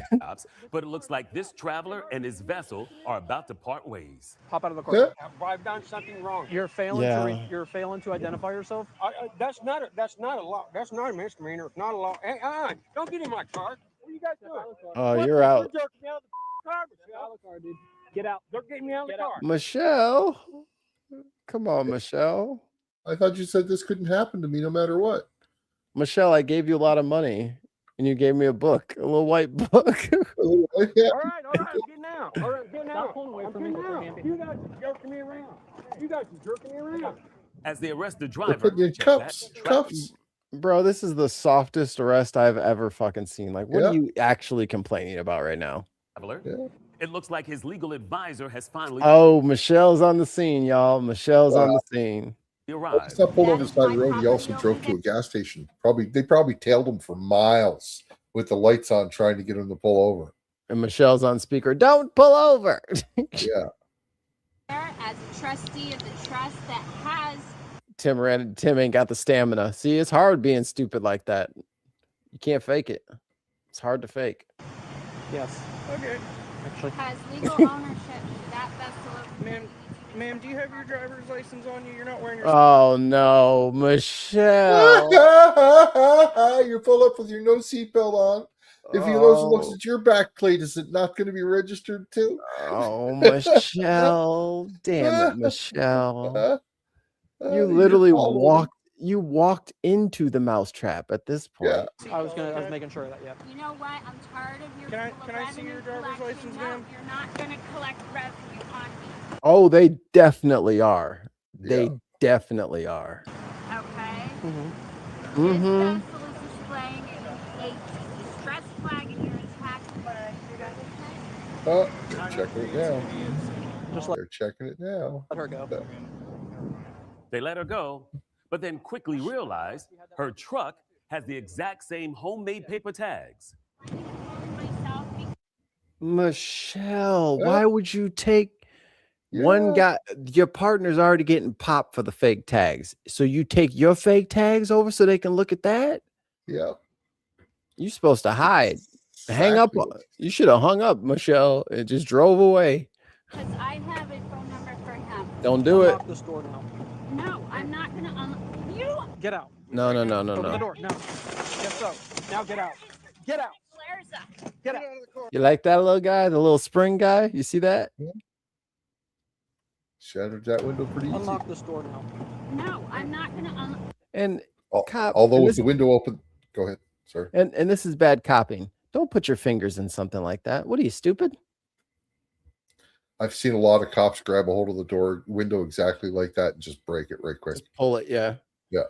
Because once you bend it in that frame, it's all metal in there and it'll just break on its own. Yeah. All right. I think Tim's still trying. Let's see how he did. This show is full of social. Oh, there you go. Commies. You're getting there. Hey, 7 out of 10 marks, okay? 7, 6.5. It was a B- at best. Come on. You. Get out. We break it. Open the door. No. Bing. Now get out. Get out. Get out. Oh, Lord. She's pulled from the truck, which is still Oh, my God. It's still in gear. Oh, Jesus Christ. in drive. Put your hands on your back. U.S. code 241 and you're hurting me. And now both these travelers will be traveling to jail. Oh, I think we're good. Well, we still broke out a window. Oh, well, yeah, for that part. Hey, but that was the part worried about. 43-year-old Laura Lynn Michelle Nabozi now faces charges of battery on a law enforcement officer and resisting an officer with violence. Now, Destry. Lord, they need all the help they can get. They out here struggling, y'all. Yeah. They out here struggling. Just pay the little fine. Just pay the little money. It's not the worst thing that could happen to you. It'll be okay. And if you don't like where that money is being spent, if only there was some way for you to show up at your own what's it called? Your own Democrat shit to make sure the money goes where it's supposed to go. Oh. I don't like that the city collects money from me. Okay, well then where's the money going that they collected? Well, maybe deal with that. Oh, that David guy's having his hearing. Gross. That guy's he had a fucking teenage girl, like a body in his trunk of his like cyber truck. I don't know what you're talking about. Some like singer. Oh.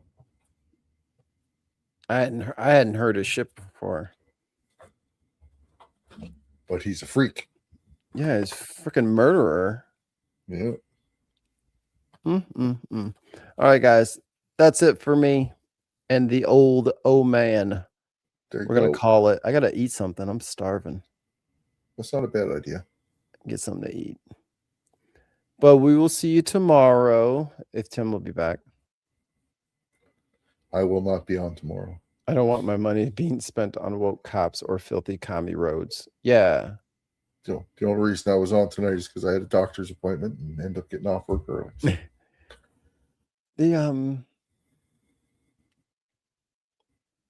Yeah. Thanks, PI. I don't know if we're going to do food or what tomorrow. Because Tim missed his politics thing, so I'm sure he's got something to say about that. Yeah. All right. Okay, guys, I'm ending the stream. So comment, like, subscribe. Thanks again to Viper Scott, our patron Scott, for keeping the lights on around here. And we will see you guys tomorrow. I doubt it. Shut up. But until then, remember to drink your